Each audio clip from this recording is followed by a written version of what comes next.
This is the Emmanuel Episcopal Church located at East Sound on Orcas Island in the beautiful San Juans. It's an incredibly beautiful church and one that I adore. My college roommate joined the Marines after his graduation and was later killed in Vietnam. Second Lieutenant John Michael Odell had his funeral in this church. He'd been an altar boy here many years before. We built a window in the narthex of this church in his memory.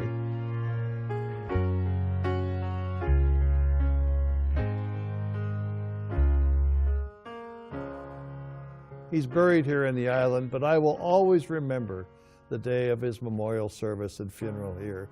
Hundreds of islanders came to attend, to pay their respects, and to thank him for serving our country.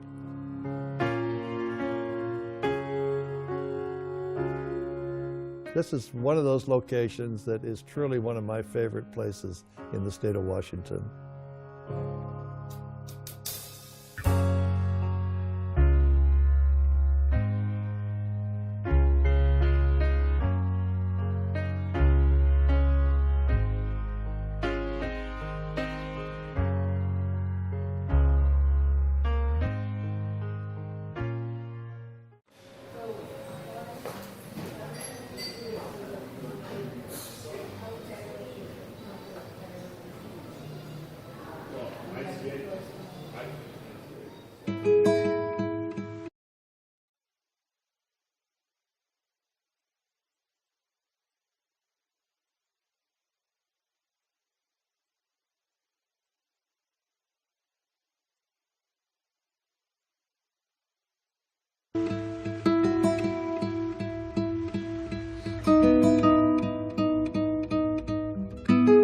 This is beautiful Singer Tavern, now called Lake Crescent Lodge, here on Lake Crescent in the heart of the Olympic Mountains.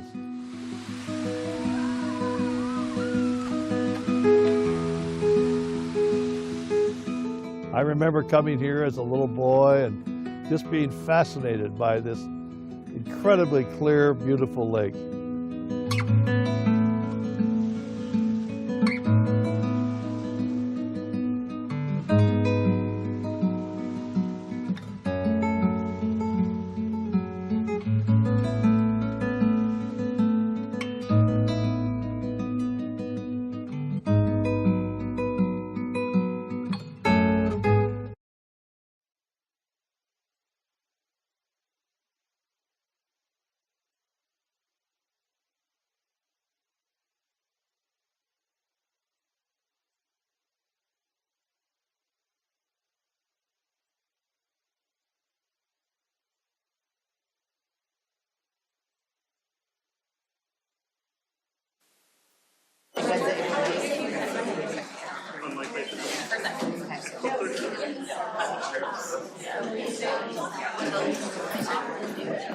Good afternoon, everybody. Welcome to this afternoon's meeting of the Ways and Means Committee.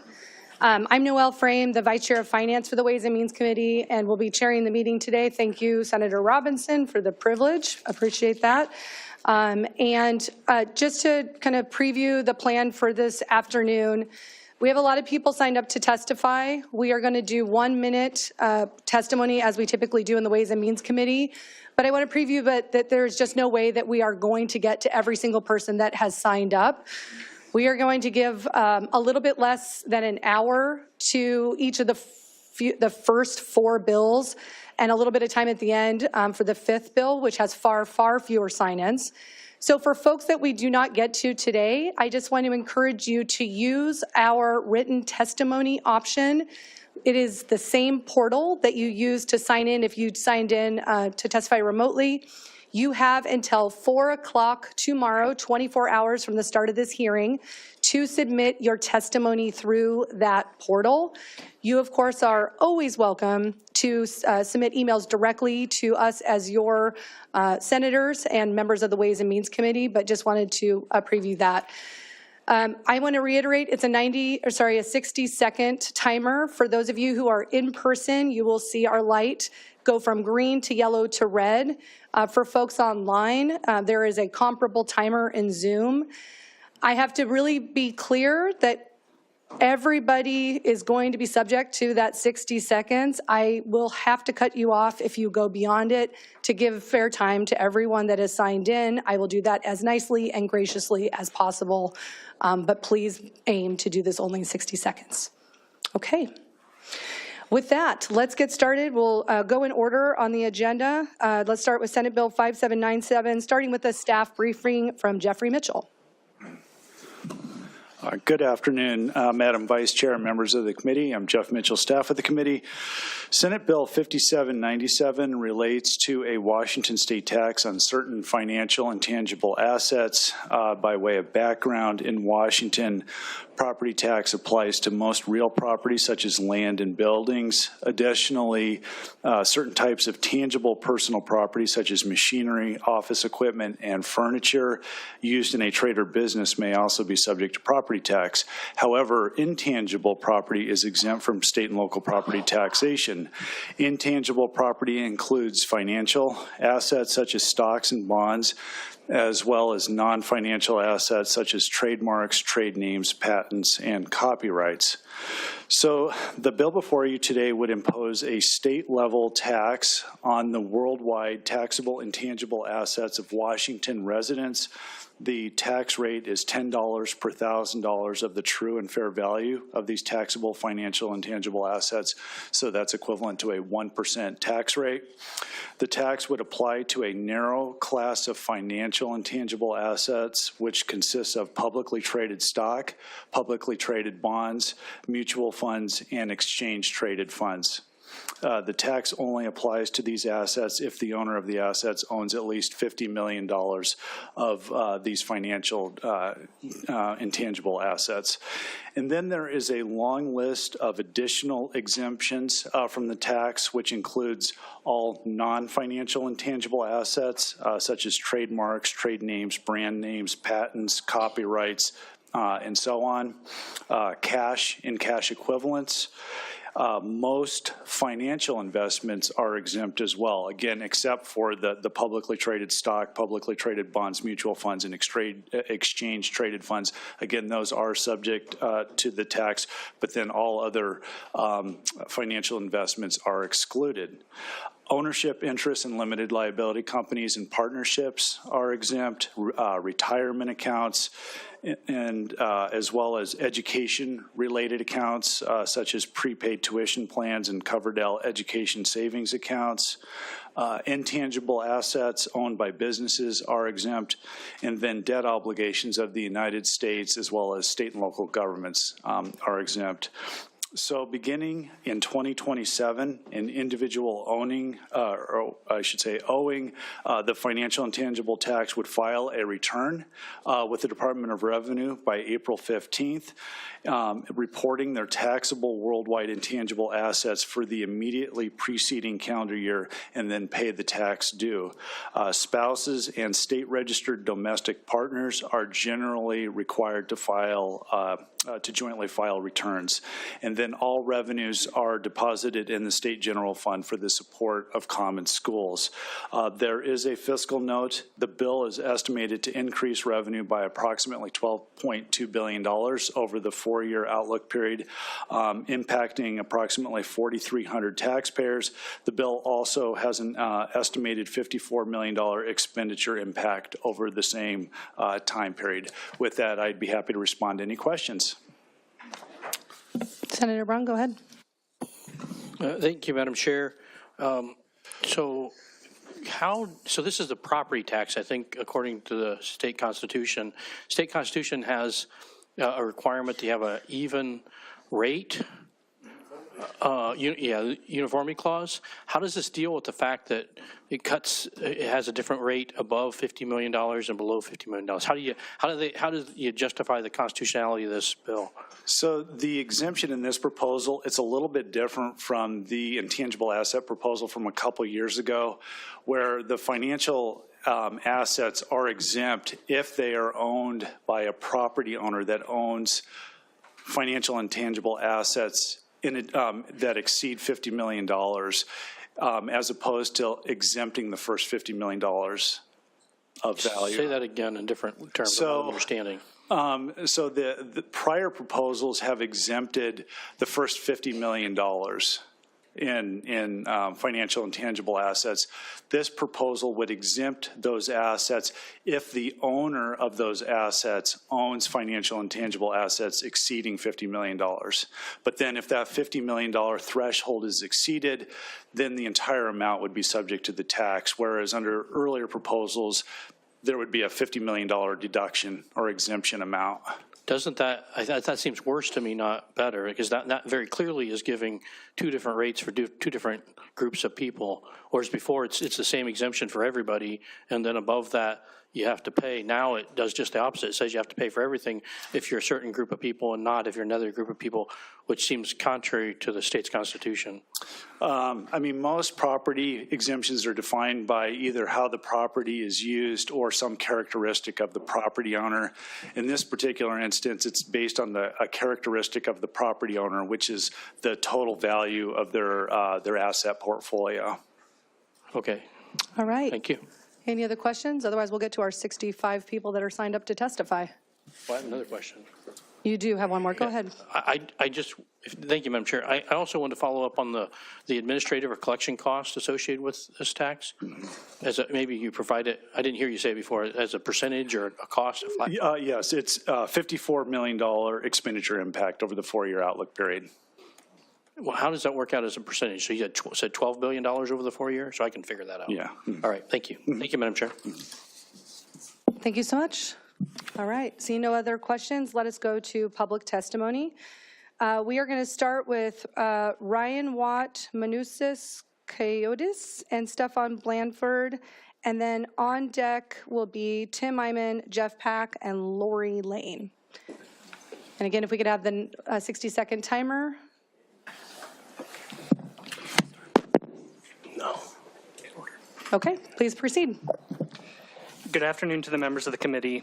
My name is Ryan Watt, and I'm the Executive Director of the Economic Opportunity Institute, which has been fighting to make Washington a national model of economic opportunity since 1998.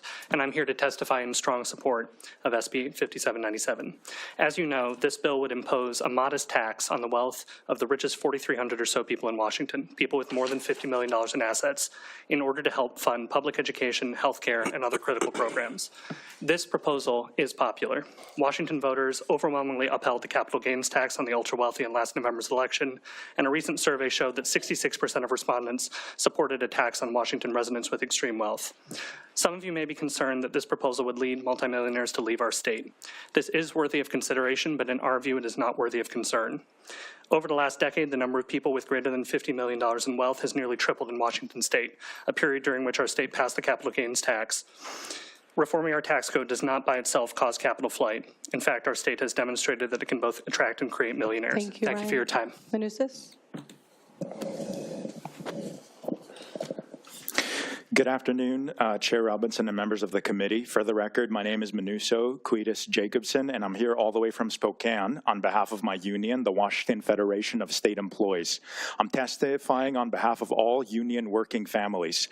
I grew up in a working class immigrant family where opportunity always had to be fought for. Today, I work at Spokane Community College, where I help non-traditional students become nurses, mechanics, welders, and EMTs. My students don't want handouts. We, the workers who keep Washington running, don't want handouts. We want opportunity and a Washington that works for all of us. Let me say this clearly. Working families should not be your first resort to balance the budget. Please raise revenue by asking the ultra-wealthy to contribute to our state, not by asking us to sacrifice even more. Furloughing state employees and increasing our healthcare contributions would be shameful in the state that already has the second most regressive tax system in the nation. Let's not make it worse. Please keep doing what's fair. We urge you to vote yes on SB 5797. Thank you for your time. Stefan, go ahead. Good afternoon, panelists. I'm Stefan Blanford, the Executive Director of Children's Alliance, serving all 1.7 million children in Washington state. Right now, the wealthiest Washingtonians are not paying what they truly owe in taxes. They pay among the lowest tax rates in the country, while middle and low-income residents pay much higher rates. That's upside down. This bill taxes the top fraction of the ultra-wealthy, just 4,300 mega millionaires. The ultra-wealthy put their money in Wall Street assets that accumulate value and are not taxed unless sold. Even then, they're only taxed in limited ways. The financial intangibles tax would be a modest tax on the ultra-wealthy to help us fund affordable housing, tax credits for working families, public education, and so much more. Communities across our state continue to face harms created by devastating cuts during the Great Recession. Now lawmakers have an opportunity to make great difference. Washington. Thank you. Thank you so much.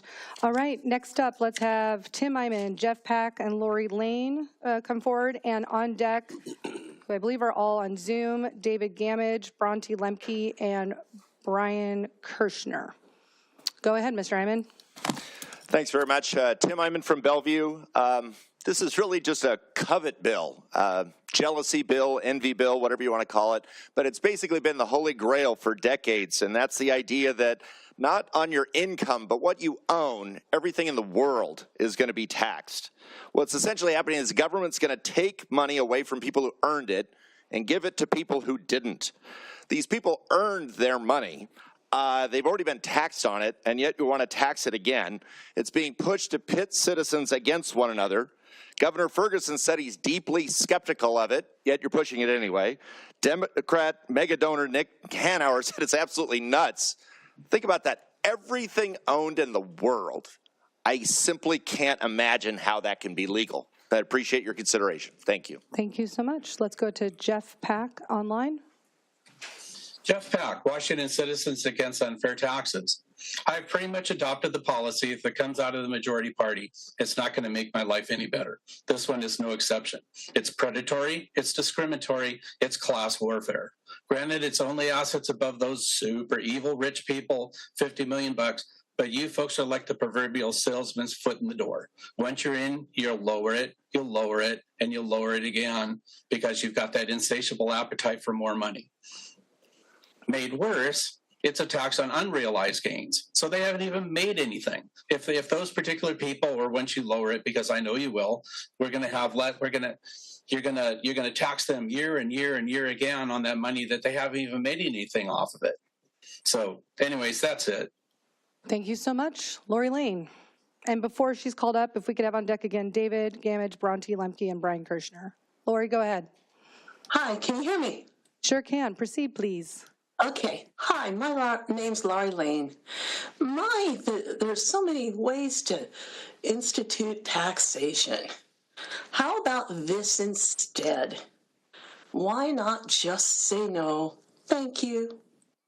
Thank you so much for your testimony today. David Gamage. Oh, pardon me. Before we call David Gamage, please have on deck Alexis Bardecker, James Bardecker, and Mark Martinez. David Gamage. Thank you. You can hear me? Sure can. Go ahead, Great. please. I'm the Law School Foundation Distinguished Professor of Tax Law and Policy at the University of Missouri and a native of Clark County, Washington State. I'm an international and national recognized expert on taxes and especially wealth taxes. So I was asked to respond to some bogus claims being circulated by local chambers of commerce and other groups. And I want to emphasize there is a large academic literature on taxes on wealth around the world and at different points of history. This literature without exception, finds that mobility and negative economic responses to wealth taxes are quite small or non-present, and finds very positive effects. I will follow up, since there's not much I can say here in less than a minute, with written testimony supporting all of that. And I want to emphasize that wealth taxes have been a major, leading, successful component of the Swiss tax system, and also recently in Spain and other countries that's been successful elsewhere. And do you mind identifying yourself with your name for the record, please? David Gamage. Thank you so much for your testimony today. It's noted that the folks that I said to be on deck are not yet available on Zoom, so if we could have on deck Dakota Manley, Gregor Dorr, and Barbara Kuhn, that would be great. But now let's go to Bronte Lemke. My name is Bronte Lemke. I live in Tacoma and a proud member of Moms Rising, here today in support of Senate Bill 5797. Families like mine need this tax on extreme wealth to protect essential programs in the state budget. I'm a proud mom to a terrific 6-year-old who benefited greatly from the ECAP program at Tacoma Community College. But it's not just my son who has thrived thanks to ECAP. I started recovery services for substance use when I became pregnant with my son. It was thanks to ECAP and the affordable, dependable care that it provided that I was able to go back to school, earn my high school diploma, and I'm about to graduate with my associate's degree. And while I was in school, my son was too, receiving high-quality early learning and social emotional supports. Programs like ECAP are lifelines for families like mine. I urge you to support Senate Bill 5797 so these life-saving programs are there for the next families who need them. Thank you. Thank you. Brian Kirshner. Good afternoon, Madam Chair, members of the committee. My name is Brian Kirshner. I'm a tech worker testifying in support of SB 5797. Every day I go to work not only in exchange for a great comm package, but also with conviction that my work on AI will help change the world for the better. Our state is a global hub for talent and business infrastructure in generative AI, and we are on the verge of massive income and wealth gains from this technology. In fact, if my company's acquisition by a tech giant goes as planned, I'll be paying state capital gains taxes this year, and I'm proud to do it. It would be a missed opportunity if you don't pass this bill, so everyone benefits from these gains, not just those of us at the top. And to those who love the false argument of if you tax them, they will move, think about this. We'll be producing new millionaires faster than they even consider moving away. Those of us who do this work will be focused on pursuing their share of the multi-trillion-dollar AI opportunity rather than worrying about a new tax. So please, legislators, seize the day. Thank you. Thank you so much. Before we go to the next panel, if we could have on deck Alfred Higgins, Diane Crenshaw, Cliff Timoney, and Priscilla Jacobson. But for now, let's go to Dakota Manley, Gregor Dorr, and Barbara Kuhn, starting with Dakota Manley.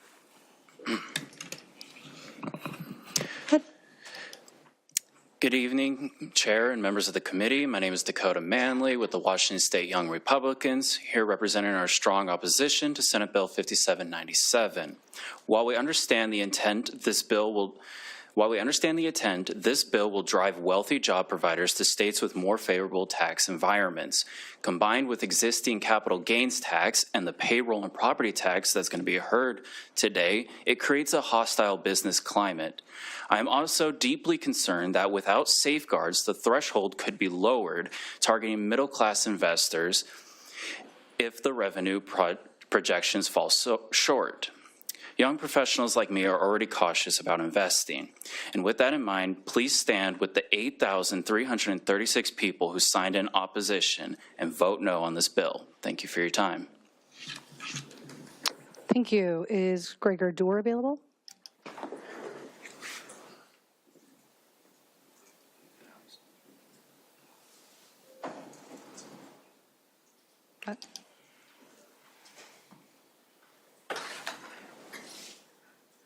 Looking at our staff, is Gregor Dorr not available?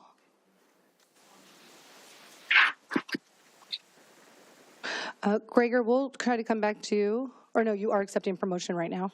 Yes, okay, great, thank you. Thank you everybody at home for bearing with us as we manage technology in the hybrid environment. Thank you, Madam Chair, members of the committee. The Investment Penalty Act, aka Senate Bill 5797, is simply further legalization of robbery.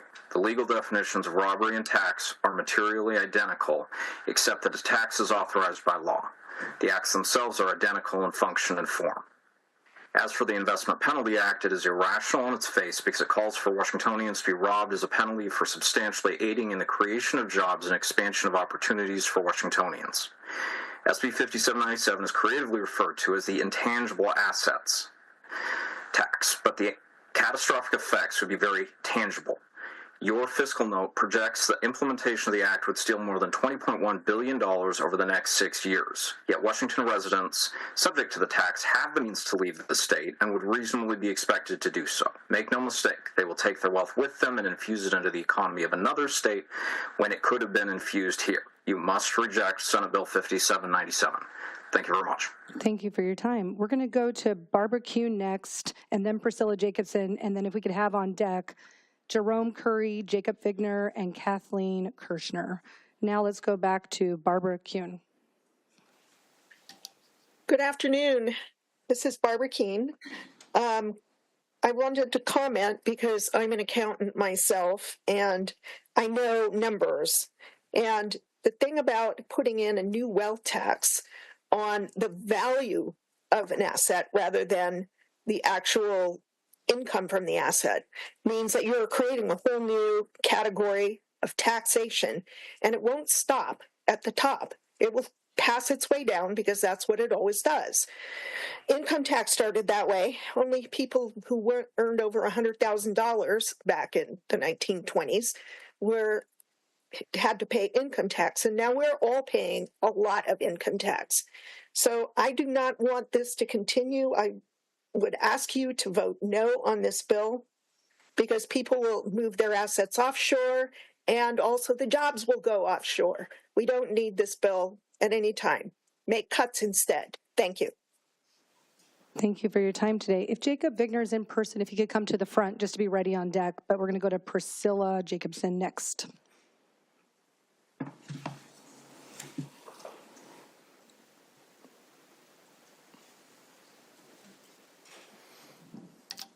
And I don't think we're seeing Priscilla on Zoom just at this exact moment. So Professor Vigner, if you want to go ahead while we see if we can get Priscilla loaded up in Zoom, that would be great. Go ahead. Sure. Vice Chair Frame, members of the committee, thank you for the opportunity to speak to you today. I'm Jake Vigdor, Faculty Legislative Representative for the University of Washington, also speaking for the Council of Faculty in support of Senate Bill 5797. I'm also a public finance economist by training. The faculty that I represent partner with Washington's taxpayers to provide educational opportunities to Washingtonians that are a fraction of their true cost. We're here today to request support from our partners whom you represent for a couple of reasons. If you'd rank Washington among the states, we are 48th in terms of the state and local tax burden we impose on our citizens. Between 2010 and 2022, per capita income rose 47% faster than inflation in Washington state, but per capita funding for higher education fell 6% relative to inflation.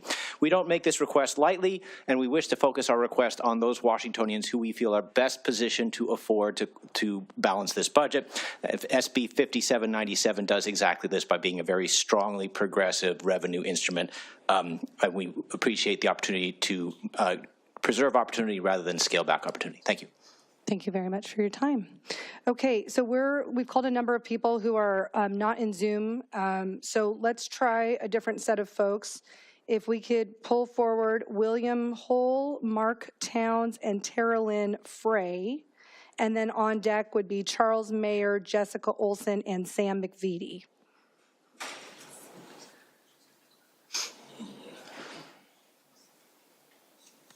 And we'll still take Priscilla Jacobson if she shows up on Zoom. She's not there. Okay.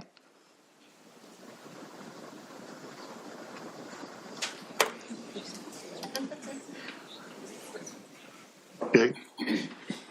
Are we ready? Yes, go ahead. Thank you. Thank you. Thank you. William Hull, small business owner, Lake Stevens, Washington, here with opposition to 5797. I represent technology firm organizers and owners throughout the state, urging you to vote no on this legislation. If you think that this is going to drive opportunity here in the state of Washington, you're sorely mistaken. We have seen that already Delaware and other states are providing open doors to these millionaires, and we are going to see the opportunities and the dollars fly out of the state quicker than you can imagine. It is a catastrophic piece of legislation that will trickle down to new graduates from the technology space, myself included. We're looking to achieve higher education and higher opportunities to create living wages. Please vote no. This is the wrong solution at the wrong time. Thank you. Thank you for your testimony. We're going to go next to Charles Mayer, Jessica Olson, and Sam McVitie. And then if we could have on deck while they're testifying, Jimmy Ranson, Julie Dowell, and David Dowell. But now let's go back to Charles Mayer. Good afternoon, members of the committee. My name is Charles Mayer. I'm a family doctor here with Washington Physicians for Social Responsibility, an organization of over 5,000 health professionals. We strongly support SB 5797. If there's one thing I know, it's that for my patients to be healthy, They need housing, nutritious foods, healthcare access, quality daycare, good public schools, and safe communities. These are the main drivers of health and can't be replaced by my medical care. At WPSR, we've gathered research showing that more equal societies have lower mortality and greater well-being. This bill moves our upside-down tax code in the right direction and helps us adequately fund the programs needed to make Washington one of the healthiest places to live. I urge you to pass SB 5797, and thank you for considering its impact on health. Thank you for your testimony. If the folks that we called to be on deck are not on Zoom, so if we could put on deck Indy Dayhall, Cindy Tucker, and Sharon Hannick, that would be great. For now, let's go to Jessica Olson here in person, then we'll go back online to Sam. Jessica, go ahead. Thanks. Good afternoon, Chair Robinson and members of the... Can you actually pull the mic closer to you and then start over and we'll start your timer? Just want to make sure that TVW can hear you. Definitely. Is this better? I think even closer would be good. You can pull the mic towards your body. Oh, got it. The whole thing. Yep, there you go. Okay, thanks. All right. Good afternoon, Chair Robinson and members of the committee. My name is Jessica Olson, and I'm a member of WEA. I'm speaking in support of Bill number 5797. I would like to thank you for introducing progressive revenue proposals. I understand that as lawmakers, you're faced with tough decisions. My school district, too, has made difficult budget choices. Just last Thursday, I sat in a school board meeting where the proposal to cut our librarians and nurses was presented. As a second grade teacher, I'm deeply concerned for my students. Our librarian has sparked a love for literacy in so many reluctant readers, and our nurse is saving the lives of our most vulnerable children. These staff cuts in our schools could have been avoided if our state were able to generate the revenue needed to fully fund our schools. I'm tired of seeing my students' learning and safety sacrificed for the greed of a small group of its wealthiest citizens. In November, voters clearly stated that education and childcare are worth protecting. Please pass these proposals so our state has the funding it needs to support our schools. Thank you very much. Before we go to Sam, again, folks are missing from Zoom, so let's get ready to be on deck. We'll go to Sam, and then we'll go to Sharon Hannick, and then on deck should be Odessa Paul, Blanca Gutierrez, and Phyllis Hatfield. For now, let's go back to Sam McVitie. All right, good afternoon, members of the committee. My name is Sam McVitie, and I represent a wealthy household in favor of SB 5797. I moved to Seattle for a tech job with my husband about 15 years ago. In that time, we have engaged with the community here. I've spent almost a decade on the board of communities and schools. Many of our friends have school-aged children, and so we've seen firsthand the importance of funding critical services like education. I want to live in a city and a state where my community is fully funded, where we have a society that works for everyone, where everyone has access to housing, education, and the financial means to succeed. My husband and I would willingly pay this tax and would have essentially no impact on how we live our lives. We already feel that we have more than enough. This tax would not make us consider moving, and if anything, an inability to pass progressive revenue would make us more likely to move. It continues to pain me that Washington has one of the most regressive tax systems in the country. Thank you. Thank you very much for your testimony today. Sharon, I see you here in person. Go ahead. My name is Sharon Hannick, and I urge a no vote on 5797. This is an example of the state inventing its own tax rules that go beyond the IRS Internal Revenue Code Section 61 through 291. When calculating excise tax, which is the capital gains tax, Department of Revenue asks one to show what the line item is in their Schedule D capital gains worksheet. How will one calculate the values to fill out the worldwide intangible tax form when not even the IRS considers any of these elements taxable income? Will there be a way to calculate deductions when a valuation is proved wrong once the asset is sold or on next year's valuation date? Valuing intangibles before the sale of the item will almost always result in differences between the interim values and final sales prices. This will also bring Washington State into one of the most rigorous and most intrusive audit tactics, because how will you know what the worldwide taxable income is? These are items that are not going to be revealed on an income statement on your check register. Thank you very much for your testimony today. Before we go to the next panel, if we could have on deck Cody Rushitsky, Rebecca Faust, and Judith Smith. For now, we will go back up to Odessa Paul, Bianca Gutierrez, and Phyllis Hatfield. Let's go first to Odessa. Hello, my name is Odessa Marie Paule. I'm a student and youth advocate from Renton. My freshman year of high school, I began playing basketball and dreamt of making it into a career path, but because of where I live, I attend a high school with an extremely underfunded athletic program. No girl from my school will have the support to become an elite athlete and follow their dreams. And in a lot of my classes, I struggle to understand the content because our school teachers lack training. When it comes to understanding how we learn in our schools also can't provide extra support and resources. It really concerns me how deeply underfunded my school is and has been, because that tax code that funds our school is so upside down. The school district can't support our faculty, who in turn can't support us, and our programs are suffering. So please pass this bill that will finally ask the wealthiest to pay what they actually owe to help fund our schools. Our future depends on it. Thank you. Blanca Gutierrez.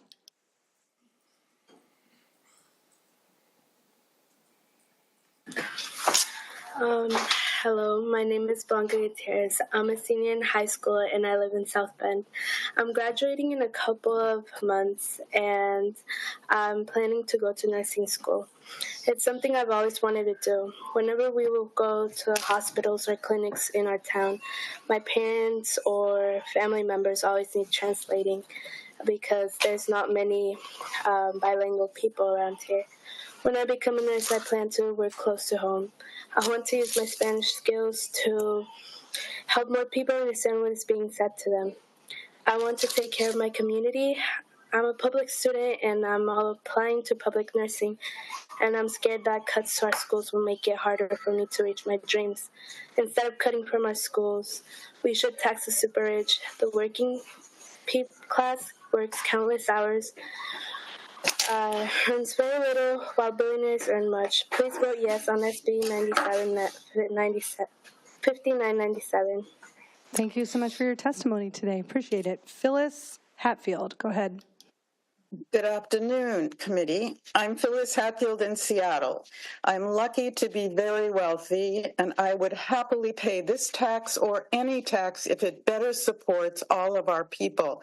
I'm a member of the National Patriotic Millionaires, many of whom are billionaires, and 2 of them have moved on purpose to states that tax more to take care of their citizens. Unlike most rich people, I'm on the bus most days and many evenings, and I'm appalled at the misery I see on our streets. And I'm angry that our state, with a disproportionate number of multimillionaires and billionaires, hasn't found a way to fix our tax code. I can assure you that wealthy Washingtonians won't suffer if 1% of their over 50 million is taxed. But it's guaranteed that hundreds of thousands of Washingtonians will suffer if you cut their already underfunded programs. Please pass this bill. Thank you for your testimony today. Before we go to our next testifiers, if we could have on deck Kathy Habib, Sandra Sanchez, and Kathleen Sweeney. Now we will go to Cody Rashinsky and Rebecca Faust because Judith Smith is not online. Go ahead, Cody. Thank you, Madam Chair. My name is Cody Rashinsky. I'm with the Washington State Young Republicans. I'm voting against 5797 because people are already living off a paycheck to paycheck. So why do they need to pay more when Democrats mishandled state money? This bill will also affect our tech industry, which we are known for, and this bill will move the tech industry out of our state. So this bill should be a no. Thank you for your time. Thank you for your testimony. Rebecca Faust.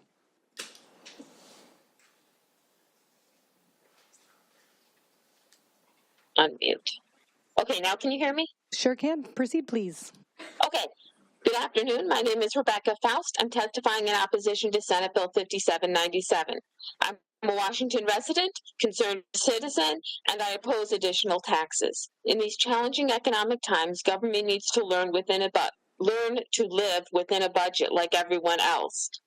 And I understand that some things are a priority, like public safety should be a priority, or K-12 education should be a priority. But I mean, there's like a committee in the Attorney General's office trying to shut down free speech, it looks like. There are things that can be cut, is my point. And thank you.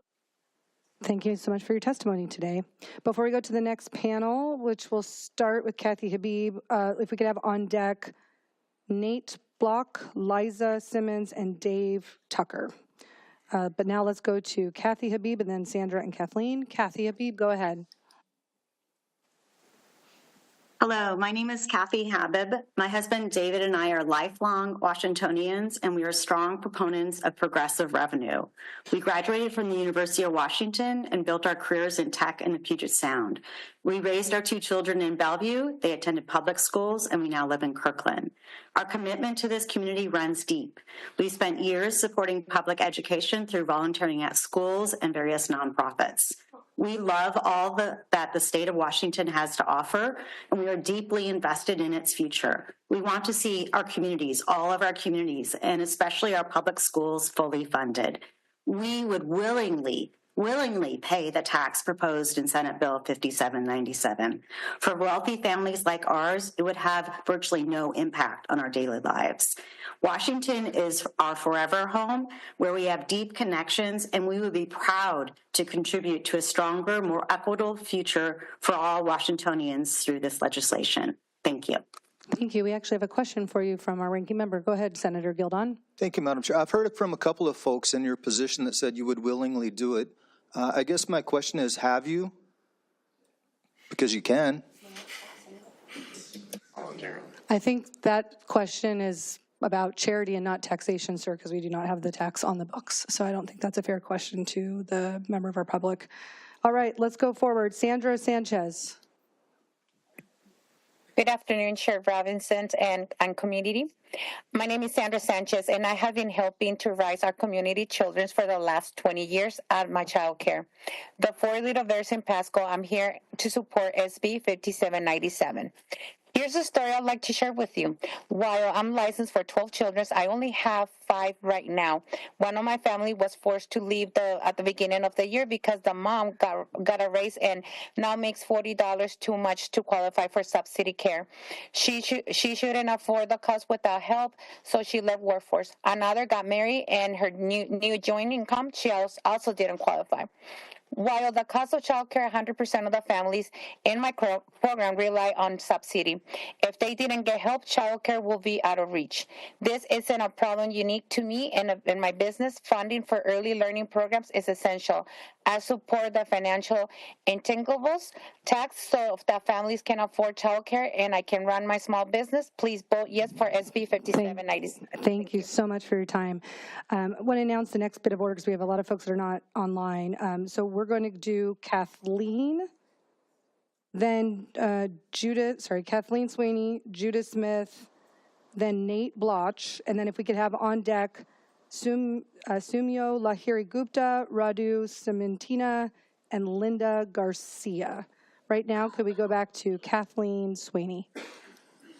Hello, Chair and members of the committee. My name is Kathleen Swanee.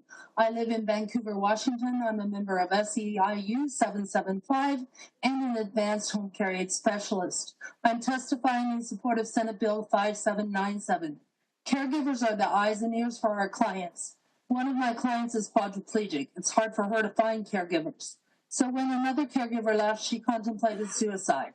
For another client, I noticed when something wasn't right, and sure enough, she had metal poisoning from her hip replacement, and it damaged her heart and thyroid. If it weren't for me, she'd probably be dead right now. That is why we need funding for care services. And if there are cuts, the caregiver shortage is going to get worse. The ultra-wealthy in our state are not paying their share. For them, it's more money. For us and our clients, it's the difference between life and death. We can't afford cuts to care and other essential services. I urge you to do the right thing and pass Senate Bill 5797. Thank you for your testimony. Judith Smith is not online, so let's go to Nate Bloch.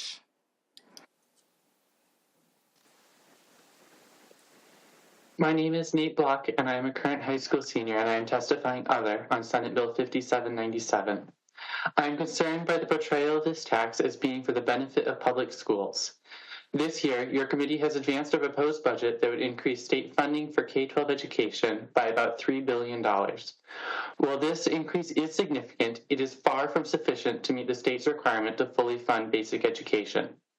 Given that this bill is anticipated to lead to $4.1 billion in additional revenue in the coming biennium, without double that in the next 2 bienniums, I struggle to understand how you can reconcile enacting this tax purportedly for K-12 schools without directing the full proceeds of this tax to increases in state funding for K-12 education, given the K-12 budget crisis across the state. Thank you for your time. Thank you for your testimony. We appreciate it. Let's go now to Samoya Lahiri Gupta.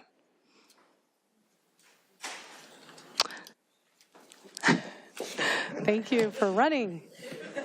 My apologies. No worries. Make sure that microphone's up near you, and then go ahead. Cool. Good morning, Madam Chair and members of the committee. My name is Shoma Lahiri Gupta, and I am here testifying today on behalf of One America and in support of SB 5797. Our immigrant and refugee communities in Washington state have been consistently paying taxes to help fund crucial programs in our state, many of which they are unable to take part in themselves. Immigrants in Washington state paid a total of over $22 billion of taxes in 2023. However, due to the upside-down nature of Washington's tax code, our immigrant and working-class communities are dealt the brunt of the burden for taxes to fund these crucial programs, many of which are underfunded currently. Asking those with the least to contribute the highest share of their income in state and local taxes has never been sustainable. This bill is a real solution to sustainability, generate billions of dollars of new revenue to support our communities now and into the future. We urge you to pass this bill. Thank you for your time today. Thank you for your testimony. Let's go online to Radu Simtina. Thank you, committee members. My name is Radu Simtina, here testifying pro on behalf of Schools Out Washington and the Youth Development Strategy Table. We're very supportive of this bill. We know that the wealthiest Washingtonians do not pay their fair share of taxes and that we have a regressive tax structure overall. We need new revenue to make it through this budget deficit, and we appreciate that this is a progressive tax. Youth development programs like after-school, summer school, mentoring, and expanded learning programs collectively suffered a $14.7 million reduction in fiscal year 2026 in the proposed Senate budget released last week. Even more reductions were made in 27. This does not include reductions to discretionary agency subgrants. The funding of these types of programs is largely uncoordinated and scattered across multiple agency budgets, making it hard to see the collective impact that de-investment has on young people throughout our state. We cannot cut more. Please pass this bill. Thank you. Thank you for your testimony. Before we go to Linda, if we could have on deck, all online, Joe Colon, Natasha Louvier, and Matthew Lang. And now let's go to Linda Garcia. Thank you. Good afternoon. I'm Linda Garcia, Policy Director at Washington State Community Action Partnership, testifying pro today.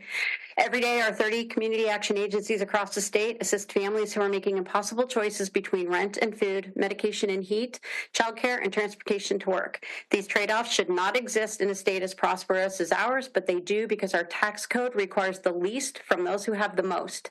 The FIT tax ensures the wealthiest among us contribute equitably instead of leaving those with the fewest resources to carry the heaviest load.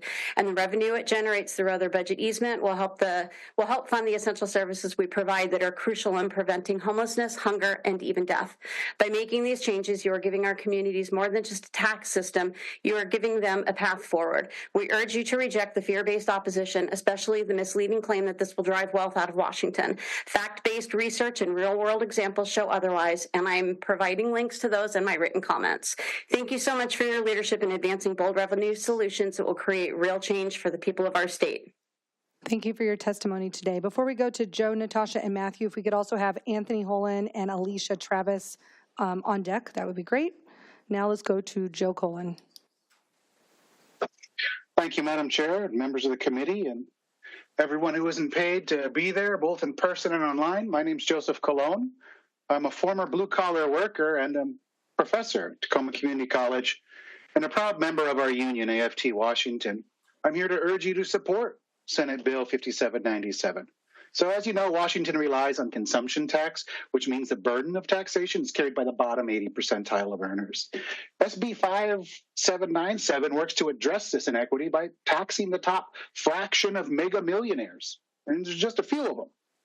So the wealthy Nepo babies who were given a handout by being lucky enough to win the birth lottery don't run Washington state. The workers do. So take care of them. Don't cut programs for people who need them the most. Cut the wealthy's hoard. Thank you. Thank you for your testimony. Natasha Louvier. Hello, Chair and members of the committee. My name is Natasha Louvier, and I live in Vancouver, Washington. I work as a CNA at a skilled nursing facility, and I'm a member of SEIU 775. I'm testifying in support of Senate Bill 5797. Knowing what can happen if this bill doesn't get passed scares me. My community depends on essential state programs. I worry about what will happen to my residents if nursing facilities are affected. For example, some residents I care for can't get out of bed without the help of a mechanical lift. If it breaks and we don't have the money to fix the lift or enough workers to help them, it's going to severely impact their care, well-being, and mental health. I also would be impacted by cuts because I'm already struggling to get by on current wages. Even though I work full-time, I'm looking into getting a second job just to make ends meet. Please support 5797. The people who have $50 million or more dollars can afford to pay more, and our communities cannot survive the cuts. Thank you for your time. Thank you for your testimony today. Before we go to Matthew Lang, if we could have on deck Emma Scalzo, Councilmember Lindsay Shorman-Warren, Katie Wilson, and Milay Tang. If they are here in person, please come up to the front so you're ready to rock. Let's go now to Matthew Lang. Hi there, my name is Matthew Lang, and I'm here representing the National Organization for Women Washington, which represents over 1,000 women throughout, or 1,000 feminists throughout the state. We are here in strong support of SB 5797 and indeed the rest of the brilliant budget package that's being proposed here. There are women throughout Washington who are going to suffer if we cut. We cannot doge our way through this mess. We have a progressive mandate, as shown by last year's election when Initiative 2109 was rejected by 65% of voters. We must continue to move in a progressive taxation direction, and we must protect the services of Washington. Thank you. Thank you for your testimony. Emma Scalzo, here in person, go ahead. Thank you for your time today. My name is Emma Scalzo, and I lead a coalition called Balance Our Tax Code. We are over 100 organizations across Washington state here in strong support of this bill. Our state and tax system is unsustainable and unequitable, and it only works for the wealthy few at the moment. Right now, our tax code asks the most from those who have the least, while the ultra-wealthy contribute far less. We can't close the revenue gap by asking low-income and working people to pay more just to fund the basic services.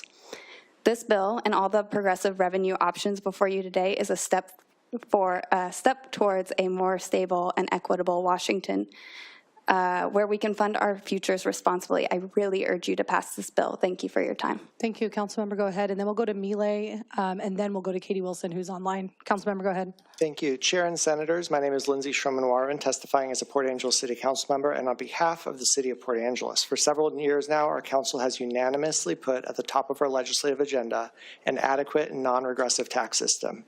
This year, our one-page legislative priority reads, every person deserves the freedom to support their families, contribute to their communities, and have enough left over to make meaningful choices about their lives. Unfortunately, our lowest income residents pay a disproportionately high share of their income in taxes, while the wealthiest contribute far less. We urge you to oppose regressive tax tools that burden working people and instead support a tax system that promotes economic equality and generates sufficient tax revenue for education, healthcare, and other essential public services. This reform is also critical to ensuring local jurisdictions can receive the support we need to serve our citizens, including projects like those for which we have requested fiscal support. This bill does that. Thank you for passing it. Thank you. Milay, go ahead. Yeah.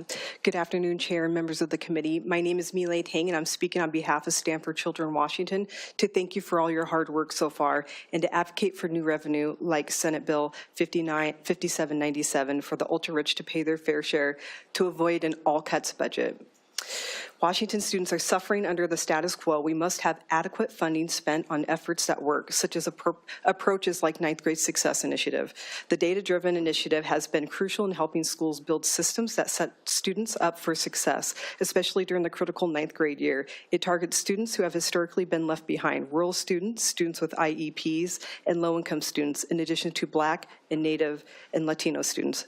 Currently, it serves 19,000 students, but its funding is in jeopardy. Please pass needed new revenue so that our budget can invest in approaches that work for students farthest from education justice to have resources they need. Thank you very much. Thank you for your testimony.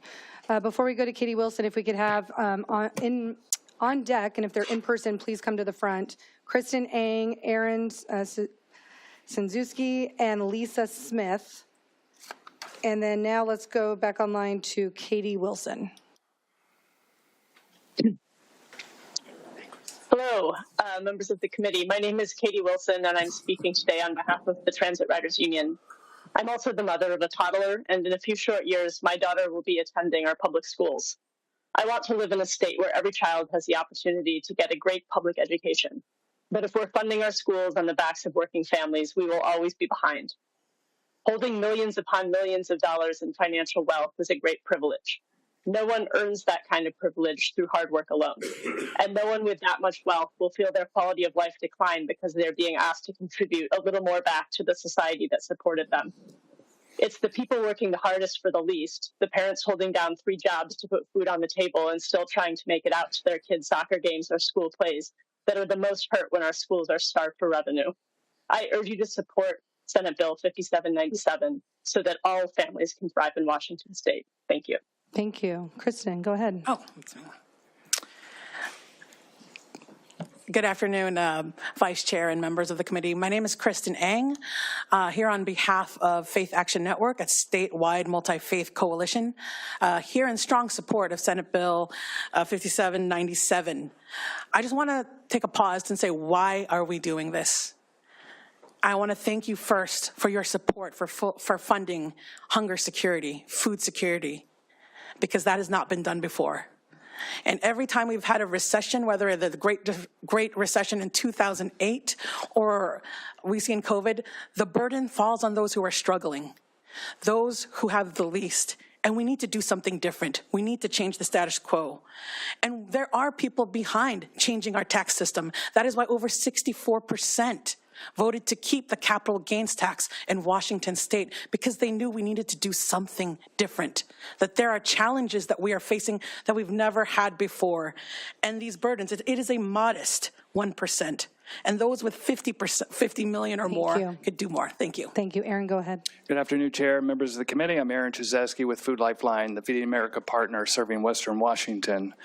Food Lifeline's public policy platform directs us to consider measures that promote equity and fairness in Washington's tax code and create more opportunity for community investment. We believe that tax policy plays a key role in the level of economic justice and well-being that people experience, and it is important to advance tax code that creates the racial and economic justice necessary to end hunger. For these reasons, we support this bill and others that can achieve these aims. Thank you. Thank you for your testimony. Before we go to Lisa, if we could have on deck Kelly Fukai, and if you're in person, please come to the front. Laura Ruderman, Kylo B., Corinne Miles, and Emily Merriweather. Let's go now to Lisa Smith.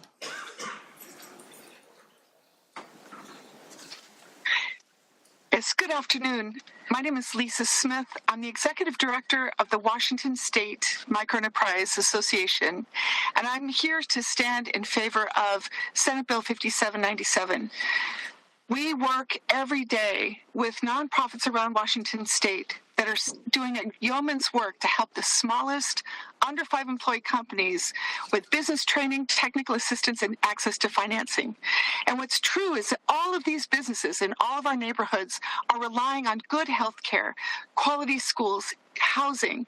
And without the support that this bill represents or will provide, these small businesses in our communities will suffer. We encourage you to take this strong leap to encourage those, to enable those with the most capacity to weather and navigate these increases in taxes, and to ensure that our state remains top of the nation for quality of life. Thank you for this opportunity. Thank you. If Kelly Fukai is in the room, please come to the front. But for now, let's go online to Laura Ruderman. Yes, can you hear me? We sure can. Go ahead. Yes, my name is Kylo. Thank you, Madam Chair. Given the time and the hearing, my preference would be to submit written testimony on this bill and to actually testify on the payroll excise tax. Is that possible? I know what it is not, Madam. I'm sorry, we're not. That hearing has not been open, so we would welcome your testimony written, but we're not switching to the other bill just yet. Okay. Well, then, thank you. Thank you so much. I do not envy you your position. I remember the 2020 session I'm with the Technology Alliance, not here to testify for or against, but to have concerns about the way that this bill is structured, in that it disincentivizes investments in the thousands of startups that drive so much of our economic growth and scientific advancements. Those testifying pro have great causes, but if we lose that economic growth, then it is lose, lose, lose, because their programs lose out as well. Thank you. And Laura, maybe when you send your written testimony, I'm curious, because ownership interest in privately held companies like startups is not taxable under the bill, I'd be interested to hear why you think that that is problematic. So I just would love a thank you for the written follow-up on that. I'd love to hear the answer. Yeah, all right. Sure, we can talk about that. Thank you so much. Okay, Kelly, you are here. Yes, Hello, go ahead. yes, and I'll be very quick. For the record, my name is Kelly Fukai. I'm the CEO of the Washington Technology Industry Association. Unfortunately, here to testify opposed to Senate Bill 5797. I won't belabor many of the points that have already been made. We do echo some of the concerns about the overarching business climate, the entrepreneurial and the philanthropic ecosystem. We will also submit some written comments to address some of the concerns that Ms. Ruderman also brought up. So I appreciate your time today. Thank you. Thank you for your testimony. And then Kylo B., I think you are our last person to testify tonight, unless anybody else is in the system I missed. Kylo, go ahead. Thank you. Thank you. I am a mom of two. We are in the lower middle class with two jobs, but we cannot afford ourselves. Our salary cannot get us any benefit from the state. The property tax is going up, and we cannot afford to live in Washington State. Our family was born in Washington State, and my kid is being born here, but now we cannot raise our kid with these kind of tax. The world never pay tax. They have a company to move away from tax. This is our middle class to work and pay everything, but we cannot afford our life in Washington State. Sorry. Kylo, thank you so much for your testimony tonight. We hear the emotion, and we thank you for being with us tonight. With that, we got through all 67 people who had signed up to testify. Even I'm amazed. Good job, everybody. We are done with this hearing, so let's close this one out. And we will now move to 5796, starting with a staff briefing from Alia Kennedy.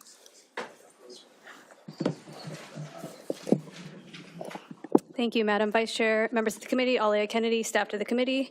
The bill before you is Senate Bill 5796, which imposes a payroll expense tax on employers in Washington. By way of background, employment taxes are taxes that employers and employees pay based on compensation. Washington has 4 types of employment taxes. These taxes support the paid family and medical leave program, the long-term care insurance program, workers' unemployment insurance, and the workers' compensation program. The Employment Security Department administers each of the employment taxes except for workers' compensation, which is administered by the Department of Labor and Industries. Additionally, the federal government administers and collects several employment taxes, such as the Social Security tax, which funds retirement, disability, and survivors' benefits. The Social Security tax is generally split between the employer and the employee, which both pay 6.2% of the employee's wages up to a certain annual limit. In 2025, the annual limit is about $176,000. This limit is adjusted annually by the Social Security Administration based on the National Average Wage Index. Lastly, for background, the City of Seattle currently imposes a payroll expense tax as part of its Jumpstart Seattle plan. The tax applies to most Seattle businesses with annual payroll expenses above $8.8 million.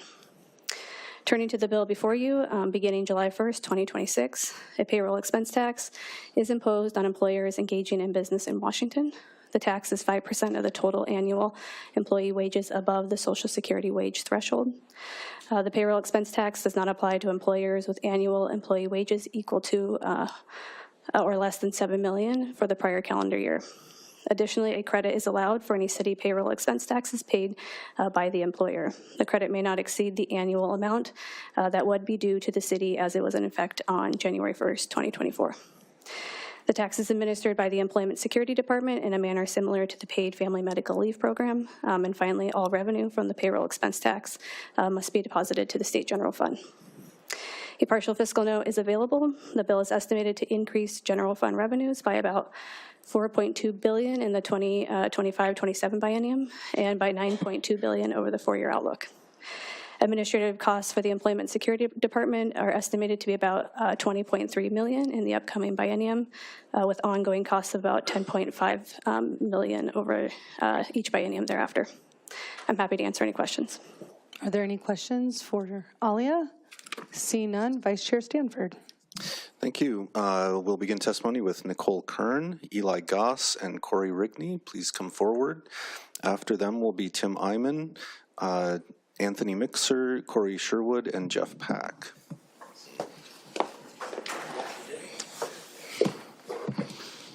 And go right ahead. Good afternoon, Vice Chair Frame and members of the committee. I'm Nicole Kern with Planned Parenthood Alliance Advocates, testifying in support of SB 5796. Washington State has a history of fiercely protecting access to essential social services, including sexual and reproductive health care. It's one of the things that makes our state a great place to live and why so many companies choose Washington. These programs allow working Washingtonians to plan whether and when to become a parent, take time off to welcome a new child, make rent after a layoff, or cover their bills after being injured on the job. But what's holding Washington back right now is that those employers that benefit so much from Washington are not paying their fair share into those services. Our state is facing a drastic revenue shortfall, made worse by policies like the payroll tax loophole. The state legislature must balance Washington's budget without cutting healthcare from our most marginalized communities by passing new progressive revenue streams like SB 5796. Investing in the lives of Washingtonians ultimately saves the state money in the long run. By channeling progressive revenue streams into our state budget, every Washingtonian would more equitably share the responsibility of taking care of our neighbors. Thank you. Thank you. I'm Eli Taylor Goss, Executive Director of the Washington State Budget and Policy Center in support of 5796. Thriving businesses depend on thriving communities. And right now, too many Washingtonians are living on the edge. We need strong, well-funded public services to stabilize families, schools, and health systems. But our outdated tax code, built in 1935, can't carry the weight of today's needs. It's like trying to balance everything on a wobbly table made of sales, B&O, property, and gas taxes. But 5796 offers a better path, a modest 5% payroll tax on large companies. Those with payrolls over $7 million would raise nearly $2 billion this biennium and over $6 billion in 4 years. The infrastructure to collect it already exists and is successful. This is a necessary step towards a more modern, equitable tax code and toward the stability our communities deserve. Thank you.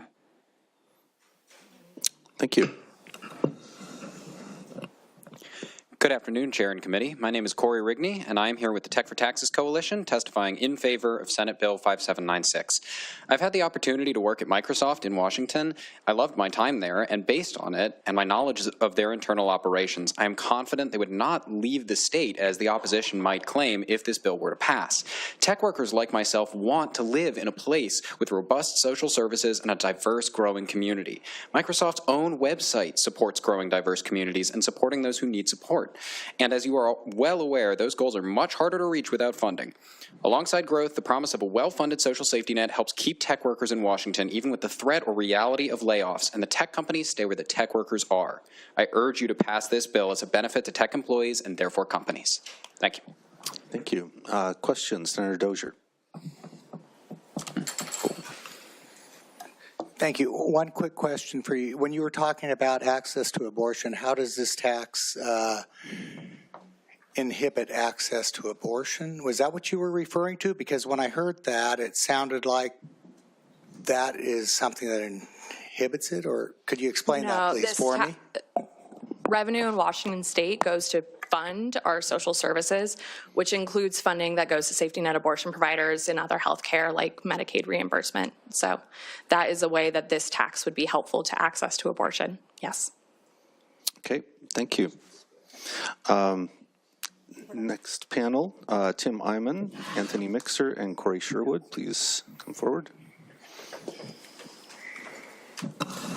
And Jeff Pack, if you're able to accept promotion to the panel for Zoom. Tim Iman from Bellevue. Seattle's Jumpstart tax caused successful businesses to simply jump ship. They moved to Bellevue, they moved to the east part of the state, and this tax would do the same thing. Successful people earn their money and they deserve to be able to keep it, but they're remarkably smart people. They know how to book a plane ticket and leave. When Boeing moved out of state, that should have been a wake-up call, but instead of learning from it, you're now going pedal to the metal, doing everything you can, going in the opposite direction to say, Boeing, here's a bunch more of our best companies. I don't get it. There's an insatiable tax appetite here. I just can't get my mind wrapped around it, but I strongly urge you to oppose something that clearly isn't working in Seattle. Their revenues dropped dramatically from what they anticipated, and there's no reason it's going to be any different with this one. Thank you for your consideration. Thank you. Anthony Mixer. Well, good afternoon, Madam Chair, Vice Chair, and Ranking Member, and members of the committee. For the record, Anthony Mixer, representing the Washington State Young Republicans, were signing in opposed. This tax on jobs and businesses will drive away employment opportunities and prosperity from our state. You know, Seattle implemented such a jobs tax disguised as the Amazon tax. And I'll say it was very timely, reports have shown that Seattle's budget fell short of $47 million because, guess what? Employers took jobs out of Seattle. Employers, they use common sense and to move their businesses to a tax-friendly environment like Bellevue. So, Madam Chair, our citizens need jobs, not unemployment money or government subsidies, and President Reagan said that the best social programs are jobs. Under this bill, jobs will be driven out. Vote no. Thank you. Thank you. Corey Sherwood. Good evening. For the record, my name is Corey Sherwood. I am here today representing Washington State Young Republicans. I strongly oppose Senate Bill 5796. This bill proposes an excess tax on large employers' payroll expenses, specifically targeting higher wage jobs. That's not smart policy. It's a blueprint for economic decline. At a time when we should be encouraging growth, innovation, and high-paying jobs, this bill punishes the very employers driving our economy. It sends a clear message to job creators. If you succeed in Washington, we'll tax you for it. The result, fewer incentives to expand, less hiring, and growing risk that major employers will relocate to states with more predictable and business-friendly tax environments. This doesn't just hurt companies, it hurts workers, families, and communities. Thank you. Thank you. And before the next speaker, I'll call up the next panel, Suzanne Sutherland, Nick Mercadante, and Emma Scalzo. Please come forward. Jeff Pack, please go ahead. Jeff Pack, Washington Citizens Against Unfair Taxes. Do you folks just think that the taxes you force upon a business or corporation, they just eat that tax out of the goodness of their hearts? No, they pass that stuff on to you, onto us. One way or the other, that's what happened. Do you just not get it? Because you sure don't seem to. Finally, when I hear the words paying their fair share, I just cringe. It's shameful. It's just liberal speak for taking money from someone that made it and give it to me. It's jealousy. It's shameful. Where we're at, we do capitalism, not socialism. That's it. Thank you. And the next panel after this will be James Bardaker, Cheryl Ritzman, and Gregor Dorr. Suzanne Sutherland, please go ahead. Thank you, committee members. My name is Suzanne Sutherland, and I've been a professor at Clark College, a community college in Vancouver, for 22 years. What I've seen change in that time is fewer students getting support from parents and more students working full-time jobs, sometimes 2 jobs, enrolled in full-time school. Some work double shifts, some work night shifts. They come to class fatigued, they get sick, they miss classes, but they keep coming. As the legislature cuts financial aid, it will impact hundreds, if not thousands, of students like these, and many would need to drop out.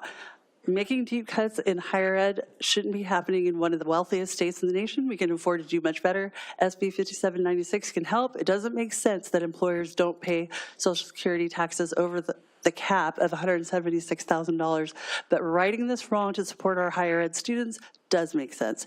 Please support SB 5796. Our students need better. Thank you. Go ahead. Hi, Emma Scalzo with Balance Our Tax Code, here in strong support of SB 5796. Our state needs a tax system that's sustainable, equitable, and works for everyone, not just the wealthy few. And right now, our tax code asks the most from those who have the least, while our ultra-wealthy and biggest corporations contribute far less. We can't cut our way out of this budget gap, but we can keep And we can't keep asking low-income and working folks to pay more and more just to fund basic services. This payroll tax ensures that those who benefit the most from Washington's economy contribute proportionally to the system that makes their success possible. This bill, along with other progressive revenue options before you today, is a step towards a more stable and equitable Washington and where we can fund our futures responsibly. So I urge you to pass 5796 out of committee. Thank you. Thank you. All right. Hello, Senators and Madam Chair. My name is Nicholas Mercadante. I'm also from Bellevue. I'm with the Tech for Taxes Coalition, and I'm in support of SB 5796. Companies may make threats that a tax like this would hurt their businesses and therefore their employees, that they would have to make cuts or layoffs.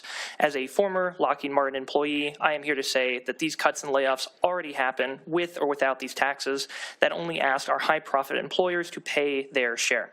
I moved to the state because my loved ones sold me on its benefits and beauty, and my employer assured me I would be secure in the arrangement we made to enable this transition.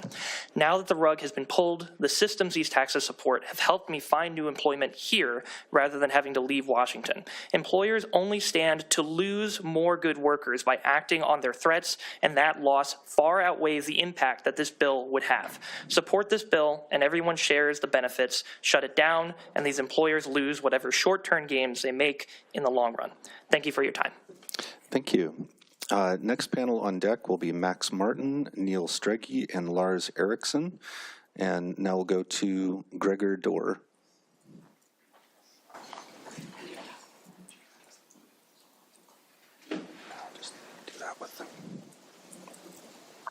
Gregor Dorr, please go ahead. Thank you, Madam Chair, Mr. Vice Chairman, members of the committee. My name is Gregor Dorr.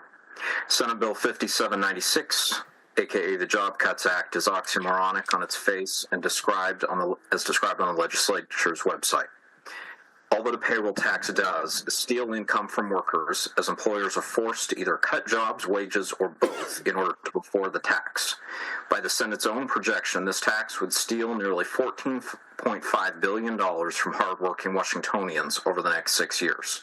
The Job Cuts Act then calls for the income stolen from workers to fund programs and services that benefit Washingtonians, quote unquote.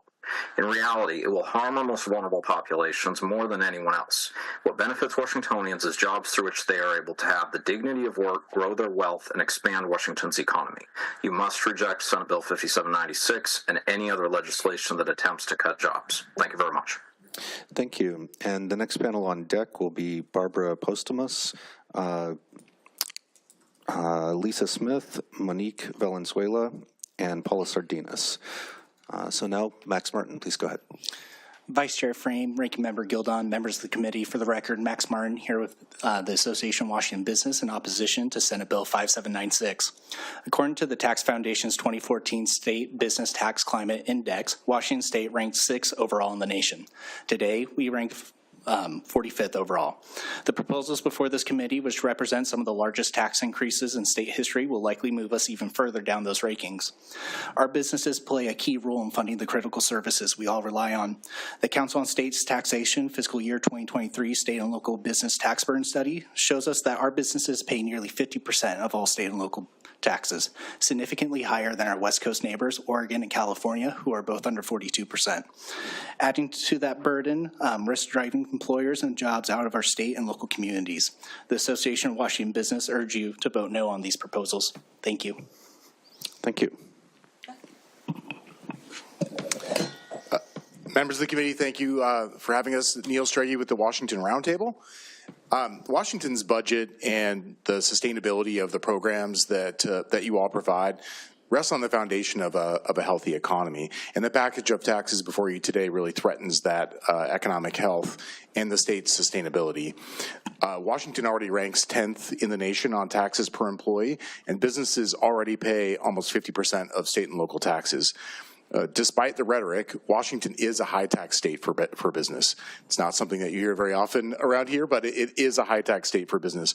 We have the highest business closure rate in the nation, and businesses are already starting to expand outside of Washington state. The very prospect of the payroll tax is causing businesses to rethink their relationship to Washington state.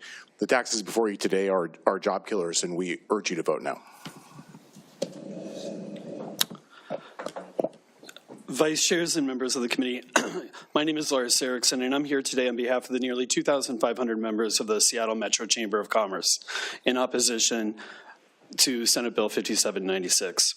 The current budget situation is often compared to the Great Recession and actions taken by policymakers in 2009. While we all remember the challenges of that time, the reason you are considering these taxes today is because spending has outpaced growing revenues, rainy day and one-time monies were used for ongoing programs, and more revenue was assumed than forecasted. These taxes will be felt by all Washingtonians, increasing costs for families and small businesses. We strongly urge you to look at the actual program cost drivers and new programs not yet enacted. We strongly urge you to ask the important questions. Is a program a priority? Is it duplicative? Is it getting results? Has the program grown faster than real-world demand? And we ask you to adopt policies that promote long-term sustainability, such as not using one-time money for ongoing programs, not using reserves unless it's an actual emergency, and not assuming revenue above what is experts expect. Thank you. Thank you. The next panel on deck will be Megan Manigan, Sean Graham, Katie Beeson, and Michelle Wilms. Now we'll go to Paula Sardinas. Please go ahead. Thank you, Vice Chairs and members of the committee. Paula Sardinas testifying on behalf of the WBBA. We represent 3,000 small businesses across Washington State, testifying this evening in strong support of Senate Bill 5796 because this bill protects what matters most, the survival of small minority businesses. Our businesses are not bloated corporations. We are barbershops, childcare centers, consultants, small contractors who operate on thin margins, building wealth in communities across the state. This bill does not actually burden us. It exempts those small employers with less than $7 million in payroll. What we're asking is for these wealthy corporations to contribute their fair share to public education, to health care, to making sure that we can provide these essential services to our communities. Balancing the budget should not be done on the backs of the marginalized communities and those that can least afford it. We support this bill because we understand that this is equitable and this is fair. It creates a place for small businesses to grow, and we urge your favorable support. Thank you for your courage in doing what is right for Washington State. Thank you. Lisa Smith. Yes, good afternoon. Members of the committee, thank you for this opportunity to testify. My name is Lisa Smith. I'm the Executive Director of the Washington State Microenterprise Association. We work with over 120 nonprofits that provide incredible training, technical assistance, and financing to those very small under 5 employee companies. Last year, we funded $2 million to 80 nonprofits who actually were able to help the 5,400 businesses. And those businesses went out and created 840 new jobs. What we know is that this bill that we stand in favor of will enable the largest companies in the state to navigate and manage these new taxes and carry that burden so that the smallest hundreds of thousands of very, very small businesses are able to do their work, create jobs, create opportunity, and build wealth. We thank you, and we encourage you to vote in favor. Thank you. Monique Valenzuela. Thank you, members of the committee, for your time, diligence, and more than that, your courage. My name is Monique Valenzuela. I am the Executive Director of Ventures, a Washington-based nonprofit CDFI microlender and technical assistance provider. We support aspiring entrepreneurs that are your friends and neighbors that are 1 to 3 employees for over 30 years. Each year, we help launch hundreds of micro businesses by providing the technical assistance, the training, and the access to capital. In the past year alone, we deployed over $1 million in capital to the micro businesses, many of who go on to become job creators themselves, want to enter and support through their own taxes, and are James Beard Award-nominated chefs. A sustainable and equitable state budget is essential for these entrepreneurs. Without responsible revenue solutions, programs that support economic mobility like childcare, transit, and support face devastating cuts. Please support Senate Bill 5796, a necessary step towards the future. Thank you. Next panel, please come forward. Megan Manigan, Sean Graham, Katie Beeson, and Michelle Wilms. After them on deck will be Jacob Vigdor, Alfred Higgins, and Guillermo Zazueta.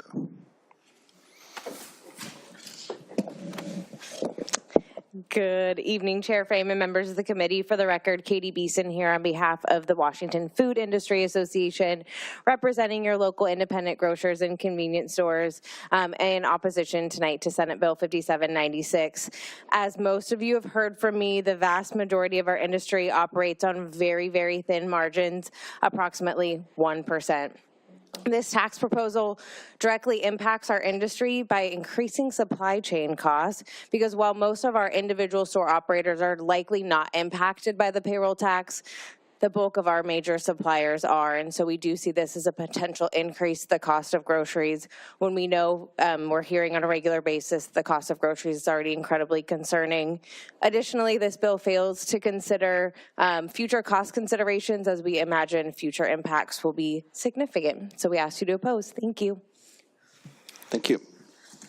Good evening, committee members. I'm Michelle Wilms with the Associated General Contractors, and I'm here today to express our opposition to this legislation due to its negative impacts it will have on the construction industry. I reached out to several members to ask them how this bill would impact them, and a couple that I heard back from that are longstanding local businesses that are family owned.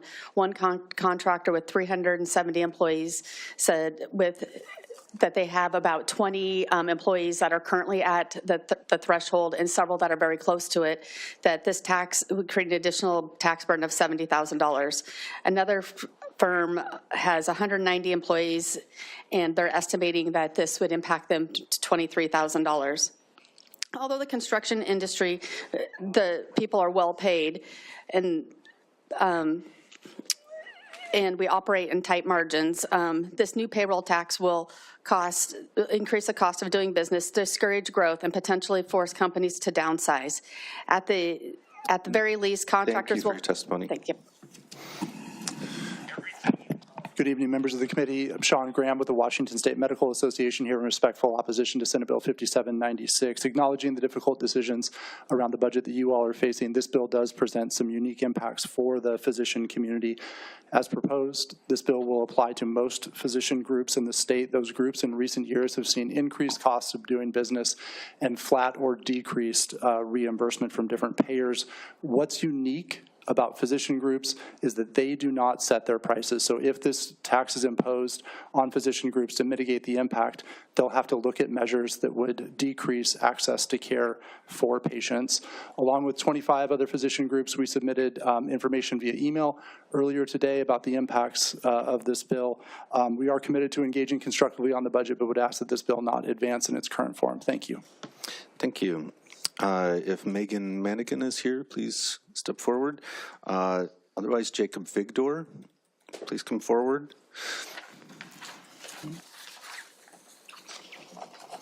And the next panel on deck after this will be Barbara Kuhn, Julia Gorton, and Jack Vermeulen.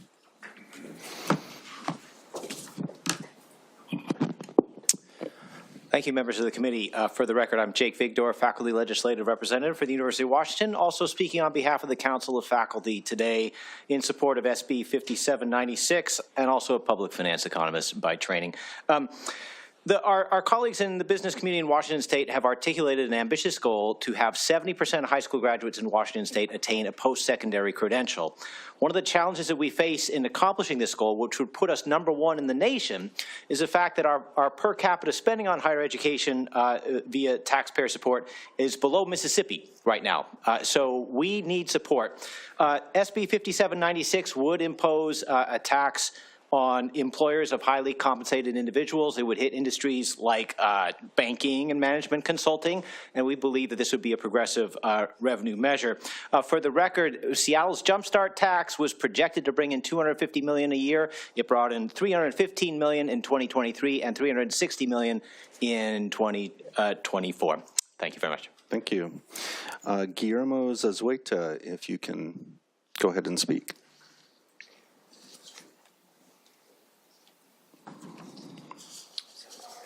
It was in person. Hello, members of the committee. My name is Guillermo Zazueta. I'm a resident in Renton, and I'm an organizer with One America here in support of Senate Bill 5796. Immigrant communities across the state recognize and acknowledge the desperate need for new revenue proposals. As an organizer, I'm working with parents, mixed status families, and working families across the state. It would be a mistake to assume that these communities are not aware of the simple fact that the wealthiest Washingtonians and corporations are just not paying their taxes. State and federal payroll taxes fund important programs like paid family and medical leave, and overall, this would bolster the general fund. We live in unprecedented times where top officials in our federal administration are targeting immigrant communities. It's happening here at our doorstep, in each of your legislative districts, and we're all looking to you to do what's right for your constituents. Please vote to pass 5796 out of committee and stand up for working families. Thank you. Thank you very much. On deck after the next panel will be Melissa Dingman, Fatima Bakswala, and Emily Bryce. Now we'll go to Barbara Kuhn.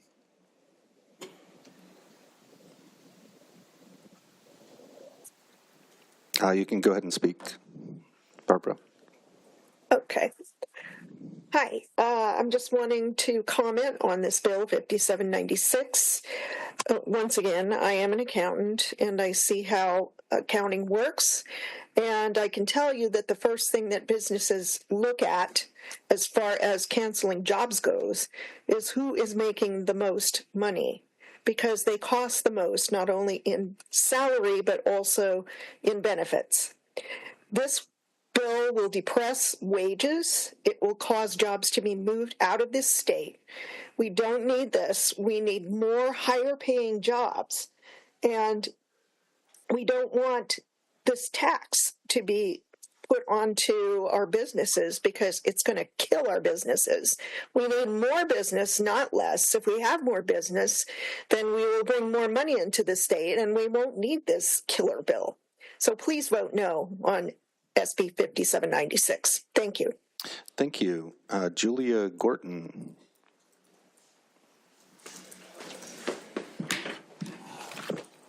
Thank you, Chair and members of the committee. I'm Julia Gorton here today on behalf of the Washington Hospitality Association, representing your local restaurant and lodging establishments across the state. And we are today opposed to Senate Bill 5796. According to data that we requested from the Employment Security Department, about 80 businesses in the hospitality industry will be impacted by the bill, representing a $20 million annual impact, or about $250,000 per business. These are family wage and career wage jobs in the hospitality industry. These are positions our entry-level staff are working towards. These are positions and career pathways that we've got folks in our colleges and universities working towards. Importantly, the hospitality industry is about people. We cannot serve our customers without our employees, and we cannot move jobs to another state or outsource for technology like other industries may be able to. Understand that we are at the point of session where we've got difficult decisions ahead of us, but Senate Bill 5796 will impact our industry's ability to grow family wage and career wage jobs. Thank you. Thank you. Melissa Dingman, please go ahead. I'm Melissa Dingman. I live in Suquamish, and I'm a member of Moms Rising. I'm here in strong support of Senate Bill 5796. As a mom and taxpayer, I believe strongly that this bill will help our upside-down tax code be more equitable and fair. It will ensure that state funding for health care isn't subject to devastating cuts. I know the importance of our state's health care system firsthand. My son was just an infant when he was diagnosed with stage 4 cancer. We lived at Seattle Children's Hospital for months, drowning in medical bills and debt. My son is alive and thriving, thanks to modern medicine, but families like mine are still struggling to pay for life-saving health care that literally keeps our babies alive while corporations make record profits. Senate Bill 5796 asks the wealthiest among us to pay a little so that our state's most basic infrastructure, like hospitals, can provide care for families that depend on it. Thank you. Thank you. Fatima Bakswala. Good evening, Vice Chair and Committee. My name is Fatima Boxwala, and I am here with the Tech for Taxes Coalition, testifying in favor of Senate Bill 5796. I moved to Eastlake in downtown Seattle in 2019 to work as an engineer at Meta, and have been here ever since. In the 6 years I've lived here, it's become more and more apparent that Washington is where I want to be, a place full of natural beauty and diverse communities of people who share my progressive values. Companies like Apple, Meta, and Google choose to operate in Washington state and take great advantage of the progressive social services offered here. As someone who has had to take paid family medical leave at all 3 of these corporations, I can attest to the fact that they've saved thousands of dollars by using PFML to subsidize my medical leave wage. Based on my knowledge of the operations of companies like Apple, Meta, and Google, I know that their threats to leave the state are fear-mongering. They rely on a workforce of highly skilled individuals to live near and work in their offices, and no tech worker I know wants to move to Texas. Thank you for prioritizing progressive revenue and creating funding for critical community services. Thank you. After the next speaker on deck, we'll have William Hole, Tara Lynn Frey, Jimmy Ranson. After them, Amy Kudo, Paul Carlson, and Nicole Casanova. So now, Emily Bryce. Thank you, Madam Chair, members of the committee. I'm Emily Bryce with the nonprofit Northwest Health Law Advocates Pro on Senate Bill 5796. We strongly support this and other revenue proposals that close tax loopholes for the wealthiest in our state.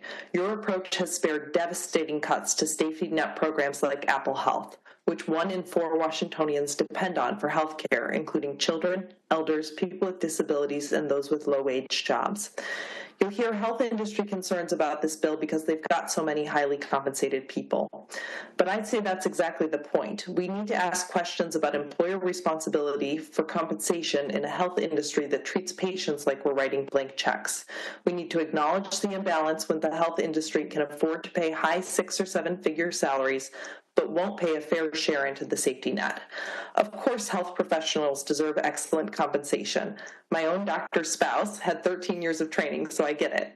But it's time for a conversation about how health businesses in our state can better contribute to the public infrastructure that serves their patients. Thank you. Thank you. Amy Kudo, please go ahead.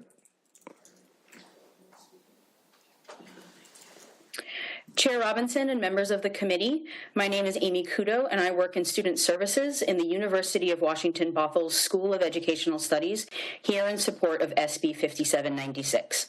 I recruit and support the next generation of educators so they can graduate and become teachers. Special education and English language learner are highly needed endorsements for teachers in Washington, and our program offers a dual endorsement teacher education program to meet urgent workforce needs. UW-Bothell serves a diverse student population, and our incoming elementary education class is 50% BIPOC students. We do the work of diversifying the teacher workforce in the state since our students reflect the diversity of the K-12 student body across Washington.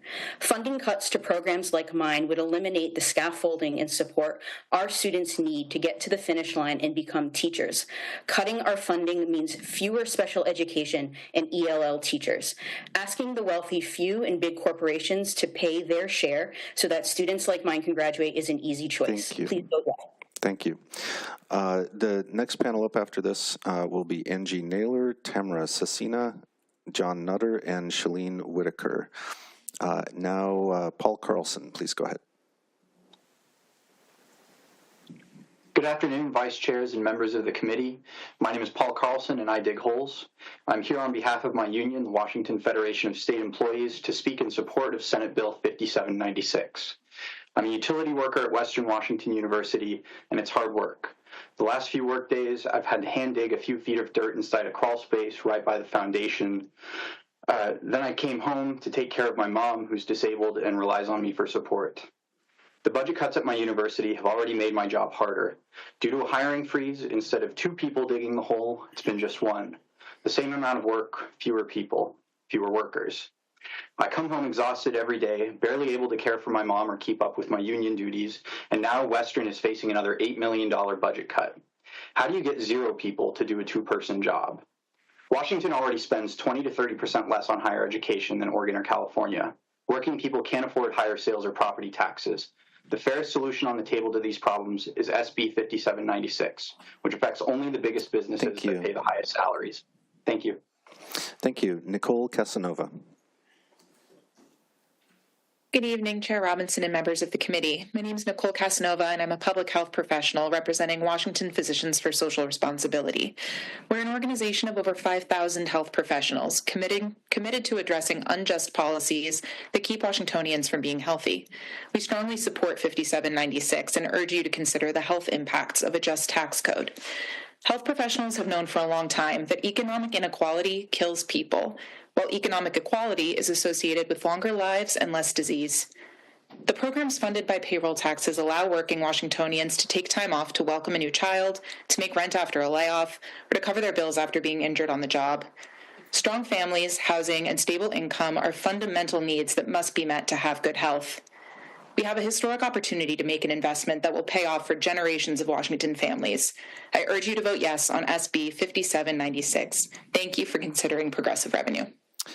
Thank you. The next panel on deck after this will be Jeff Minger, Molly Gallagher, Elena Rumianceva, and Radu Smentina. Now we'll go to Angie Naylor. Chair, members of the committee, I'm Angie Naylor, Chief Operating Officer and Chief Nurse Executive of Good Samaritan Hospital in Puyallup, here testifying against Senate Bill 5796 for multicare. The payroll expenses for highly skilled nurses, doctors, and pharmacists that provide care to Washington's sickest and most vulnerable patients would be taxed under this bill. Multicare estimates a system-wide impact of $39 million per year. We already significantly subsidize healthcare for Washingtonians. The gap between Medicaid reimbursement and the real cost of care led Multicare to see a payment shortfall of more than $400 million for each of the last 3 years. Our system ended 2024 with a negative $100.5 million operating margin. This bill would mean shifting resources from patient care toward paying this tax, which means losing jobs that can only be done in Washington state. These taxes are another cost driver imposed by the state that increase the cost of healthcare that will be paid by patients and businesses. Thank you. Thank you. Tamara Cecina. Thank you, Chair, members of the committee. I'm Tamara Cecina, CFO at Skagit Regional Health, a public hospital district comprised of 2 hospitals and multi-specialty clinics in North Snohomish, Skagit, and Island counties. I'm testifying against SB 5796 in its current form. We have more than 230 employees and healthcare providers whose payroll would be subject to this tax, generating more than $3 million in additional annual expense. Furthermore, we anticipate additional costs being passed to our organization from provider groups with whom we contract for services such as anesthesia, emergency medicine, oncology, and hospitalist care. Hospitals already subsidize care provided by government programs, which make up 75% of our payer mix. Skagit's 2025 budget has a razor-thin operating margin of 0.2%. This tax alone will put us in the red, a negative operating margin. Passage of this bill will reduce access to healthcare services in our communities. Thank you. Thank you. John Nutter. Good afternoon, Chair and members of the committee. For the record, my name is John Nutter. I'm an elected commissioner for Olympic Medical Center, a public hospital district that serves over 75,000 Clallam County residents. With a payer mix of nearly 85% Medicare and Medicaid, OMC has been operating at a loss for years. Our reserves have dropped from 105 days cash on hand to 28 over the past few years. Our savings account has funded our survival, but is no longer a viable option. We have been forced to consider dramatic changes in either seeking a partner or closing 2/3 of our beds to become a critical access hospital. The payroll tax before you would have a crippling financial blow to our ability to continue to serve our community. The proposed payroll tax would add more than $600,000 in tax burden for our health system that is struggling to survive. This is the equivalent of 5 mid-year nurses.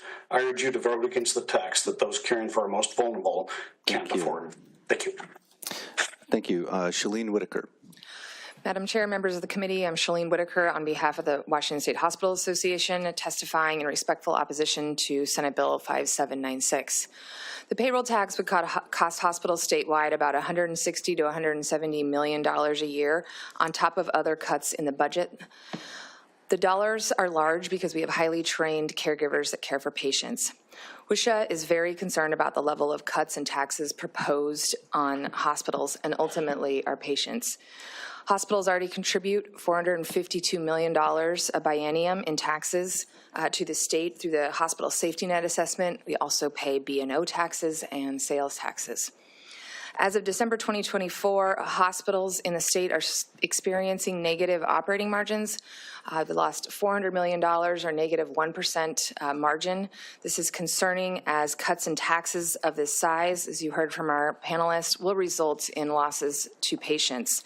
And the services that are vulnerable are primary care, behavioral health, and increased wait times for specialists and in emergency departments. Thank you.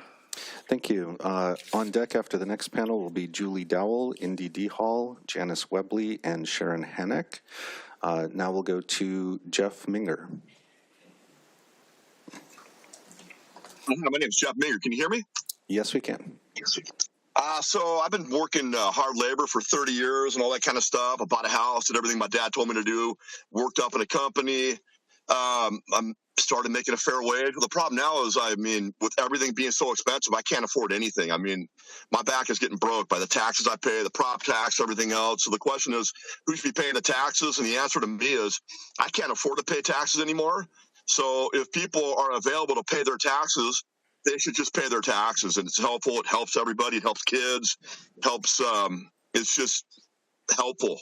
I can't carry the burden anymore, to be quite honest with you. That's all I got. Thank you very much. Molly Gallagher. Thank you. Hello, Chair and members of the committee. My name is Molly Gallagher, here with the Statewide Poverty Action Network and the Balance Our Tax Code Coalition in strong support of Senate Bill 5796 and the full package of progressive revenue proposals you're hearing today. At Poverty Action, we believe that everyone should have what they need to meet their most basic needs, no matter what.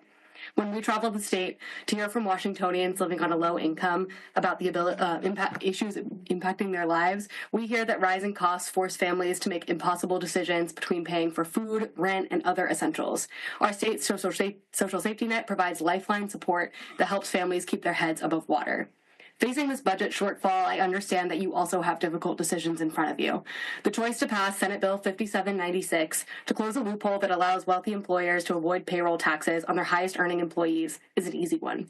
Passing this bill and other progressive revenue will allow you to continue to fund the lifeline services people in our state rely on. Thank you. Thank you. Alina Rumianseva. Hello, my name is Elena Rumiansova, and I live in Redmond.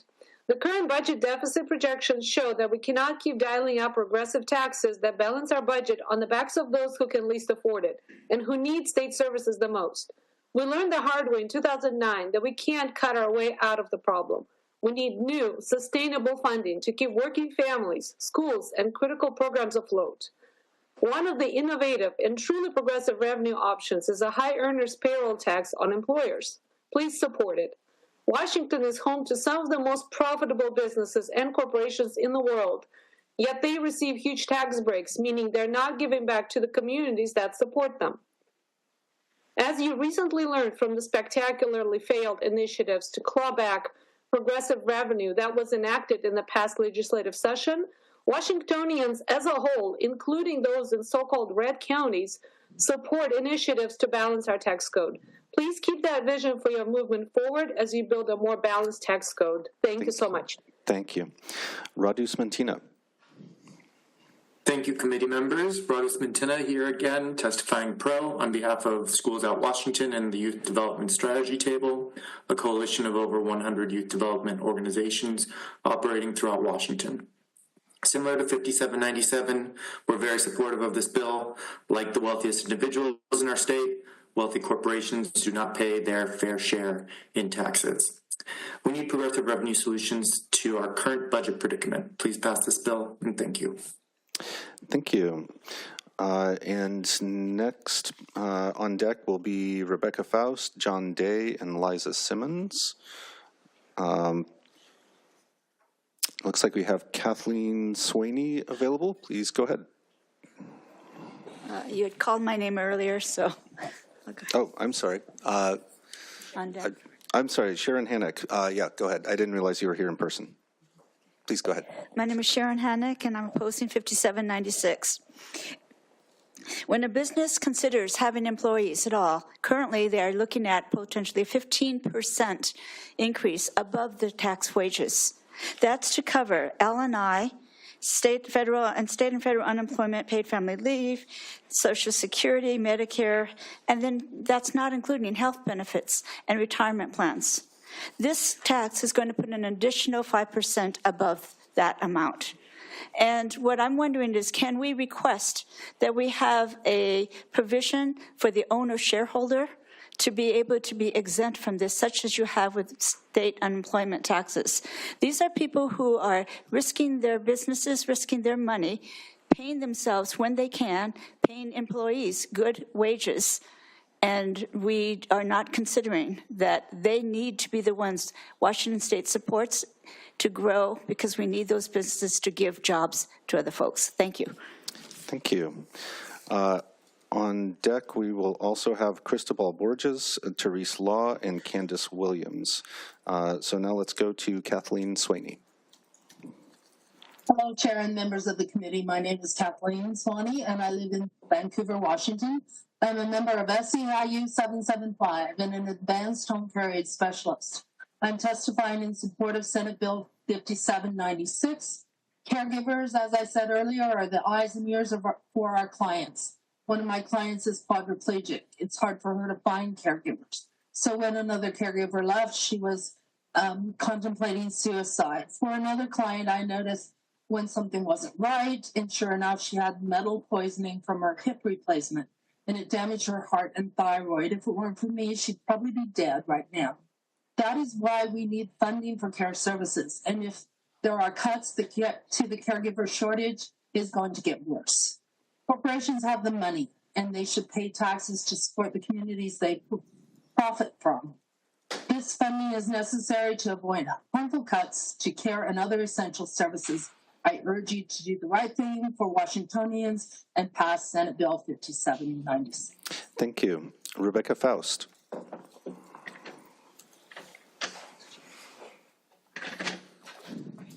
Sorry, I need to unmute. Hello. Good morning.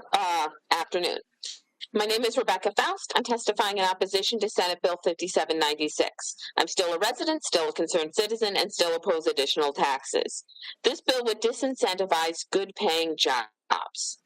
Now, $176,000, 100 sounds like a lot of money maybe to me, but I also recognize that it's not that much money maybe to someone who had to go to medical school and now they're a doctor living in Seattle, for instance, or some tech workers that have highly skilled workforce jobs or management responsibilities.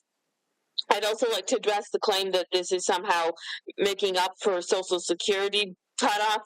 Social Security is a federal program. This money would not go into the Social Security program. It's completely separate. So, thank you. Thank you. Cristobal Borges. Thank you, Vice Chair and members of the committee. My name is Cristobal Borges, and I teach history at North Seattle College, and I am a proud member of my union, AFT Washington. I am here to ask you to support Senate Bill 5796. SB 5796 asks high-earning corporations and businesses to do well to help maintain the infrastructure of our state that have provided the conditions for them to succeed. It does this through a tax paid only by the employer, not by the employees. Such revenue will ensure schools are fully staffed, bustling child care centers continue to support parents, and Washingtonians from all parts of our state can have accessible and affordable health care. I work at a community college where every day I encounter students and colleagues that have had their lives changed for the better by the services and opportunities offered by our state government. In a time when our national government is being dismantled, it is inspiring to see this government body seek to invest in a brighter future for all Washingtonians.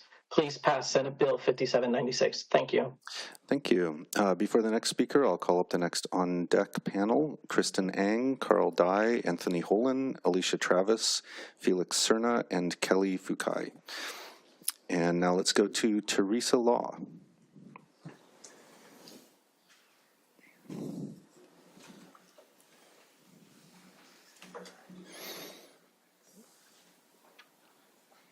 Therese Law, if you can hear us, please go ahead.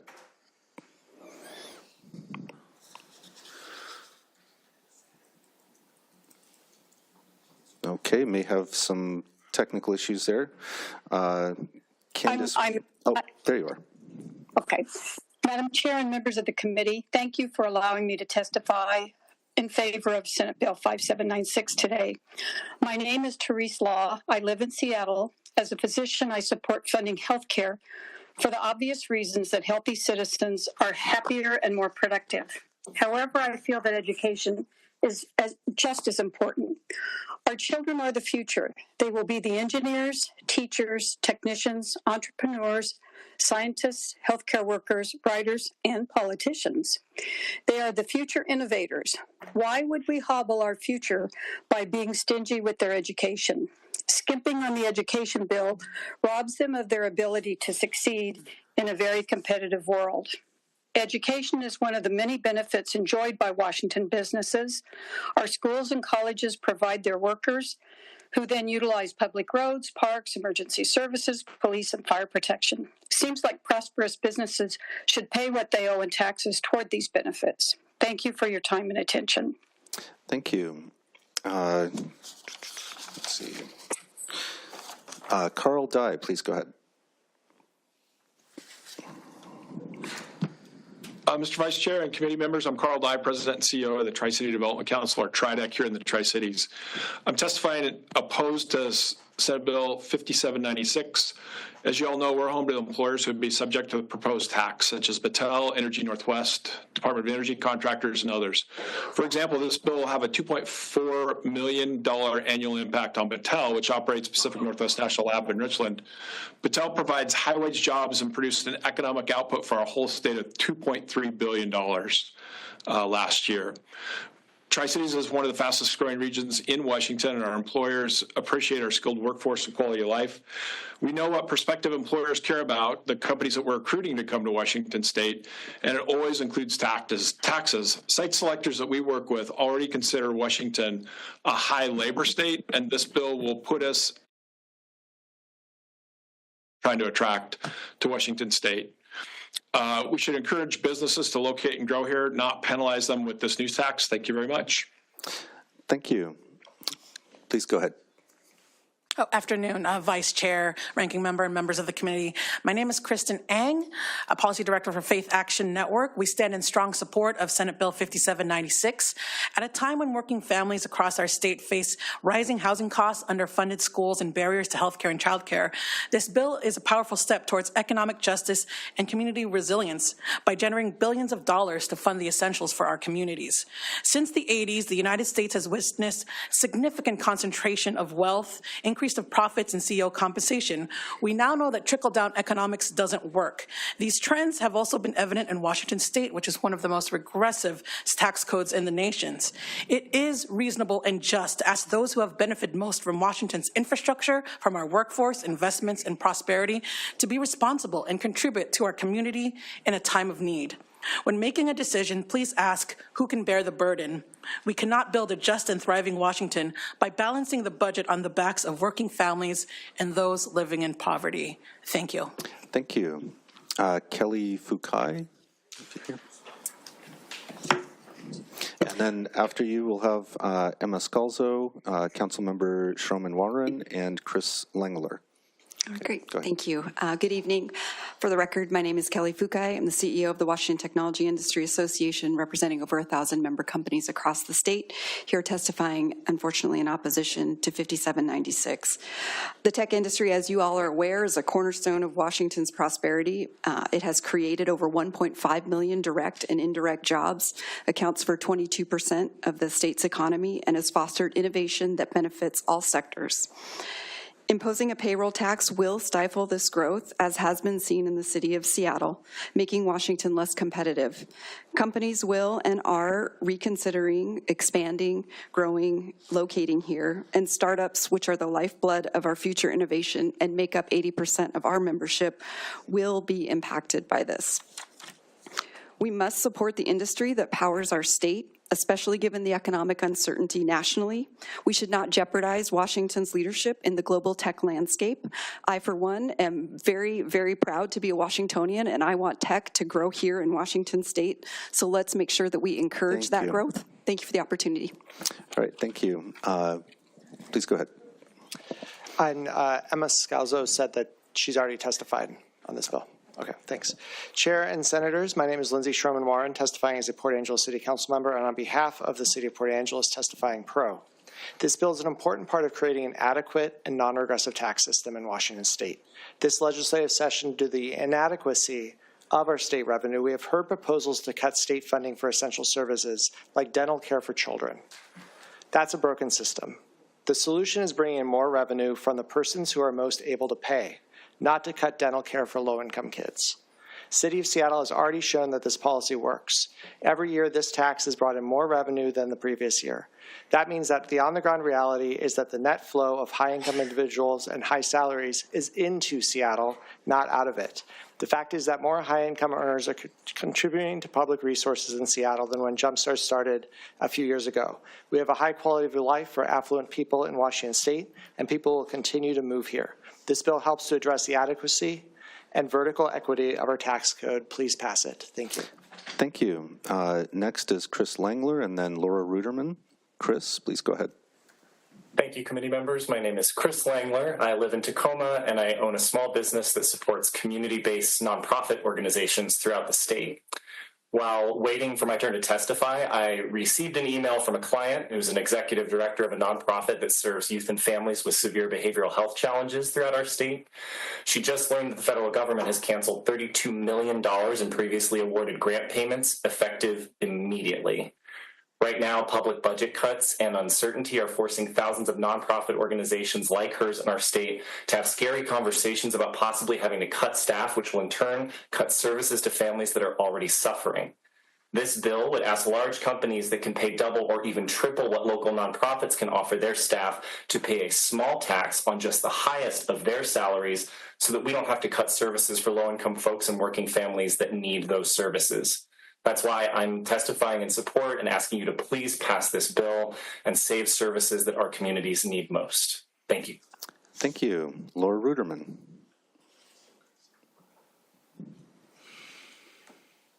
I think you're still on mute. Sorry, I thought you all were going to unmute me. So as I sit here, Laura Ruderman Technology Alliance, as I sit here, I'm a little stunned by the number of organizations who I know rely on the generous support of our major tech companies and their philanthropy every year to think about what happens if these companies move, which should not, and we cannot understate either the importance of large companies to our state's overall economy, the mobility of many of these companies, and the willingness of these companies to support taxes, which they pay and which you saw as they supported many recent initiatives when it makes sense. So again, I'm here as other because I want to point out the large number of small businesses that are supported indirectly and how much our state's growth, we are projected to grow at 6 times the national average for jobs between now and 2032.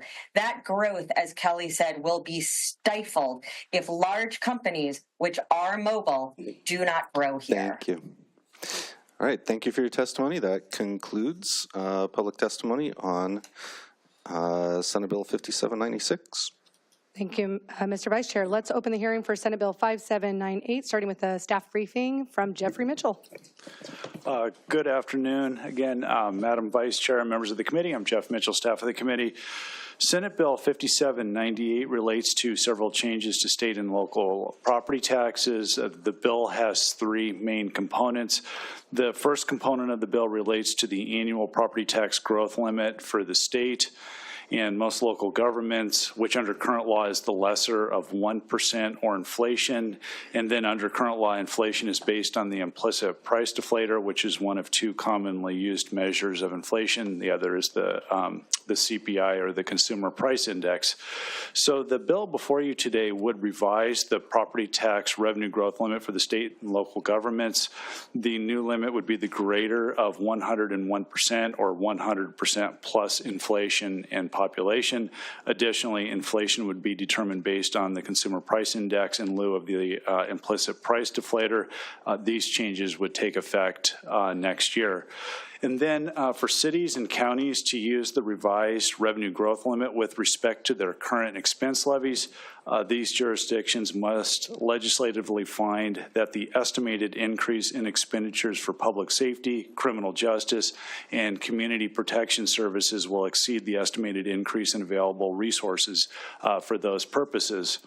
The second component of the bill allows all of Part 1 of the state levy to be exempted under the Senior Citizen and Retired Persons Property Tax Relief Program.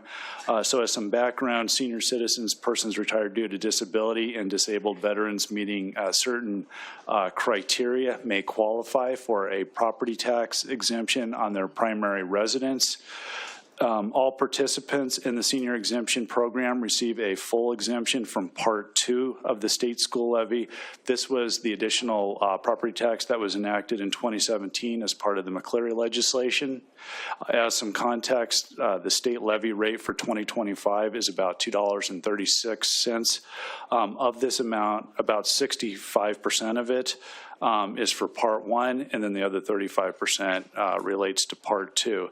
So the legislation before you today would exempt property owners from all of Part 1. Of the state property tax. The bill also contains anti-shift language, so the exemption does not cause property owners to pay a slightly higher tax rate. Instead, the state would see a revenue reduction.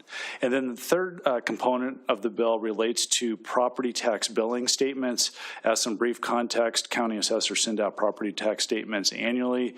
The statement includes property tax information, including the amount of taxes to be collected for each of the districts in which a property owner's property is located. Tax statements are mailed in mid-February. So the bill before you today requires property tax statements to specify the state property tax as the state school levy. There is a fiscal note available. The bill is estimated to increase state revenues by about $780 million over the 4-year period, and the bill also has a 4-year expenditure impact of about $851,000. And then again, under current law, the increased revenues go to the general fund for schools. With that, I'd be happy to respond to any questions. Any questions? Mr. Ranking Member, go ahead. Thank you, Madam Chair. And I guess just one of the things that I've noticed about this particular bill is the large amount of input that we've received from the public. And I've got here a list of all of the people who have signed in against this particular bill. And I'm just curious, I see 43,153 people who have signed in against it, which is about 95%. Have we ever seen anything of this magnitude before? I don't believe so. If I recall, there is a bill 1163 from this year related to firearms that had about 8,200 or 8,300 signed in opposition. Okay, thank you. Thank you. So with that, I said earlier in the hearing that there was a possibility we would not get to everyone.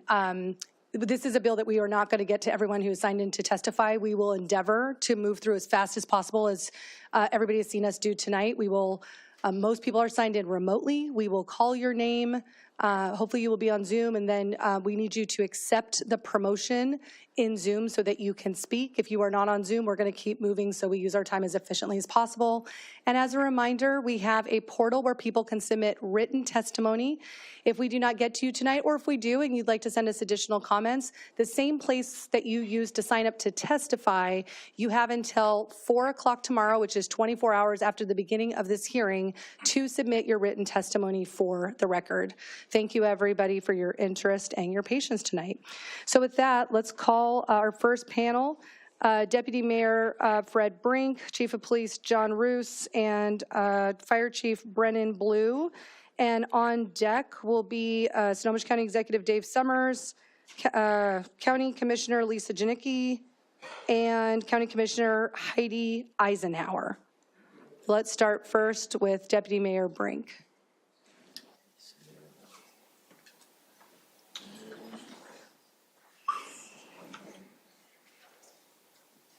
We're sticking with the 60-second timer. Thank you.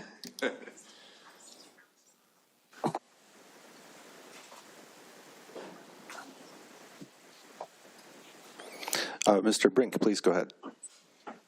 Yes, thank you. I just had a couple issues here.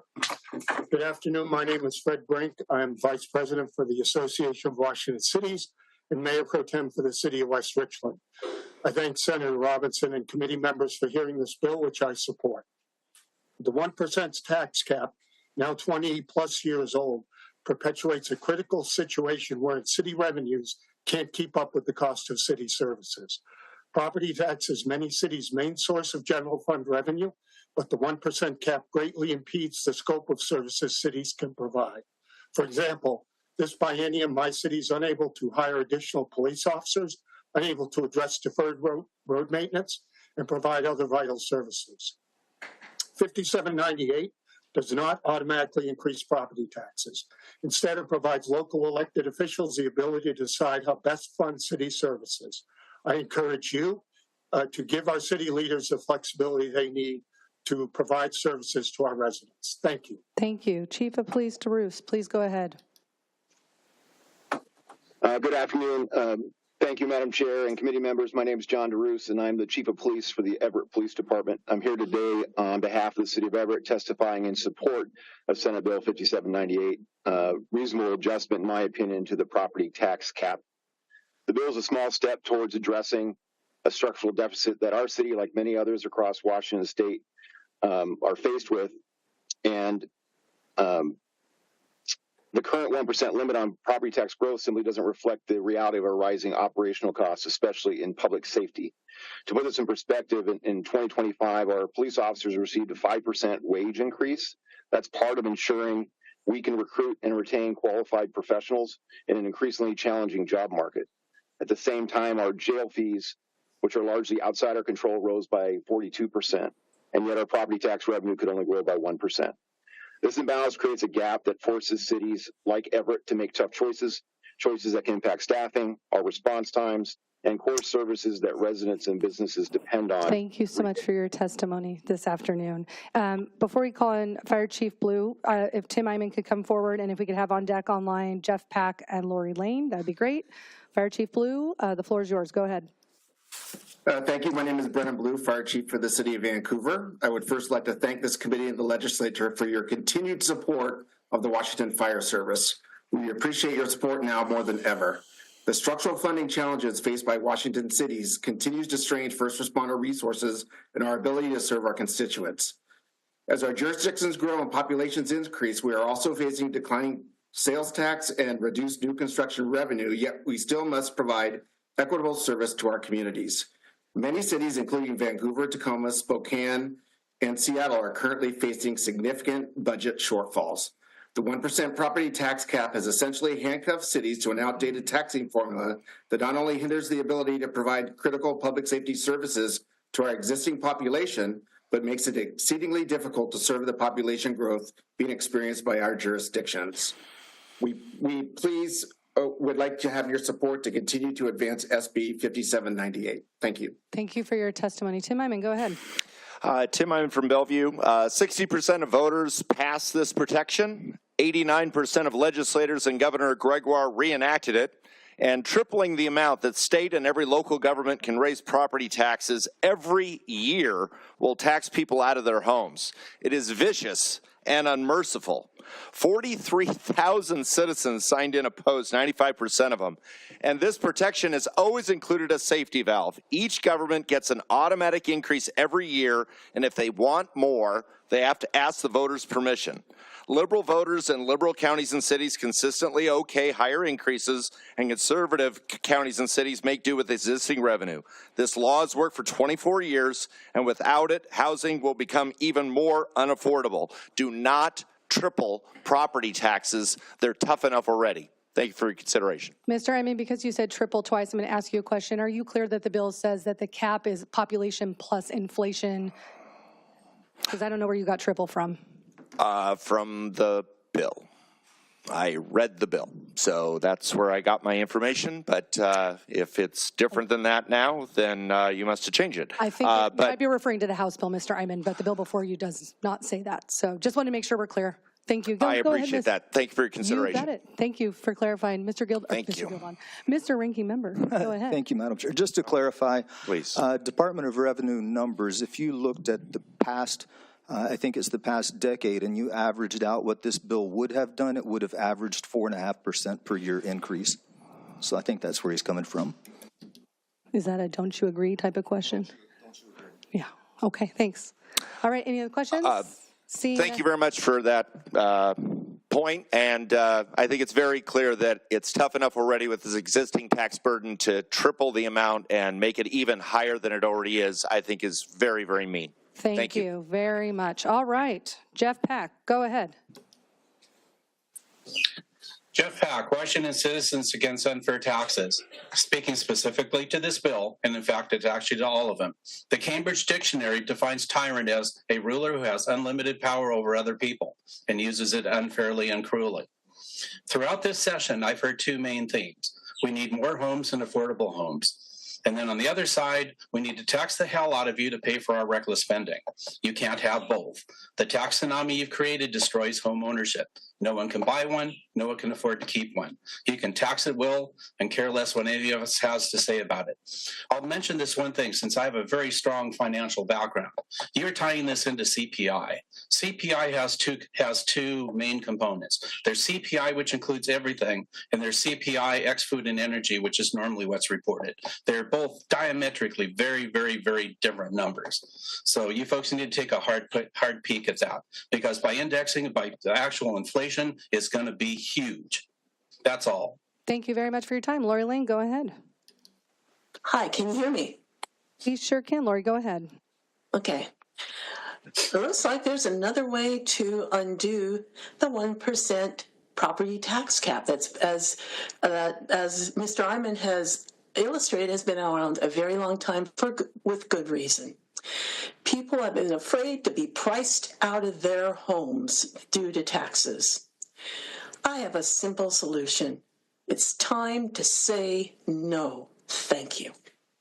Thank you so much for your testimony today. Before we go to Executive Summers, if we could have on deck Lyle Neal, Michelle Wolcott, and Ryan Johnson.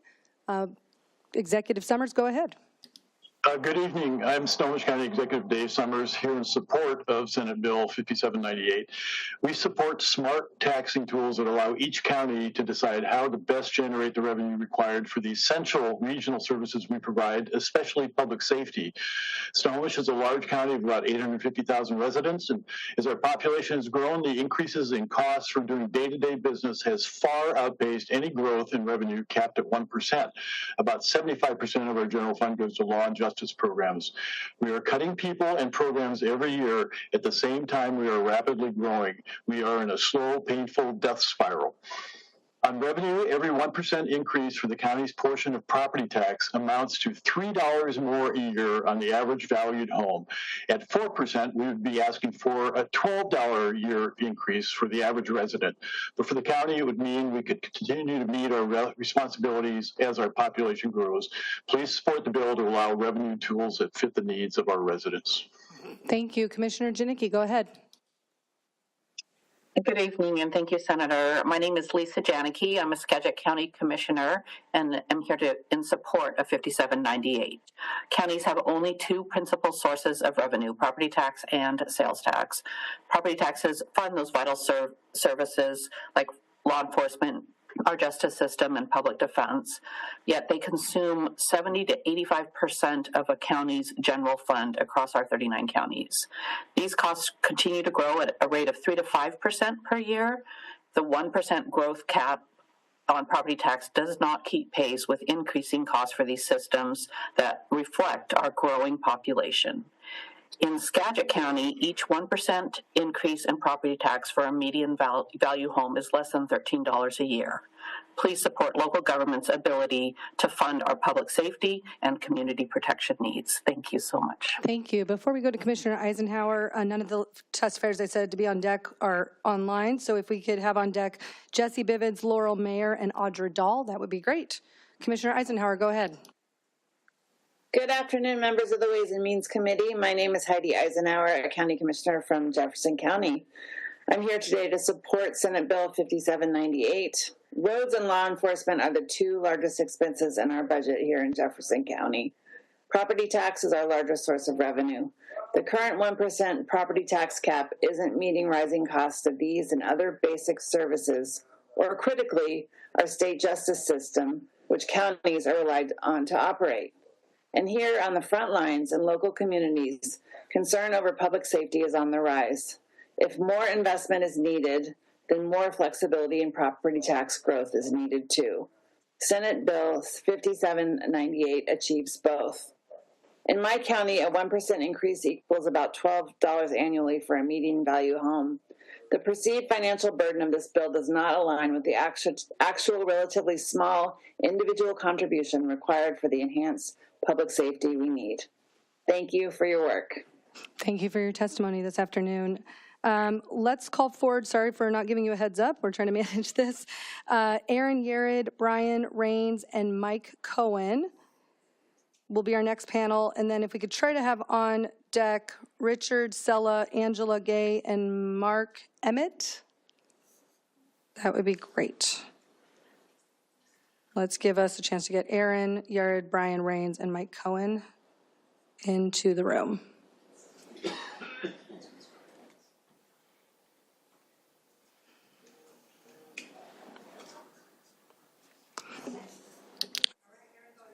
Aaron, go ahead. Thank you. Good evening, Chair and members of the committee. My name is Aaron Yard, and I'm the Director of Policy and Advocacy at Building Changes. I'm submitting this testimony in support of 5798 because lifting the property tax cap will not only help schools, but local communities as well. Working with community-based organizations through the Washington Youth and Families Fund, we at Building Changes have been able to see firsthand how dramatically different services are for students and their families depending on if they are located in an urban area or a rural one. While urban areas tend to have the money to provide various service options for families in crisis, we have witnessed how time and again rural areas have struggled to meet the unique needs of their constituents in similar situations. While the legislature in the past have tended to be more directive and focused on coming up with supportive options that work in urban areas, those solutions are not as realistic in rural areas where rental properties are limited and the local infrastructure available to support folks differs greatly. This is because local government revenue is just not at the level to meet the needs of their programs. By passing this bill, it will produce the additional funding necessary to create an opportunity for local governments to have the ability to provide flexible funding options tailored to the very specific needs of their communities to keep people safe and housed, which I think would be a very, very nice thing to do. So please join me in supporting this bill. Thank you. Thank you for your testimony. Brian Rains. Thank you, Madam Chair and members of the committee. For the record, my name is Brian Rains, and I serve as the Chief Executive Officer for Rural Resources Community Action. Rural Resources delivers a multitude of services to tens of thousands of residents in Ferry, Lincoln, Ponderay, Whitman, and Stevens County. We provide services in nutrition, transportation, housing, energy assistance, weatherization, employment and training, victim services, child advocacy, recovery support, as well as services specific to the senior and disability sectors. We offer support in everything from childcare to elder care, emergency housing assistance to first-time homebuyer assistance, and everything in between, which there is plenty. The ability for local governments to have the option to lift property tax caps would be transformative to our rural communities. Additional local resources would help our support around stabilized housing programs, as well as nutrition services for vulnerable seniors and families with young children. These services are vital to our community. We do not do this work alone. The work that our first responders and community partners do is essential to the wraparound service model that we have. For those reasons and many more, I urge support for this bill. Thank you. Thank you so much for your testimony. We are going to now go to Hunter George, Julie Salvi, and just those two for the moment. Hunter George, Julie Salvi. And then if we could have on deck Molly Gilbert, James Treffrey, and Kathleen Koch. Thank you, everybody, for your patience. There's a lot of folks that signed in to testify that are not on Zoom, so it's just taking us a minute to move through that. Thanks for your patience. Go ahead. Thank you. Thank you, Madam Chair, members of the committee. My name is Hunter George. I'm the Government Relations Officer for the Metropolitan Park District of Tacoma, and I'm also speaking today as the Chair of the Legislative Committee of the Washington Recreation and Park Association.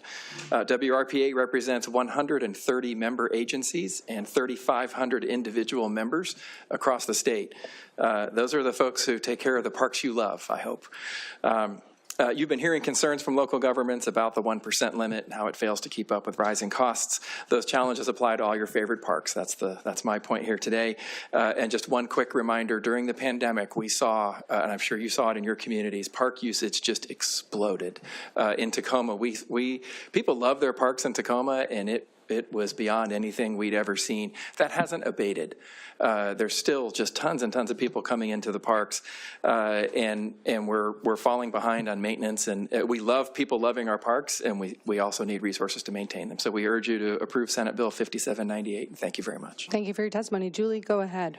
Good afternoon, Madam Chair, members of the committee. For the record, I'm Julie Salvi with the Washington Education Association, testifying pro on Senate Bill 5798. WA supports the combined tax package that you are collectively hearing today that makes our tax system less regressive. 5798 removes the artificial 1% growth limit that has created structural budget problems for cities, counties, and state government, where revenues are just simply not keeping pace with rising cost of services. State property tax are dedicated to supporting the state's paramount duty to educate our Washington K-12 students. As you have heard in testimony this year, school districts are facing budget deficits that are impacting their ability to meet students' need, provide individualized instruction, and meet the increasingly complex needs that students are bringing to our school. We appreciate the investments that this committee and the Senate has made in their budget to invest in K-12 schools, and ask you to support 5798 and the tax bills before you to help make that investment possible. Thank you. Thank you for your testimony. If Kathleen and Molly could accept promotion in Zoom if they have not done it in the last 10 seconds, that would be great. Great, so let's go to James Treffy.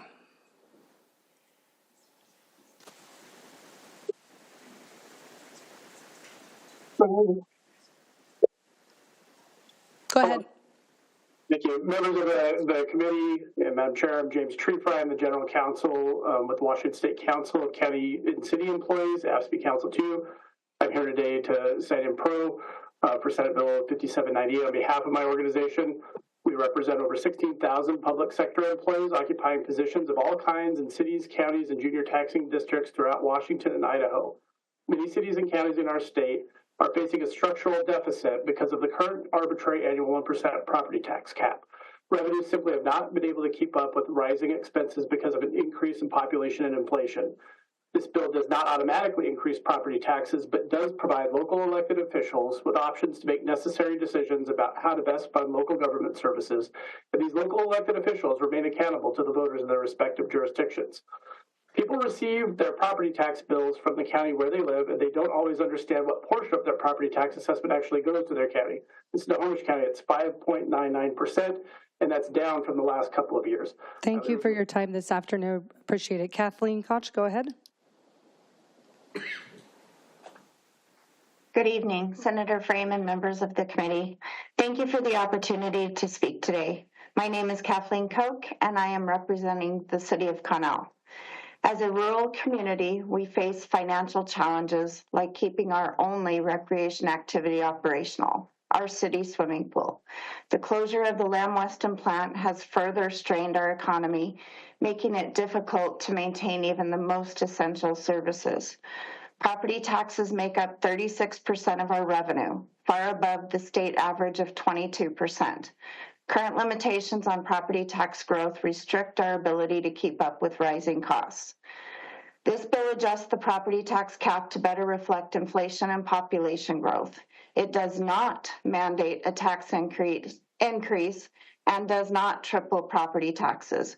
It provides elected officials the option to adjust rates. I respectfully urge you to support this bill to ensure communities like Connell have the resources needed. Thank you. Thank you for your testimony tonight. Before we go to Molly Gilbert, if we could have Julie Delestrez, Conan Thornhill, and Earl Troutman on deck. Molly, go ahead. Thank you. My name is Molly Gilbert, and I'm an investigator at the King County Department of Public Defense, and I am in strong support of Senate Bill 5798. Public defense in Washington state is on the verge of a collapse due to high caseloads. Attorneys in my office face a Hobson's choice: work on cases until you burn out or leave the profession altogether. In the last 2 years, we lost 48% of the attorneys in my office. Each exodus left behind high numbers of unrepresented indigent clients for the next attorney to deal with. Defendants rot in custody, and victims wait anxiously every time a defense attorney must be replaced. Caseloads are crushing public defenders, and there is no relief in sight, in part because of an arbitrary cap on property taxes set 20 years ago. Washington's criminal courts will collapse without revenue. Senate Bill 5798 is a sorely needed improvement to help counties meet the needs of their residents. Please advance Senate Bill 5798. Thank you. Thank you for your testimony tonight, Molly. The other folks that I had called to be on deck are not on Zoom. So now we're going to go to Sheriff Patty Cole Tyndall.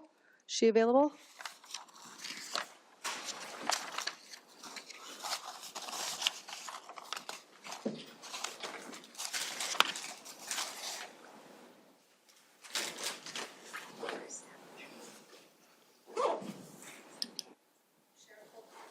Sheriff Cole Tyndall, if you can unmute, there you go. Go ahead.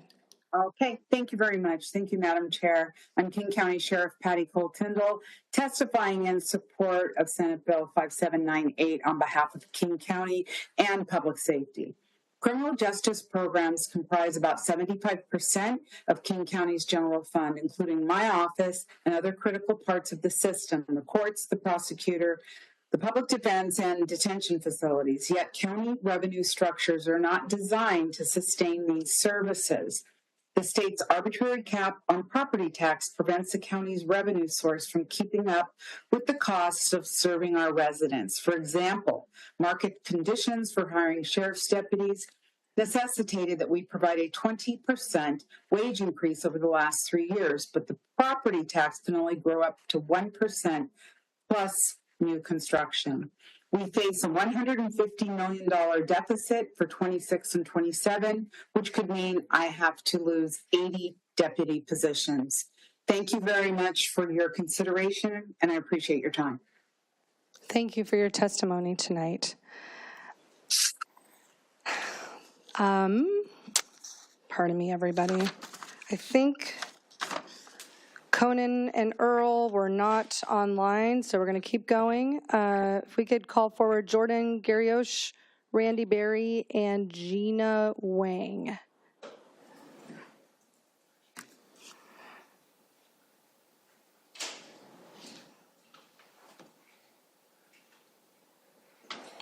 Again, thanks for your patience, everybody, as we manage a lot of folks that haven't shown up to testify, including all three of those folks. How about Chris Inman, Cassidy Kelsey, and Gayton Phelps?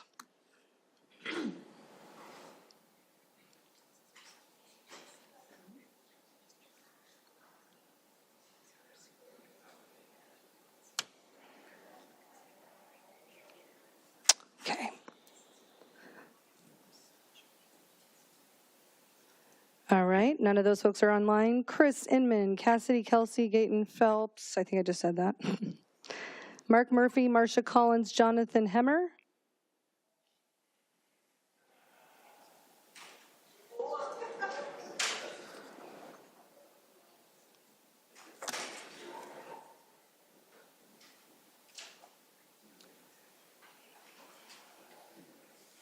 We're going to go at ease for just a second so we can coordinate with staff on our better approach on this. We'll be at ease for just a minute.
Can you imagine cutting lumber before there was a sawmill?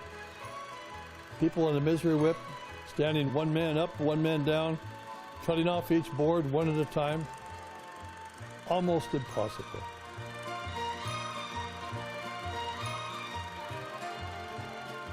The sawmill became a very important, innovative step forward for every community, including this one.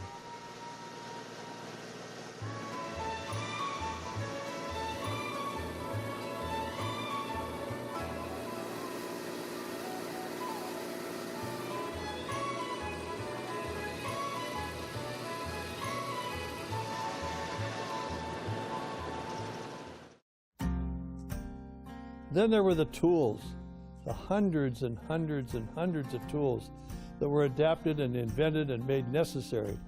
Every new piece of equipment brought new tools, new opportunities for tools, and a collection beyond belief. So folks watching at home, what we're going to do, we had probably 300 people sign in to testify, and the vast majority of them are not online. Staff is going to tell me who is present in the Zoom. We are going to call them one by one, and we will finish out who's online, and then in the meantime, we'll look and see if there's anybody who signed up in person in that order. But just to give you a preview, we're going to try to make sure everybody who has shown up gets to testify, and then if they haven't shown up, we're going to wrap the hearing. Mr. Prosecutor, go ahead. Yes, good evening, Madam Chair, members of the committee. My name is John Thunheim. I'm the prosecuting attorney here in Thurston County. And I have worked in the Thurston County Prosecutor's Office for 36 years. I just want to reiterate and endorse some of the comments that were made by others who are here in support of Senate Bill 5798, which I am also in support of. The comments that you heard much about public defense are also true of county prosecutors. Prosecutors' offices all over the state are facing higher caseloads, more burnout, more loss of personnel in very much the same way.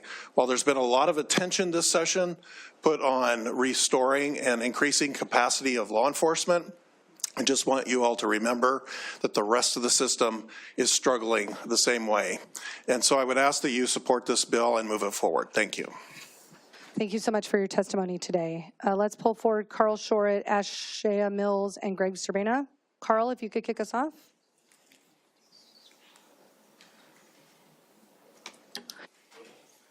You are still on mute, so if you could unmute, or perhaps we're just not hearing you. How's that? Any better? That is great. We'll go ahead and we'll reset the timer and go ahead.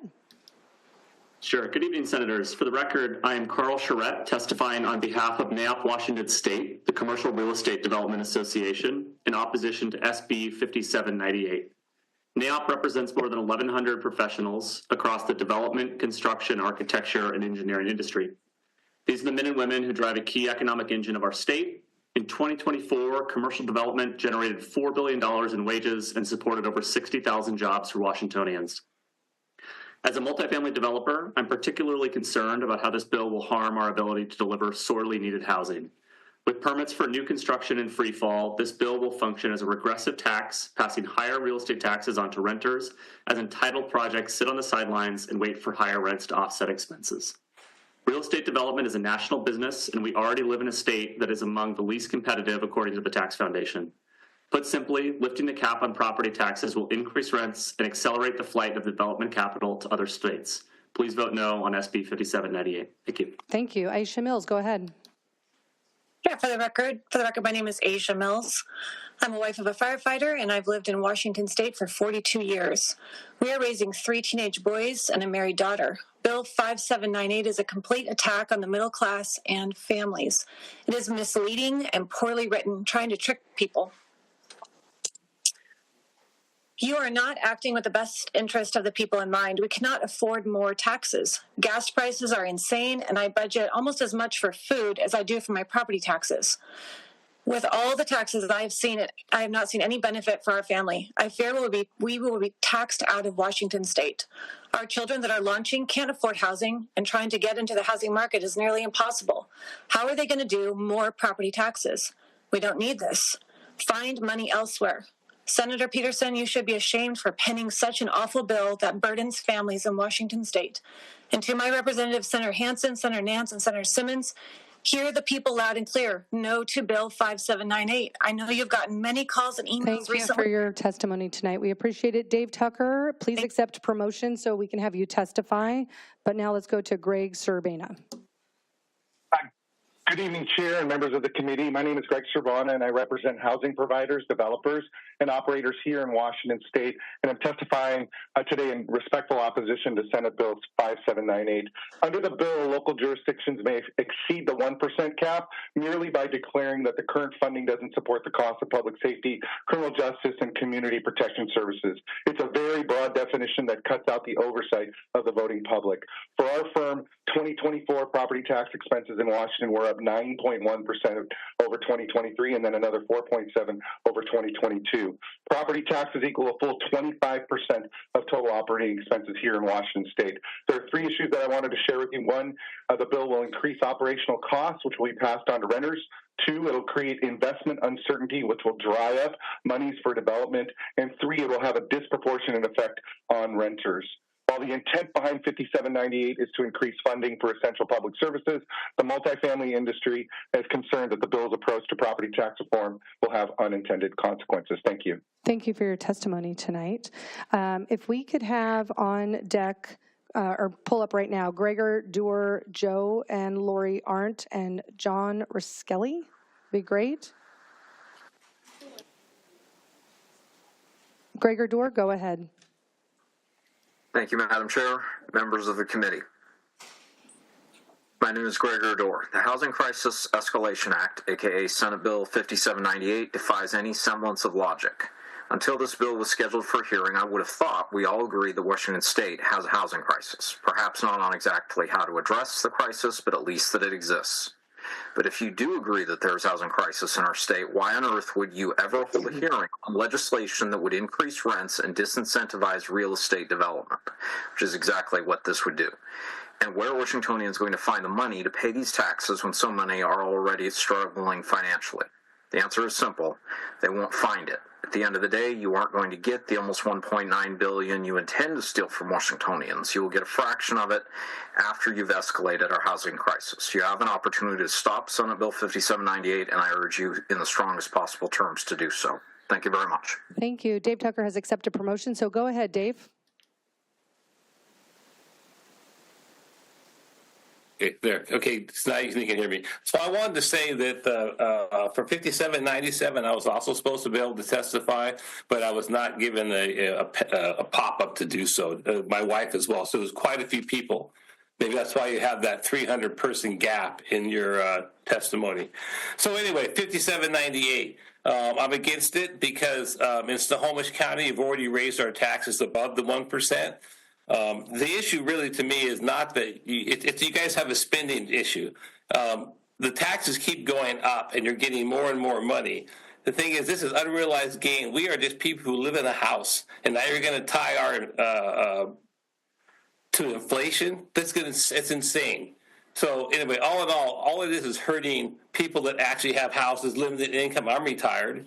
And so anyway, that's really the bottom line. You just need to control your spending. And we also have tax levies and things that people vote down because we're sick and tired of paying too many taxes. Stop spending. Thank you for your testimony tonight. Before we go to the next online testifier, if we could have on deck, which we believe is in person, so you should come right up to the desk, Dakota Manley, Anthony Mixer, and Corey Sherwood. But for now, let's go to Joe and Lori Arndt. Hi, can you hear us? We sure can. Go ahead. Okay, well, thank you for the opportunity to testify. We live in Vancouver, Washington, and we are retired. And we're living in the house that we raised our children in. And we've lived here for more than 45 years. As the taxes have gone up a lot on us because of this housing values going up. And we're relying on our current limited income and its fixed income. So we're worried that if we suddenly find that our property taxes are going up 4% a year instead of 1% a year, 4% a year for 10 years is 40%. We have a fixed income and we won't be able to afford that. We'll be taxed out of our house and we'll have to sell it. We think that's unfair, and we urge that you vote against this tax, 5798. Thank you, Joe. Lori, did you want to say anything separately? No. Okay. We put our lives together. Thank you. And so efficient with your time. Thank you so much. All right. Thank you so much for being with us tonight. John Ruskelly, go ahead. I'm John Ruskelly, former Spokane County Commissioner, and I oppose this bill. 5798 raises property taxes through intentional deception to evade the 1% levy lid cap for cities, counties, and special districts. It fails to require a vote by the citizens and authorizes local jurisdictions to increase taxes based on these two words, substantial need, a vague and undefined term. This bill is a financial nightmare for most seniors on a fixed income. Their homes are their retirement, and Social Security and other income simply pay for monthly bills. This Senate bill rewards continued overspending, mismanagement of funds, and financial incompetence by elected officials who have a spending problem, not a revenue problem.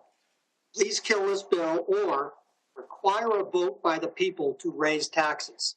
Thank you.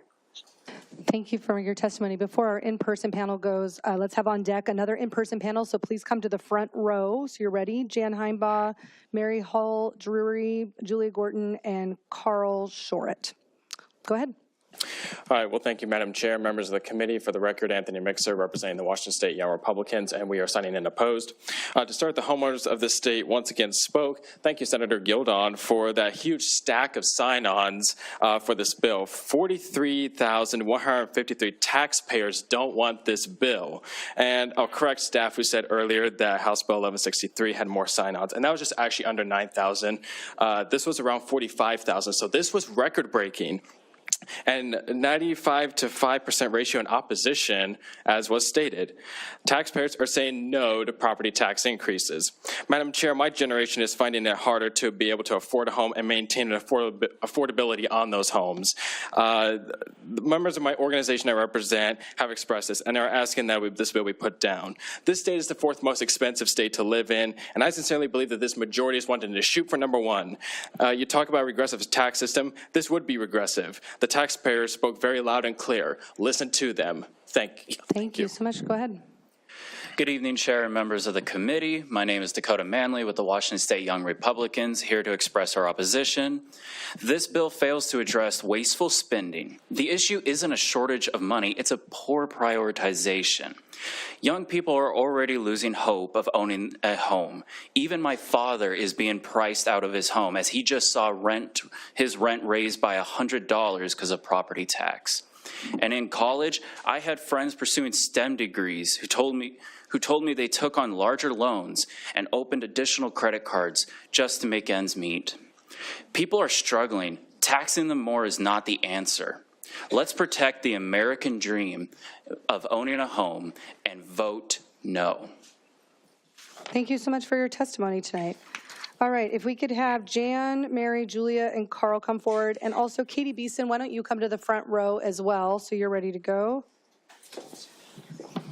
Jan, you want to go ahead and get us started? Yes, absolutely. Good evening, members of the committee. My name is Jan Heimbaugh. I'm here on behalf of the Building Industry Association of Washington. We represent over 8,000 members involved in all aspects of home construction, and we believe that home ownership is the key to building wealth in the state and is very good for our communities. Right now, 80% of the state's residents can't afford the median priced home in our state.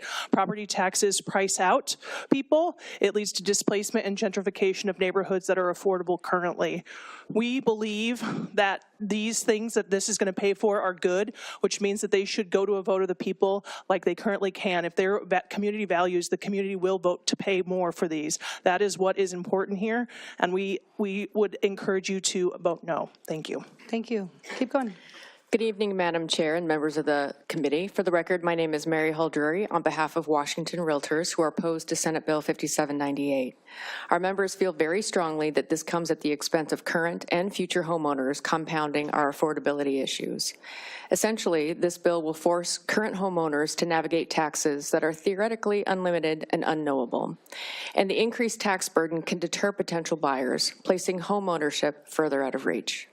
It's widely felt that homeownership is a cornerstone of financial stability and community investment. Making it less accessible under 5798 undermines this dynamic, and we ask that you do not pass this bill. Thank you. Thank you for your testimony. Julia, go ahead. Thank you, members of the committee. I'm Julia Gorton here today on behalf of the Washington Hospitality Association, representing your local restaurant lodging establishments across the state. We are opposed to Senate Bill 5798 and ask that you not move the bill forward.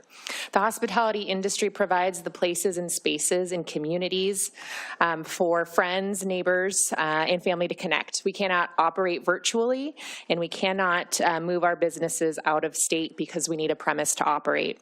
Your local small businesses will be impacted by Senate Bill 5798, paying increased costs directly through property taxes as well as rent increases in order to operate their businesses. Hospitality businesses in your community are running out of options to utilize. Our menu prices are already 12% higher than the national average, and we run with 20% fewer staff per location compared to the national average. And you'll see that businesses all across communities are closing for days or hours as well. Senate Bill 5798 adds to the affordability challenge that both families and small businesses are experiencing across the state, and we ask that you not move the bill. Thank you. Thanks, Julia.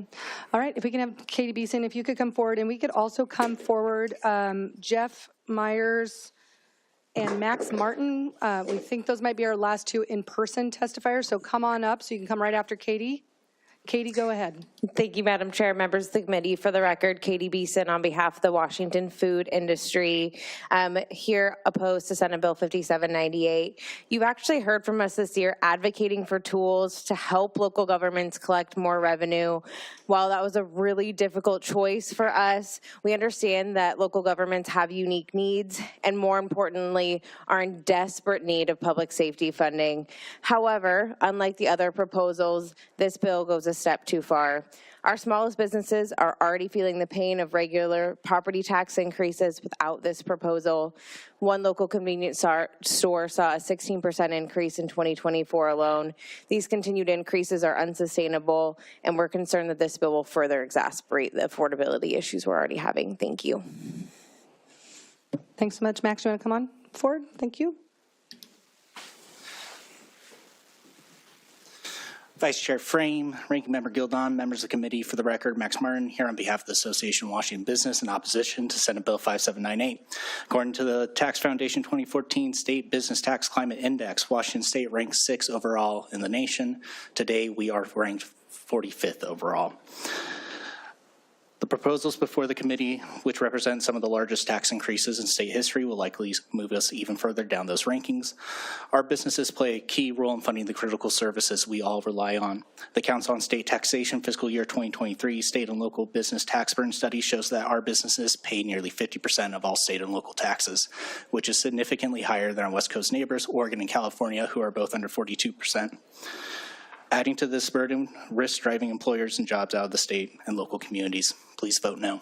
Thank you for your testimony. Jeff Myers, if you're here in person, please come to the front because we're about to go to our last online testifier, and then we think we're wrapped on the hearing. So let's go online to Michael Patterson. Go ahead. Thank you very much, Madam Chairman and Senate Committee hearing.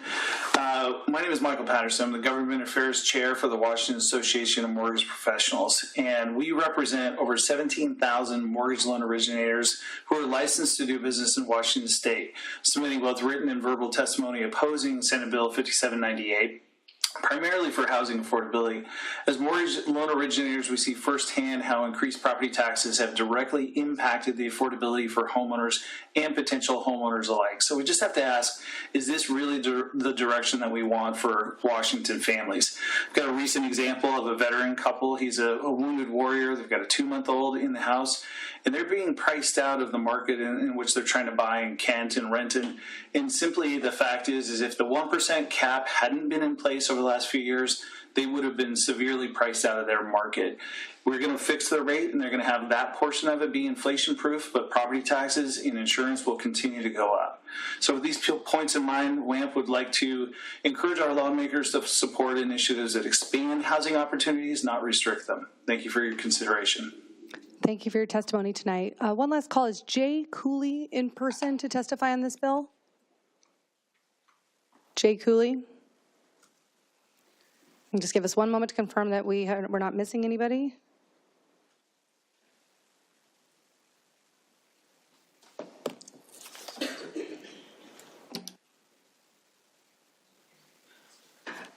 Okay, the folks that we had called have not accepted promotion.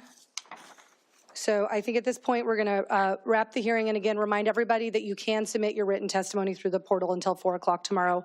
Thank you, everybody, for your patience. And with that, we're going to close the hearing for Senate Bill 5798 and open the hearing for Senate Bill 5794, starting with a briefing from Alia Kennedy.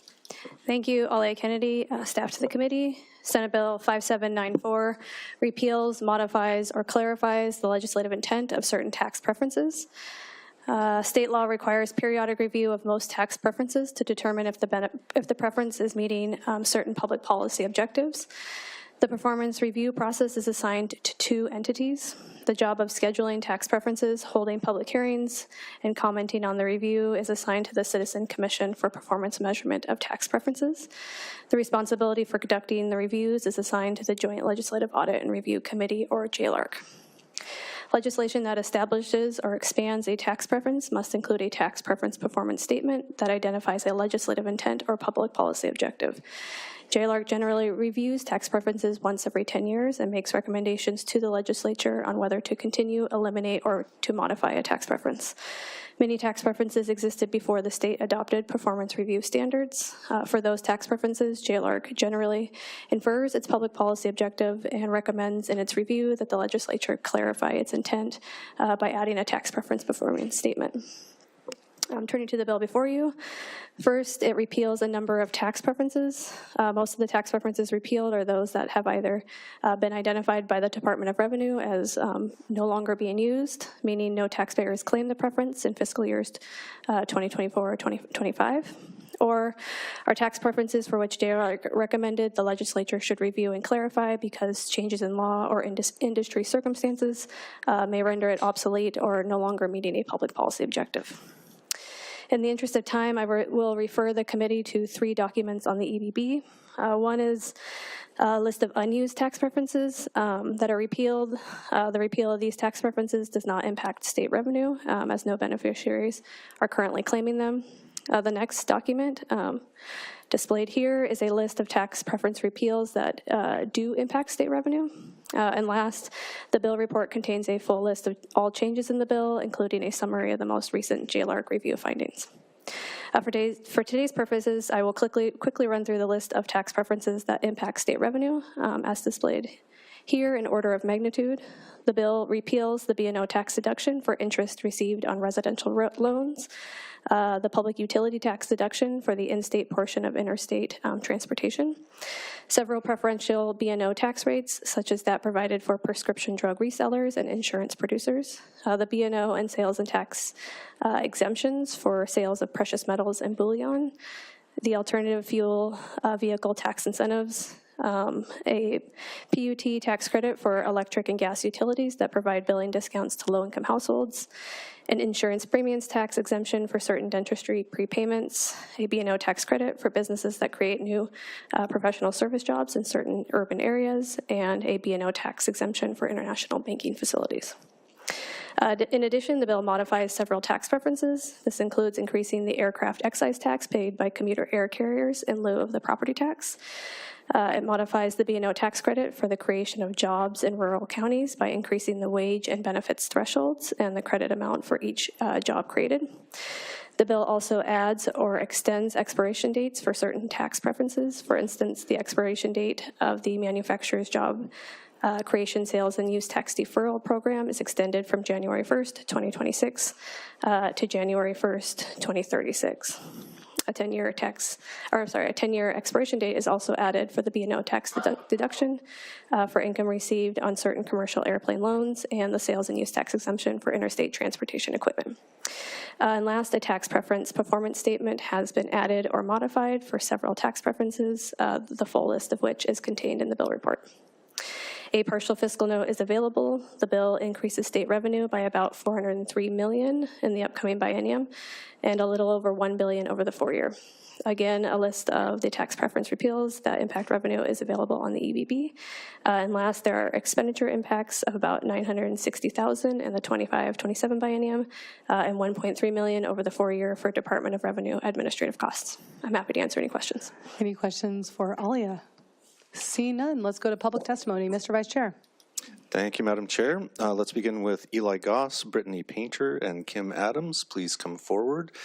After them, next panel will be Tim Iman, Jeff Pack, and Richard DeSam-Lazaro. Go right ahead. Hi, I'm Eli Taylor Goss, Executive Director at the Washington State Budget and Policy Center in support of Senate Bill 5794. To fund critical services, we support closing outdated tax loopholes. This will help protect over $400 million in programs and services our communities rely on, and up to $1 billion over the next 4 years. The nonpartisan Joint Legislative Audit and Review Committee reviewed these tax breaks and recommended ending them. Many were created decades ago and are no longer delivering on their original purpose or objectives. There are businesses who'd like to keep some of these tax breaks even though they're no longer meeting the original intent, but the reality is our state can't afford to keep them. Not while facing a significant shortfall and the urgent need to protect services families across Washington rely on. Closing these loopholes help preserve access to affordable childcare, education, and maintain community-based health and mental health programs. Thank you. Thank you. Go ahead. Okay. Hello, Chair and members of the committee. My name is Brittany Painter, and I live in Lacey, Washington. I work as a CNA in restorative aid at a nursing home, and I'm a member of SEIU 775. I'm testifying in support of Senate Bill 5794 because the state needs money to invest in care services that benefit our communities. Closing these tax loopholes would save over $1 billion over 4 years. Tax breaks for financial institutions, international investment banking companies, and prescription drug resellers doesn't make sense when the alternative is to cut funding for things like nursing homes and healthcare. As a healthcare worker, I see how many of us struggling. Living off of our wages isn't fair for the amount of work we do and the toll it takes on us. We have depression, anxiety, and stress from our work, in part because low staffing is a continuous problem in our field, and then people get burnt out. If care services are cut, this will only get worse for both care workers and the people we care for. Everyone should pay their fair share in taxes, and it's times these outdated tax preferences for portable. Thank you for your testimony. Kim Adams. Good evening, Chair and members of the committee. My name is Kim Adams. I'm here on behalf of my union, Washington Federation of State Employees. I work at DSHS, Developmental Disabilities Administration, as a case resource manager, supporting people with intellectual disabilities by connecting them with critical services, housing, employment, healthcare, behavioral health. After 34 years in human services, I still can't afford to buy a home. My rent increases erase all cost of living adjustments. I rely on a 19-year-old car that I cannot afford to replace to visit clients in their homes across King County. At 57, I do not believe I can retire. This is a reality for countless public workers who keep Washington running. Many of my colleagues already have second jobs or share housing and cannot afford cuts, increases to health care, or furloughs. Our state gives away $400 to $500 million per biennium in corporate tax loopholes. The wealthiest continue to benefit. Your frontline workers continue to struggle. Thank you. Thank you for your testimony. Tim Iman and Richard DeSam-Lazaro, please come forward. After this panel will be Cricket Farr, Juliana Dauble, and Stephen Blanford, and Alfred Higgins. Mr. Iman, go right ahead. Tim Iman from Bellevue. Always encouraging to see when the single subject rule does not apply to anything that happens down here. So this is a huge, massive bill with lots of moving parts. I just want to focus on the exemption on precious metals. This was passed by Booth Gardner over many decades ago. And the entire concept behind it was, would you rather get something and have an industry actually exist in the state of Washington, or do you want to just ship it to another state because this is so easily transferable? Precious metals is an industry in the state of Washington. It will not be if you were to take and get rid of this thing. It does seem to me that you're better off getting the B&O tax revenue and those kinds of revenues from it rather than destroying an industry altogether. Appreciate your consideration. Thank you. Richard. Thank you, Vice Chair, members of the committee. Richard D. Sam Lazaro, Government and Corporate Affairs for Expedia Group, your favorite Washington State travel agency. In 2019, we worked with the legislature to modernize the 70s era B&O preference for travel agents, establishing a higher rate for larger agencies like Expedia, while maintaining the lower tier for the state's small business travel agents. Despite the more than threefold increase for us, we supported that bill because it adapted to those big changes in the travel economy, while acknowledging that some things, like our low margins, stayed the same. So we're signed in con today, but we recognize that this is the beginning of a conversation on this and the other revenue bills. We share the concern over the impact of these taxes, of course, but we also share the concern over the critical investments that you've been hearing about and the programs that may be cut without new revenue. So we look forward to rolling up our sleeves and working with you on this and all others. Thanks. Thank you. And Jeff Pack, please go ahead. Jeff Pack, Washington Citizens Against Unfair Taxes. I'll just kind of wing this one. To be honest, when this bill first showed up, I looked at it and I read it and I read it and I read it. There's pages of this thing. To be honest, I got bored to tears reading through it. But the overall thing I was left with on that particular bill was it's just extremely punitive. And it seemed to be, there was a whole lot of pieces that were going against fuel and stuff like that. I mean, do you folks not get that, when you take stuff away, it gets paid somewhere else? Because when you take away a tax preference, guess what? That gets passed on to us. I just shake my head. Thank you.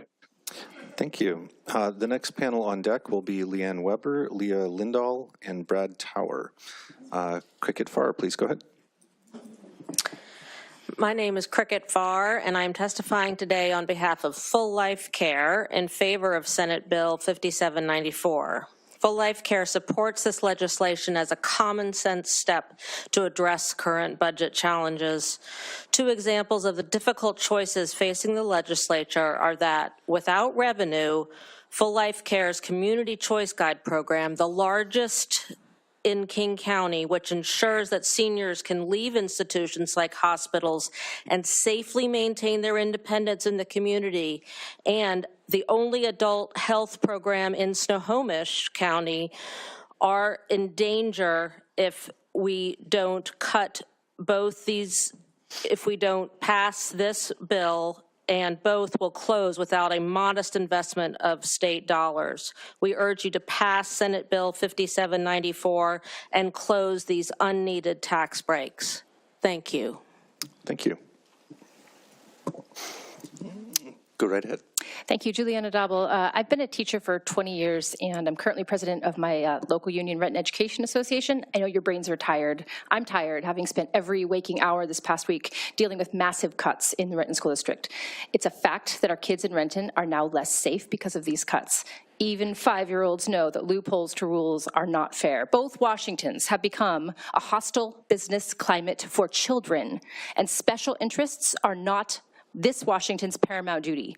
The fact that a joint legislative audit review committee recommends these obsolete cuts be made is obvious to everyone. It's not complex, and it is something that we all know. Wealth fairness is the basis of a sustainable civil society. Civility relies on education and tax justice, not oligarchy. Dear members of the committee, I'm Dr. Stefan Blandford. Forgive my voice, it's a little hoarse today. At a time when our state is facing a huge revenue shortfall to fund community priorities, it's absolutely time for the legislature to repeal obsolete tax breaks. They can do this by getting rid of budget-based busting tax breaks. Closing these tax loopholes would save over $1 billion over 4 years. Giving away money to financial institutions, international investment banking companies, and prescription drug resellers is not just bad policy, it's out of alignment with what everyday people want and need. Washington people must take a long do-over steps towards cleaning up our tax code so it serves all Washingtonians and secures revenue to fund important state programs. Thank you. Thank you. Leanne Weber and Brad Tower, please come forward. After them, on deck will be Patricia Trippett, Michelle Hendrickson, and Betsy Norton. Good afternoon, Madam Chair and members of the committee. For the record, I'm Brad Tower here today on behalf of the Community Bankers of Washington, speaking against the measure before you, specifically to the tax on first mortgages. I'd like to point out that the largest banks already pay this tax, the credit unions do not pay this tax, and the federal government doesn't pay this tax. So the only people that this particular bill would apply to are your local community banks who portfolio the loans that we're talking about. Most loans are sold to the federal government or generated for the federal government, so the funds are not made on the interest on these loans. We have two disturbing trends. One is the exit from the mortgage market by our Washington banks like WaFed and Heritage, et cetera. And the second is the purchase of those banks by credit unions. So at best, you will facilitate the departure from this market by our local banks, and at worst, you'll facilitate the further purchase of those banks by credit unions, and you will lose all of the B&O tax from those institutions. For those reasons, we ask you to remove that section 122, subsection 14. Thank you. Thank you. Okay. Hi, my name is Leanne Weber. First off, thank you, Chair and members of the committee. My name is Leanne Weber. I'm the Global Head of Tax for Russell Investments. I am testifying on behalf of Russell Investments in opposition to Senate Bill 5794, specifically Section 104, subsection 1. This section repeals the preferential rate for qualifying international investment management services, or what we commonly refer to as IIMS. Senate Bill 5794 is intended to eliminate tax preferences that are either obsolete or they have determined to not be meeting their performance objectives. And while Russell Investments fully supports the periodic review of these tax preferences, we believe the IIMS rate meets the performance criteria as evidenced by former review processes and subsequent legislative action. In 2014, the Joint Legislative Audit and Review Committee reviewed IIMS and determined that the legislature should review the preference. In 2019, they subsequently passed Senate Bill 6016. I'm going to have to ask you to end. Thank you. Leah Lindahl. Thank you, Chair. Members of the committee, my name is Leah Lindahl on behalf of the Healthcare Distribution Alliance, and we're here to oppose Senate Bill 5794, specifically the elimination of the tax preference on warehousing of prescription drugs. HDA members ensure over 10 million pharmaceutical products are delivered daily to healthcare providers, including over 5,500 in Washington. Our industry operates on extremely thin margins, about 1% on average. A 250% increase in the B&O tax rate would create severe financial burden on the supply chain, on pharmacies, and on patients. Additionally, the inclusion of repealing this tax rate does not meet the legislative intent. Upon review, JLARC concluded this tax rate did meet its policy objectives and recommended for its continuation. Eliminating the tax would destabilize the healthcare supply chain, harm pharmacies, and raise costs at a time where affordability is crucial. We urge that you oppose the tax, increasing and raising the cost of prescription drugs, and we really appreciate your time and consideration. Thank you. Thank you. Patricia Trippett, Michelle Hendrickson, and Betsy Norton, please come forward. After them will be Chris Herman, Scott Hazelgrove, and Sean Egan, and Dan McKisson. Hello, members of the committee. My name is Patricia Trippett from Olympia. During my career as a home health physical therapist, I saw firsthand what health care meant to people. Practical things, like how to get to the shower without falling and ending up in the hospital again,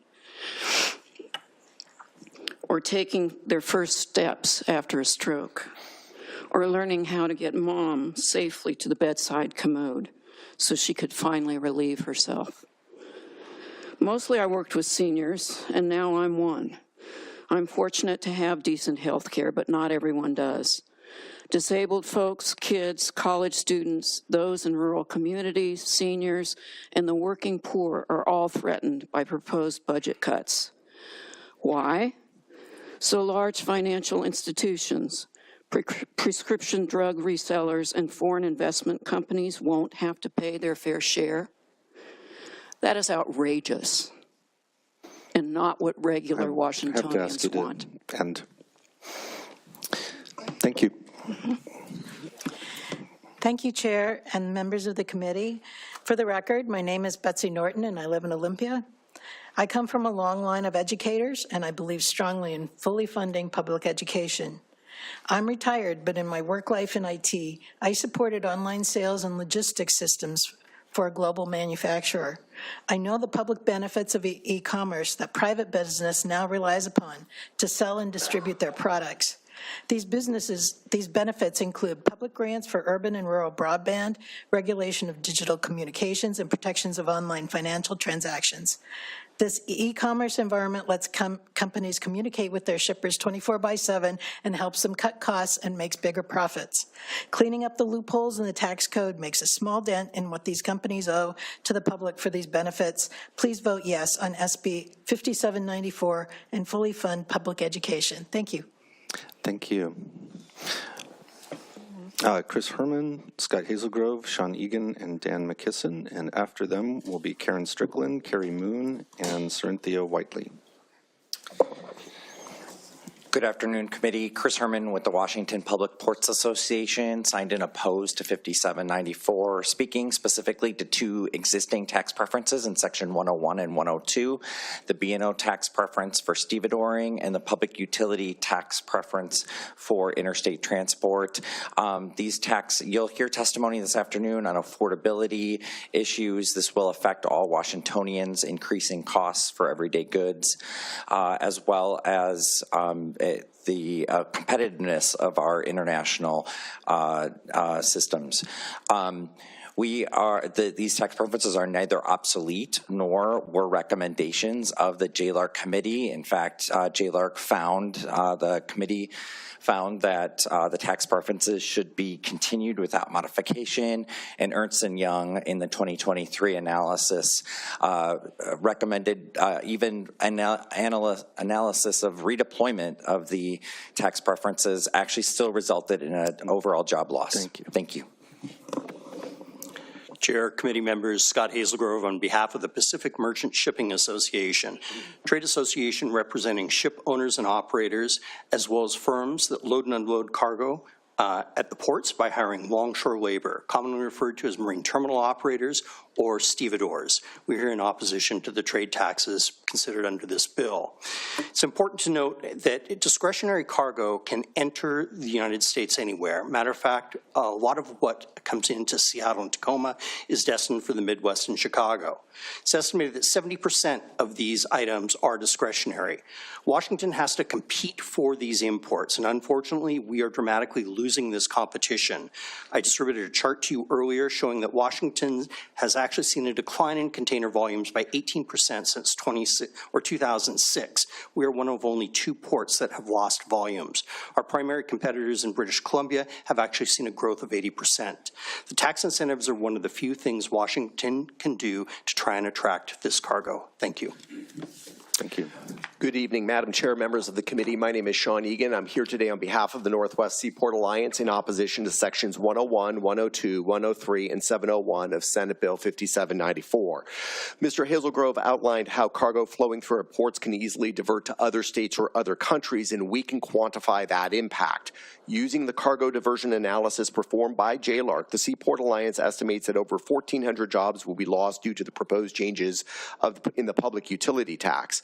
When you add the proposed increase of the stevedoring tax, that number jumps to over 3,400 lost jobs. And that's just at the Seaport Alliance. Other ports would see similar losses. And don't just take our word for it. Numerous studies by federal and state agencies, academia, and the private sector have all characterized the very discretionary nature of cargo here in Washington state. To quote Paul Sorensen, who studied this question for the Joint Transportation Committee, Puget Sound container ports have significant competition, and imposition of cargo taxes could lead to a significant loss of container traffic. Decision makers should proceed with care. Dan McKisson. Question from Senator Wagner. Thank you. Actually, it's for staff, so you gentlemen can go.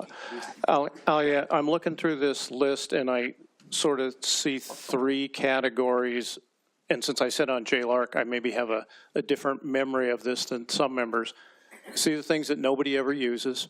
That makes sense. I see the things that JLARC did specifically say we shouldn't continue.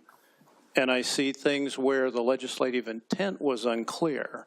So that's kind of the three categories that I see. Could I and maybe some other members sort of get a list, not right now, but later, of those three categories so we can sort this through? Yes, I can do that. Thank you.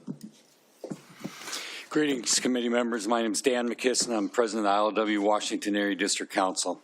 We understand that new tax revenue is necessary and we support many of the proposed funding measures like SB 5797. However, we are speaking in opposition to certain sections of this bill, which if passed will result in the diversion of marine cargo from Washington seaports. Longshore work has consistently provided reliable high-wage jobs, and you don't need a college education or college degree to make a good wage through a career in maritime trades. We live in a competitive global marketplace and shipping operations have their choice of ports to choose from. For example, ships are calling on Canadian ports to avoid paying the harbor maintenance tax. Currently, there are 6 ships at anchor in Canada waiting on berths, while in my port, the Port of Seattle, tonight, we have 5 empty berths. These ships are willing to wait simply to avoid paying extra fees. Please oppose fees that would cause cargo diversion to other ports. No ships, no jobs. Please protect Washington's working waterfront. Our jobs depend on it. Thank you. Thank you.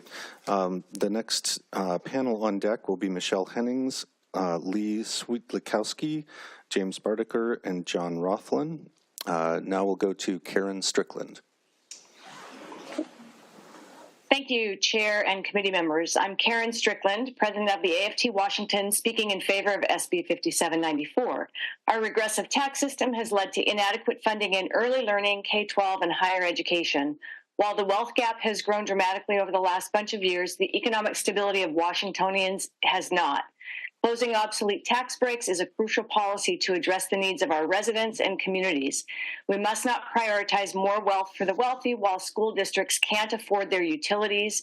College students are faced with higher costs that will close the door on their education, and too many staff and faculty rely on public assistance because of low wages. Washingtonians need the investments that closing tax breaks will buy. You have a choice. Give money to highly profitable businesses like banks or invest in the people of the state. On behalf of the membership of AFT Washington, I urge you to pass 5794. Thank you. Thank you. Carrie Moon. Hello, I am Carrie Moon. Thank you for introducing bold progressive revenue solutions this year. I urge you to support them all, especially SB 5794, to repeal outdated tax loopholes. As a resident of downtown Seattle for 30 years, I see directly how corrosive wealth inequality is. I see daily how it fosters alienation and despair in our communities, both for the haves and the have-nots. The happiest societies are the most equal, where everyone feels dignity, like they belong, like they have a fair shot. Working together towards this harmony is, to me, the most sacred work. Great public schools, health care for our neighbors who need help, community-based violence intervention. You invest in these things because we know they work, because they establish a secure foundation for us all. Requiring financial corporations and the wealthiest few, who rely on and benefit from healthy society too, to pay their fair share is not a tough choice. We need sustainable revenue for investing in what we know makes us all strong and safe together. Thank you. Thank you. Cynthia Whiteley.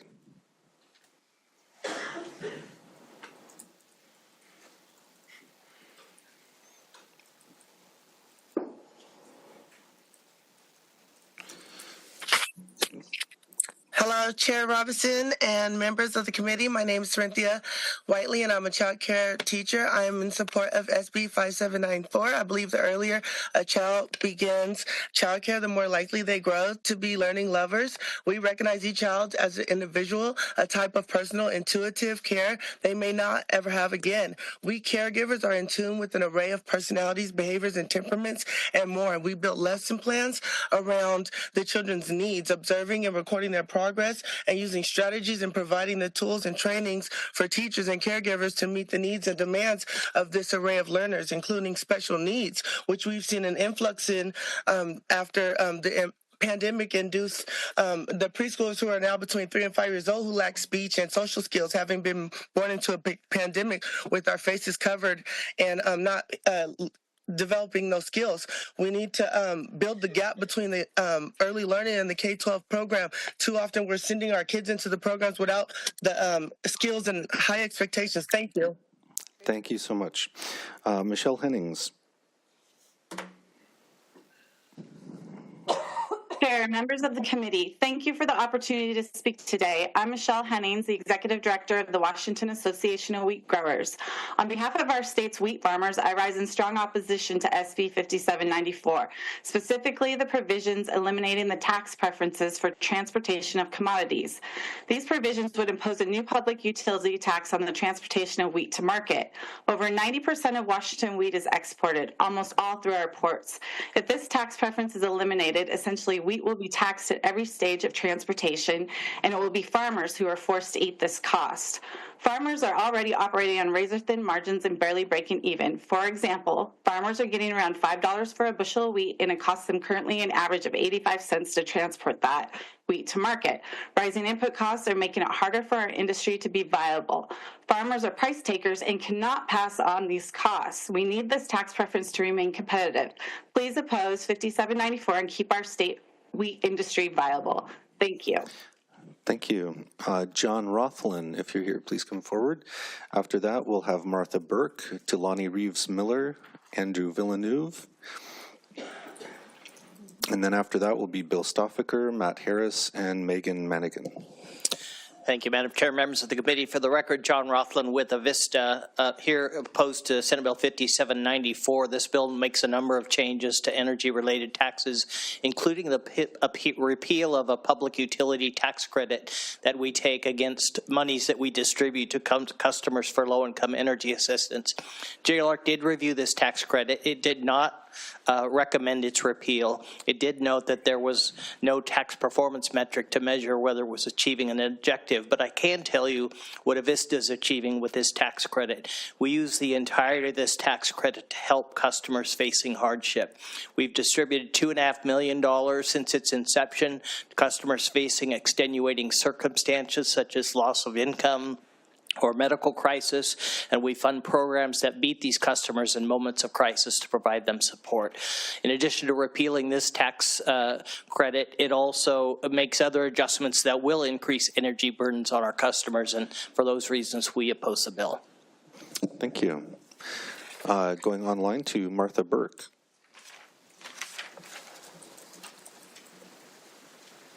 Oh, not sure.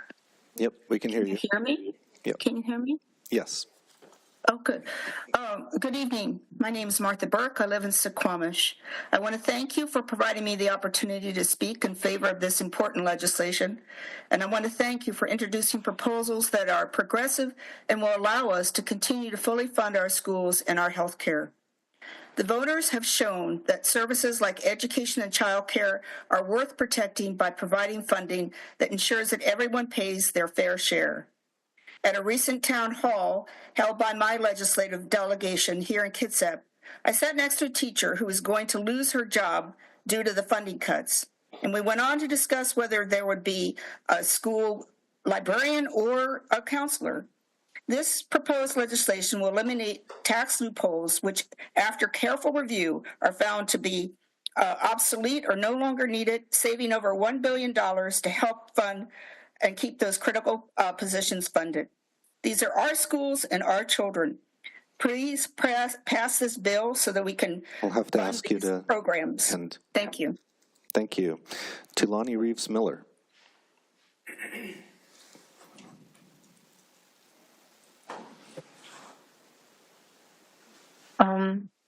Thank you, Chair and committee members. My name is Tulani Reeves-Miller, and I'm an elementary library technician in the Tukwila School District, testifying in favor of SB 5794. As a public school employee, I see firsthand how lack of funding negatively impacts both students and staff. I enjoy helping teachers and students access library resources and check out books, but recently the library has had to close for hours daily while I cover staffing shortages as a recess and lunch monitor. As budget for education shrinks, school staff also contend with layoffs yearly. Passing SB 5794 will fund our schools and allow staff to focus on our goal to provide resources for students to grow into educated and engaged citizens. Please support the people and communities of Washington State and vote yes on SB 5794. Thank you. Thank you. Andrew Villeneuve. Good evening, Senators. For the record, Andrew Villeneuve from the Northwest Progressive Institute. Last week, we asked a representative sample of likely 2025 voters in Washington for their views on the package of bills you're hearing this evening, including this element of the package, removing obsolete tax breaks, using a plain language summary of the provisions without arguments for or against. We found 62% in support of the package overall, 31% opposed, and 9% not sure. That's a support to opposition ratio of 2 to 1, which just isn't something we see every day.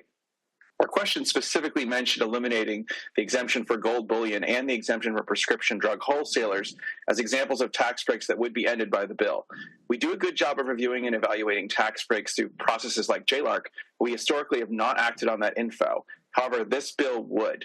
It'll clean up our tax code, and we strongly urge you to move it forward. It is time for Washington to have a more progressive, just tax code. We have to make our tax code more sensible. Thank you so much. Thank you. The next panel, Bill Stoffaker, Matt Harris, and Megan Manigan, please come forward. After that, we'll go to Jan Turley, Brenda Valdez, Emily Brown, and Christy Thomas. Good evening, Madam Chair, members of the committee. I'm Bill Stoffaker here today on behalf of the independent insurance agents and brokers of Washington in opposition to the tax preference being eliminated for insurance agents. Two things that really matter that helps insurance agents, this preference helps insurance agents locally compete against big insurance.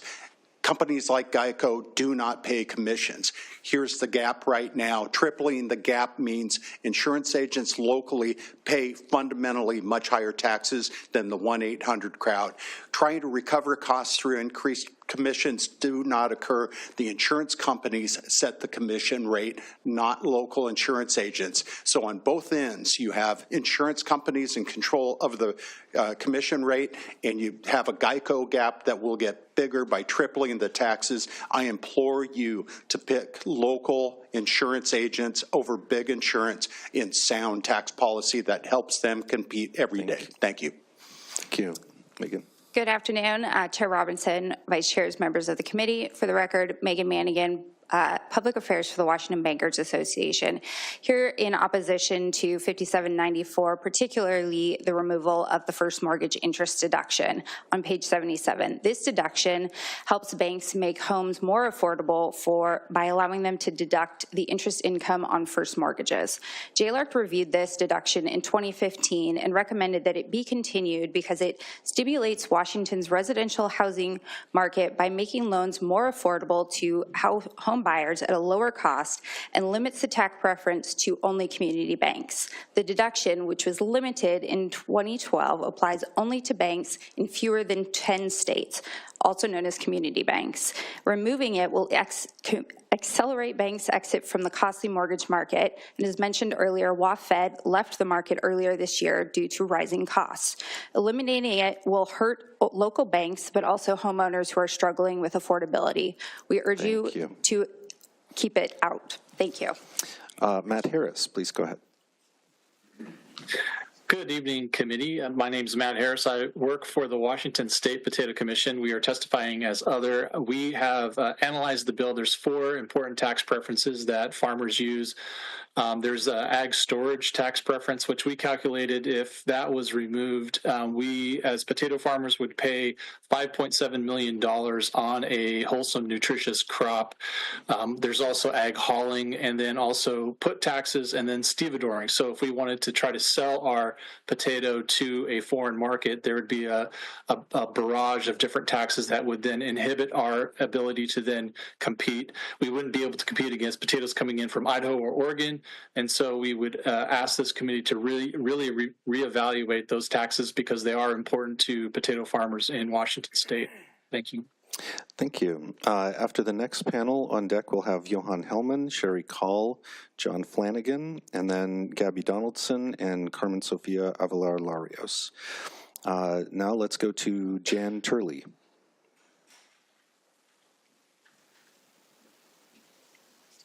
And I believe you're still on mute. Unmute. There we go. Okay. Greetings, Chair and members of the committee. My name is Jan Turley, and I'm a caregiver calling in from Fruitland in Stevens County in support of SB 5794. Almost 30 years ago, Washington State asked me to become an in-home caregiver because the state recognized that being able to help clients stay at home is shown to be better for their health and well-being and better for the community.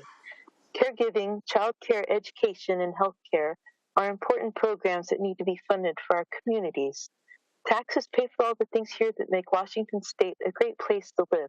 Let's make sure everyone is doing their part and paying what they owe.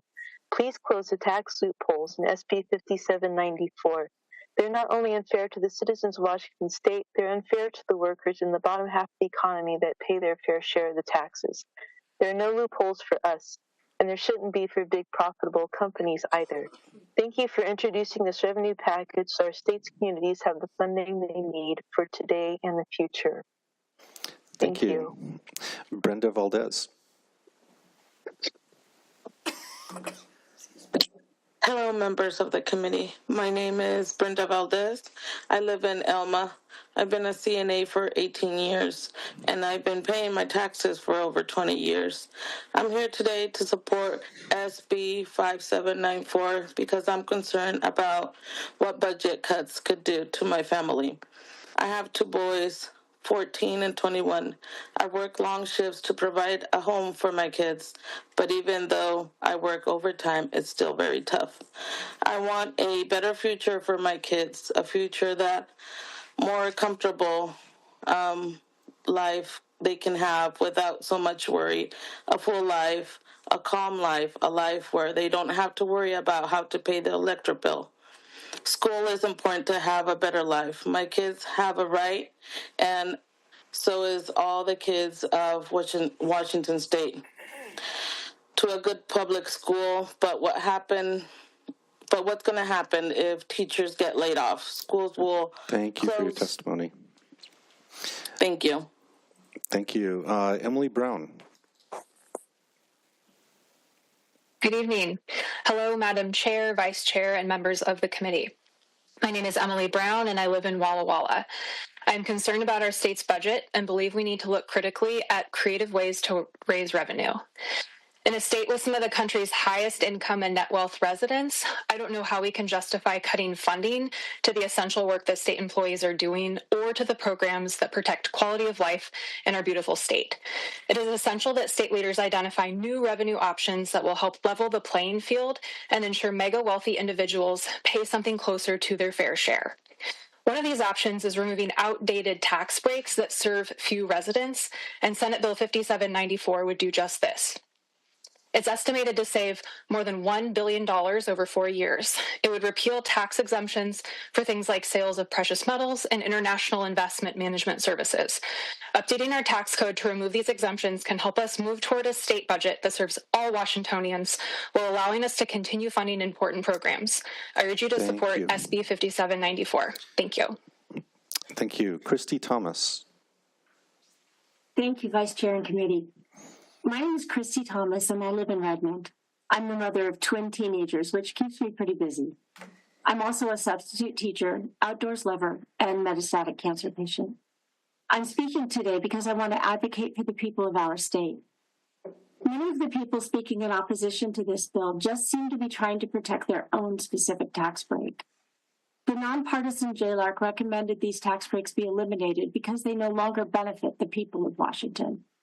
It's crucial that the legislature not give tax breaks to special interests, especially in this budget shortfall. It's imperative that our state provides appropriate funding for healthcare, schools, housing, and other social supports.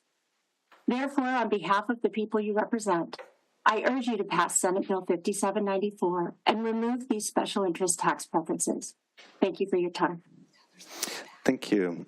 Johan Hellman, Sherry Call, and John Flanagan, please come forward. After them, we'll go to Carmen Sofia Avalar-Larios, and then we'll have a panel of Amber Carter, Peter Schrappen, and Patrick Gallagher. Thank you, Mr. Vice Chair, Madam Chair, and members of the committee. For the record, my name is Johan Hellman, representing the BNSF Railway, testifying today in opposition to sections 101 and 701 of SB 5794, which would create a new tax on the interstate portion of cargo transported in Washington State. BNSF opposes this tax because a tax on transportation adds exponential cost to items shipped through the state and into the state because it's applied each time a piece of cargo moves from one transportation mode to another. Most cargo transported in Washington moves through a combination of ship, truck, and train. Adding this cost at each step of the supply chain as cargo shifts between modes subverts trade competitiveness, threatening jobs throughout the sector. Also, this new tax would undermine the state's trade sector at a time when there's great uncertainty about trade generally, which is especially concerning in this state, the most trade dependent in the nation. For these reasons, we urge you to remove sections 101 and 701, which would apply the PUT to interstate freight. Thank you for your consideration this evening. Good evening, Madam Vice Chair, members of the committee. My name is Sherry Call, representing the trucking industry in Washington. The members of the Washington Trucking Association are opposed to Senate Bill 5794, with specifically to the public utility tax deduction for in-state portion of an interstate shipment. In September 2023, we defended this tax preference reviewed by the Citizens Commission on Preferences. Although no longer required under the Commerce Clause, supply chain industries, including members of the Washington Trucking Association and my supply chain partners here, supported these preferences to maintain Washington's competitiveness with other states and Canada. Maintenance of these preferences maintain jobs, our economic competitiveness, and lowers transportation costs. I urge you to remove this preference from removal of this bill. Thank you.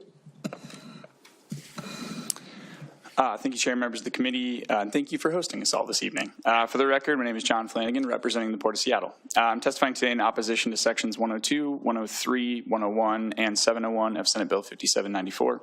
Port of Seattle shares many of the same concerns voiced by ILWU, the ag and maritime sectors, and our fellow port districts, and we believe that the potential impacts of this legislation, compacted by recent decisions at the federal level, are likely to harm the Washington economy.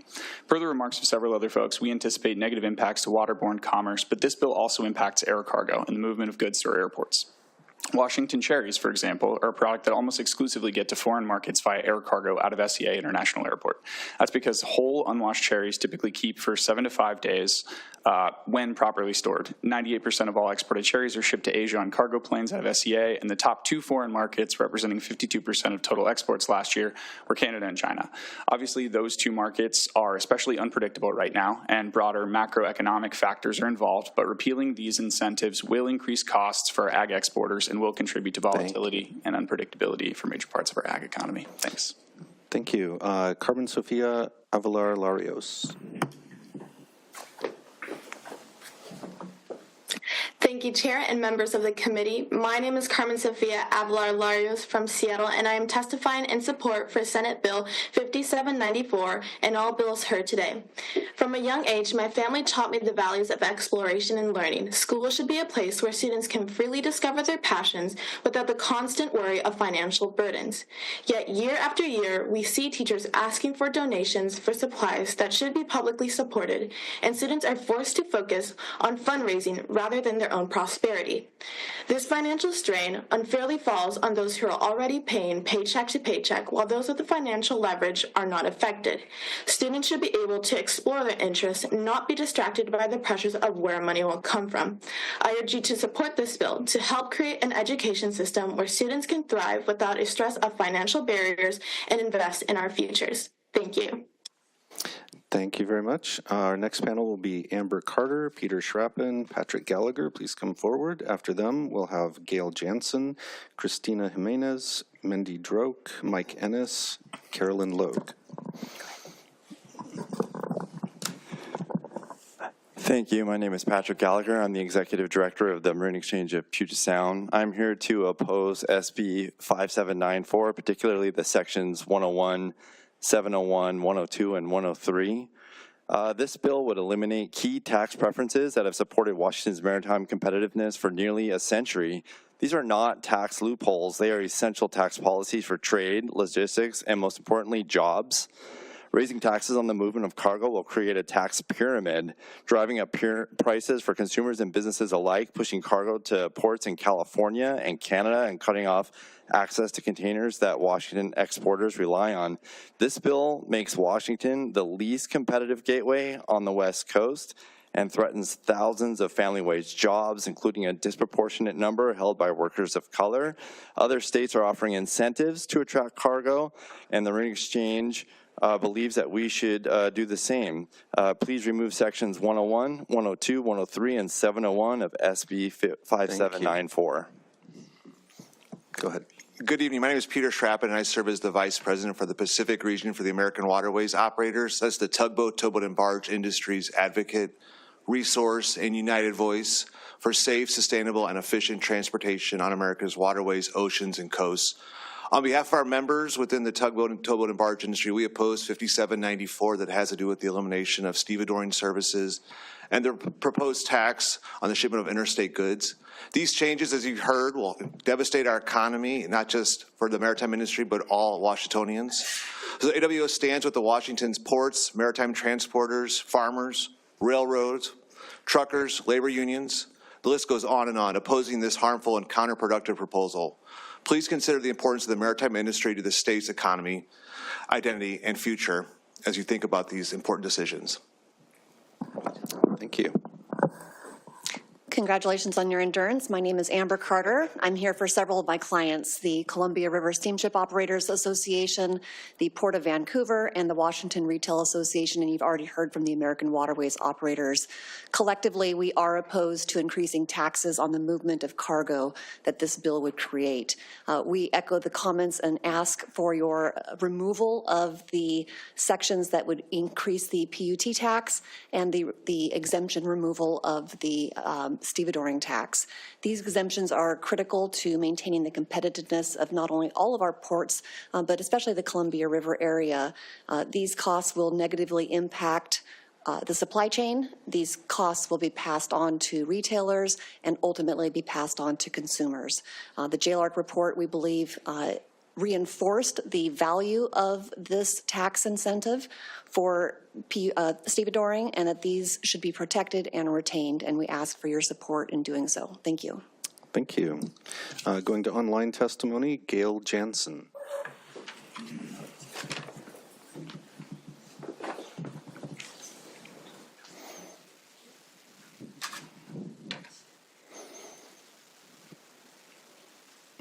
Gail Jansen, are you able to come online?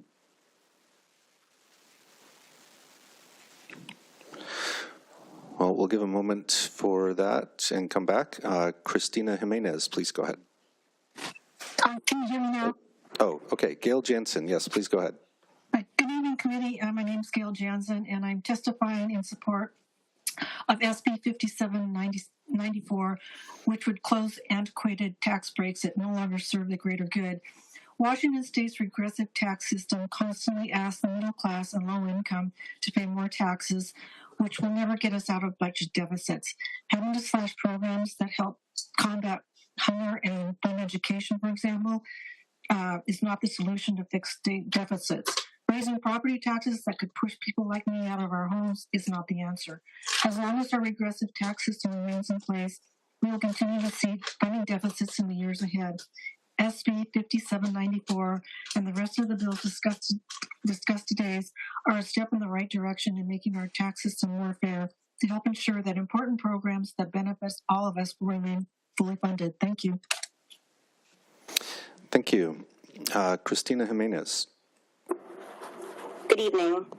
My name is Christina Jimenez, and I have 3 children in Seattle Public Schools, where I'm also a teacher. I am testifying today in support of Bill 5794, and I'm asking you to take the steps to center the funding of our public schools over companies receiving outdated tax breaks. Now is the time to close these tax loopholes. I assure you that our businesses will benefit from strong public education. We need our lawmakers to be brave and vote to save over $1 billion in 4 years to pay for its cost. We need our elementary school students to be in classes with fewer than 30 children, and our high school students to have regular access to a college or career counselor. And none of our special education and our multilingual students should ever be denied the legally required services because their lawmakers will not fight for that funding. Now is the time to pass progressive and sustainable revenue that will ensure stronger public schools for all of your constituents. Thank you. Thank you. Mendy Droke. Chair and members of the committee, my name is Mindy Drake with Battelle, a research nonprofit that operates the Pacific Northwest National Lab with campuses in Richland, Seattle, and Sequim, testifying opposed to SB 5794. Battelle employs 6,400, created $874 million in Washington wage income, and performed $1.6 billion in research last year. This bill would repeal the bailed property exemption, which would cost us between $7 and $10 million a year. In addition, removing the R&D entities from RCW 8204260 will increase the B&O tax that we already pay by $1.2 million. This will reduce funds available to address pressing challenges.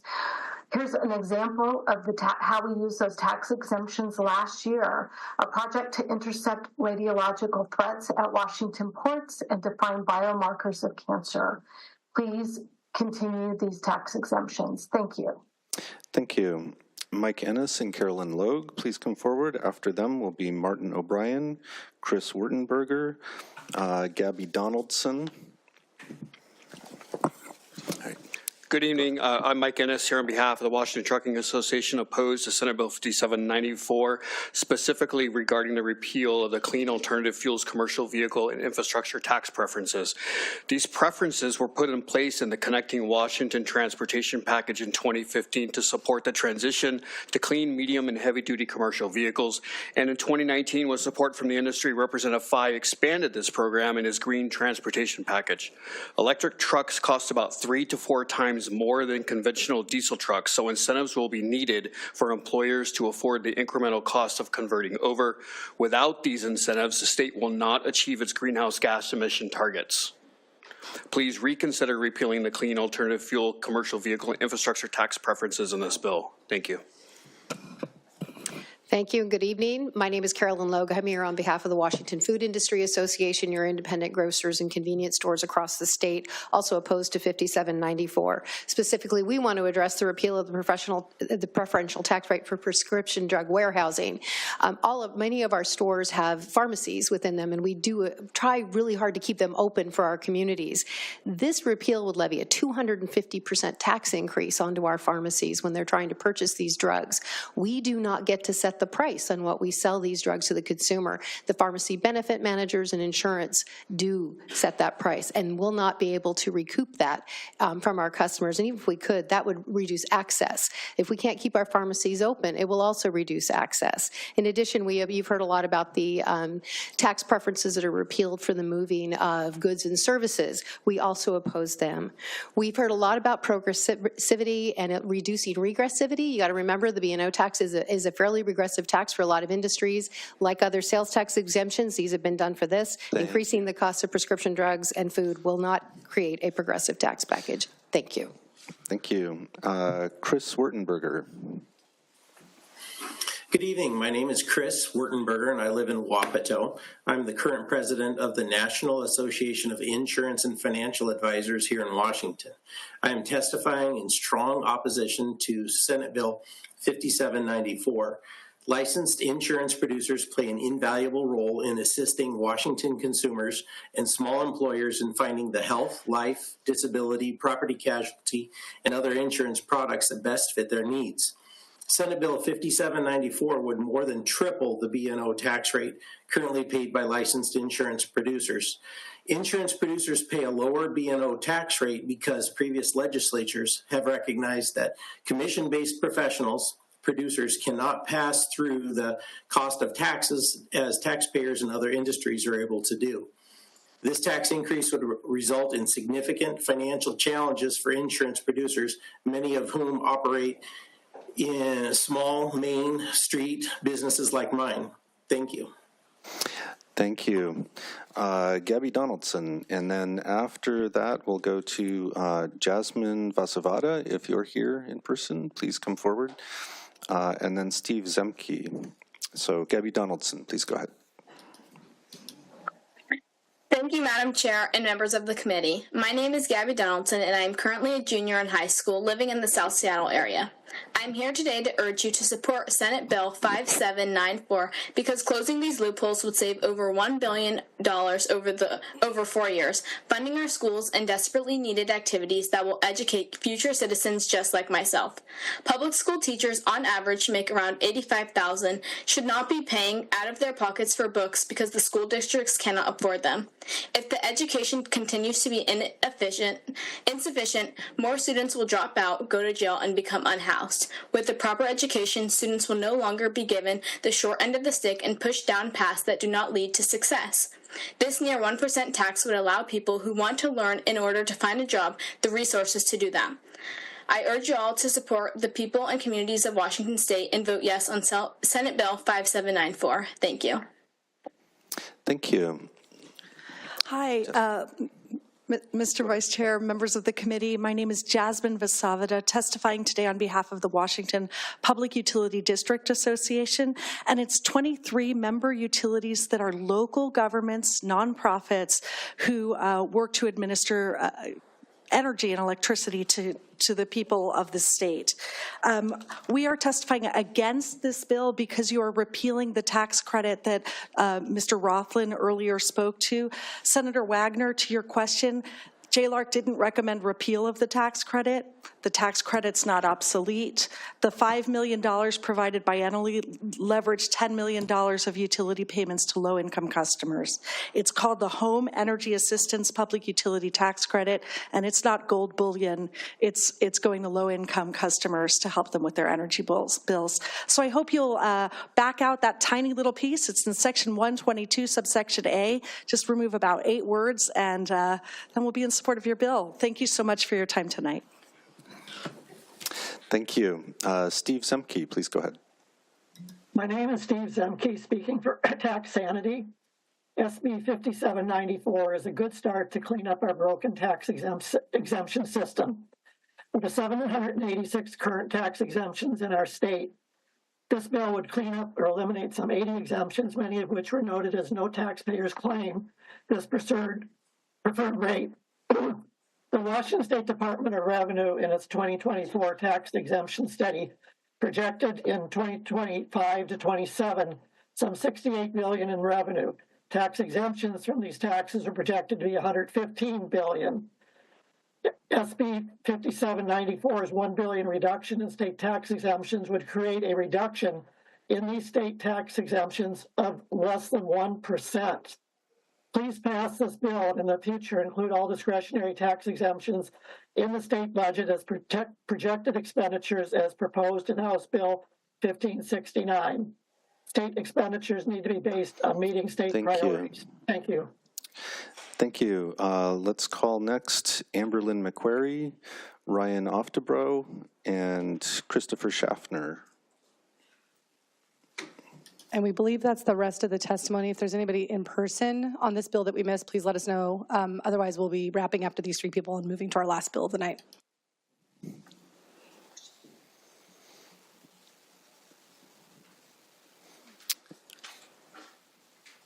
All right, Amberlynn McQuarrie, please go ahead.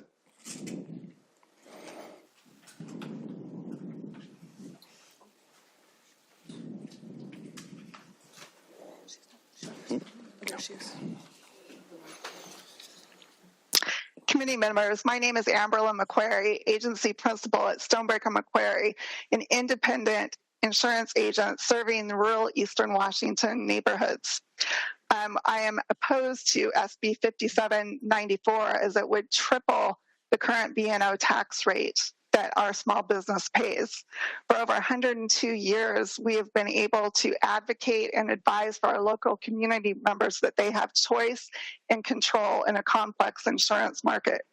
We are paid by a commission set by insurance carriers, and in a regulated industry cannot pass on that expense to consumers. We hire and invest in local employees, and we give back to our communities by supporting schools, hospitals, youth programs, and the nonprofits, which are essential to the health and vitality of our rural communities across the state of Washington. The proposed tax burden would diminish the capacity of local independent agents to continue to serve communities in that way. Thank you. Ryan Oftebro. Good evening, Mr. Chair and members of the committee. I'm Dr. Ryan Ofterbro, a pharmacist of over 20 years, CEO of Kelly Ross Pharmacy in Seattle, and past president of the Washington State Pharmacy Association. I'm testifying in opposition of Senate Bill 5794. Kelly Ross serves Seattle's most vulnerable, including people living with HIV and behavioral health conditions. This bill will raise the tax rate on drug wholesalers who will pass those costs on to pharmacies in the form of higher drug prices. Unlike other businesses, pharmacies are contractually prohibited from passing these costs on to our patients. For example, Mavyret is a drug we use to cure hepatitis C that costs $12,800 per month. Medicaid covers most of these prescriptions, paying $9.80 above our costs. We then pay a B&O tax of nearly $90. We experience a net loss of $80 before the medication is even dispensed. This happens routinely with brand drugs. It's unsustainable, it's closing pharmacies, and this bill will make things worse. Please help keep pharmacies open and vote no on Senate Bill 5794, specifically as it pertains to drug wholesalers. Thank you. Thank you. Christopher Schaffner. Thank you, Mr. Chair and members of the committee. I am Dr. Chris Schaffner, a pharmacist and owner of Schaffner Pharmacy and a board member with the Washington State Pharmacy Association. I'm testifying against Senate Bill 5794 because the resultant increase in B&O taxes assessed to prescription drug wholesalers will be passed on to their customers, which includes us as community pharmacies. The current outlook for pharmacies is dire, and pharmacy deserts are being created due to the predatory practices of pharmacy benefit managers that decide how much pharmacies are paid for the prescriptions they dispense. Since January 1st of 2024, over 3,000 pharmacies nationwide have closed, and pharmacies are often paid by PBMs below their cost to acquire drugs from wholesalers. This is especially true on brand name and high-cost medications. Increasing the B&O tax on wholesalers with SB 5794 and their subsequent pass-through of that tax onto pharmacies will only serve to increase these losses, as pharmacies can't simply raise their prices. For the dozens, if not hundreds of pharmacies in Washington that are currently on the brink of closure due to underwater reimbursement, the increase in losses this bill will cause will likely prove fatal. Thank you. Thank you for your testimony tonight. And with that, we've gotten to everybody who was in person or still online to testify. So we're going to close out the hearing for Senate Bill 5794 and open our last bill of the hearing, Senate Bill 5795, with a briefing from Alia Kennedy. Again, Alia Kennedy, staff to the committee. Senate Bill 5795 reduces the state sales and use tax rate. Currently, the state sales and use tax rate is 6.5%. The bill before you would reduce that to 6% effective January 1st, 2027. A fiscal note is available. The bill reduces state revenue by about $496 million in the upcoming biennium and by about $3.2 billion over the 4-year outlook. The fiscal note does indicate an increase to the B&O tax of about $16 million over the 4-year. This is due to increases in taxable sales caused by the lower tax rate. There are also expenditure impacts of about $1.8 million in the 25-27 biennium and $2.6 million over the 4-year for Department of Revenue administrative costs. I'm happy to answer any questions. Thanks, Alia. Any questions for Alia? Seeing none, I believe we might just go straight to Mr. Iman and then Jeff Pack online, and we might be done, but we want to just make sure we have not missed anybody. Go ahead, Mr. Iman. Tim Iman from Bellevue. So which is it? Do you need more revenue or not? You're massively raising taxes because you say you desperately need more money, but then you're reducing revenue with this. So you're gutting the taxpayers with a butcher knife and handing them a Band-Aid to stem the bleeding. Besides, we all know that this is a bribe that's going to be temporary. You'll inevitably declare an emergency and raise the tax right back to where it is now. So if you'll just cross out all the lines and all the bills you're pushing this year, I will support what you're doing. Anyway, thank you for your consideration. Thank you. There's a question from Senator Richelli, and I should have said if Sharon Hannock is in the room, she should come forward. Yes, great. Senator Richelli, go ahead with your question. Thank you, Madam Chair. So just my question is, so then you're opposed to this? Yes, I think it's just a blatant bribe and not done in good faith. Thank you. Sharon, why don't you go ahead and go next, and then we'll finish with Mr. Pack online. All right. For the record, my name is Sharon Hannock. I'm from the Bonnie Lake area, and I'm doing something unusual and testifying pro on a tax bill of this legislature.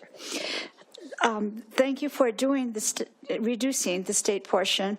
It is a good start, and I hope that this is a trend to be continued over the next few years. The sales tax amount, which goes into the general fund, pays for education, transportation, and health needs.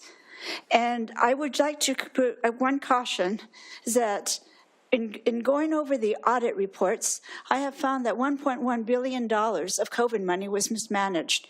I read several audit reports of the health department and of school districts, and what I keep seeing over and over again is that there is a lack of having adequate internal controls.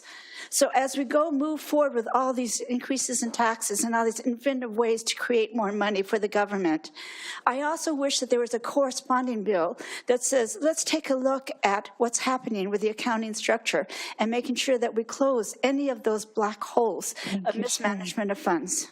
Thank you so much for your testimony. Senator Wagner, go ahead. Thank you, Madam Chair. Question for Mr. Iman.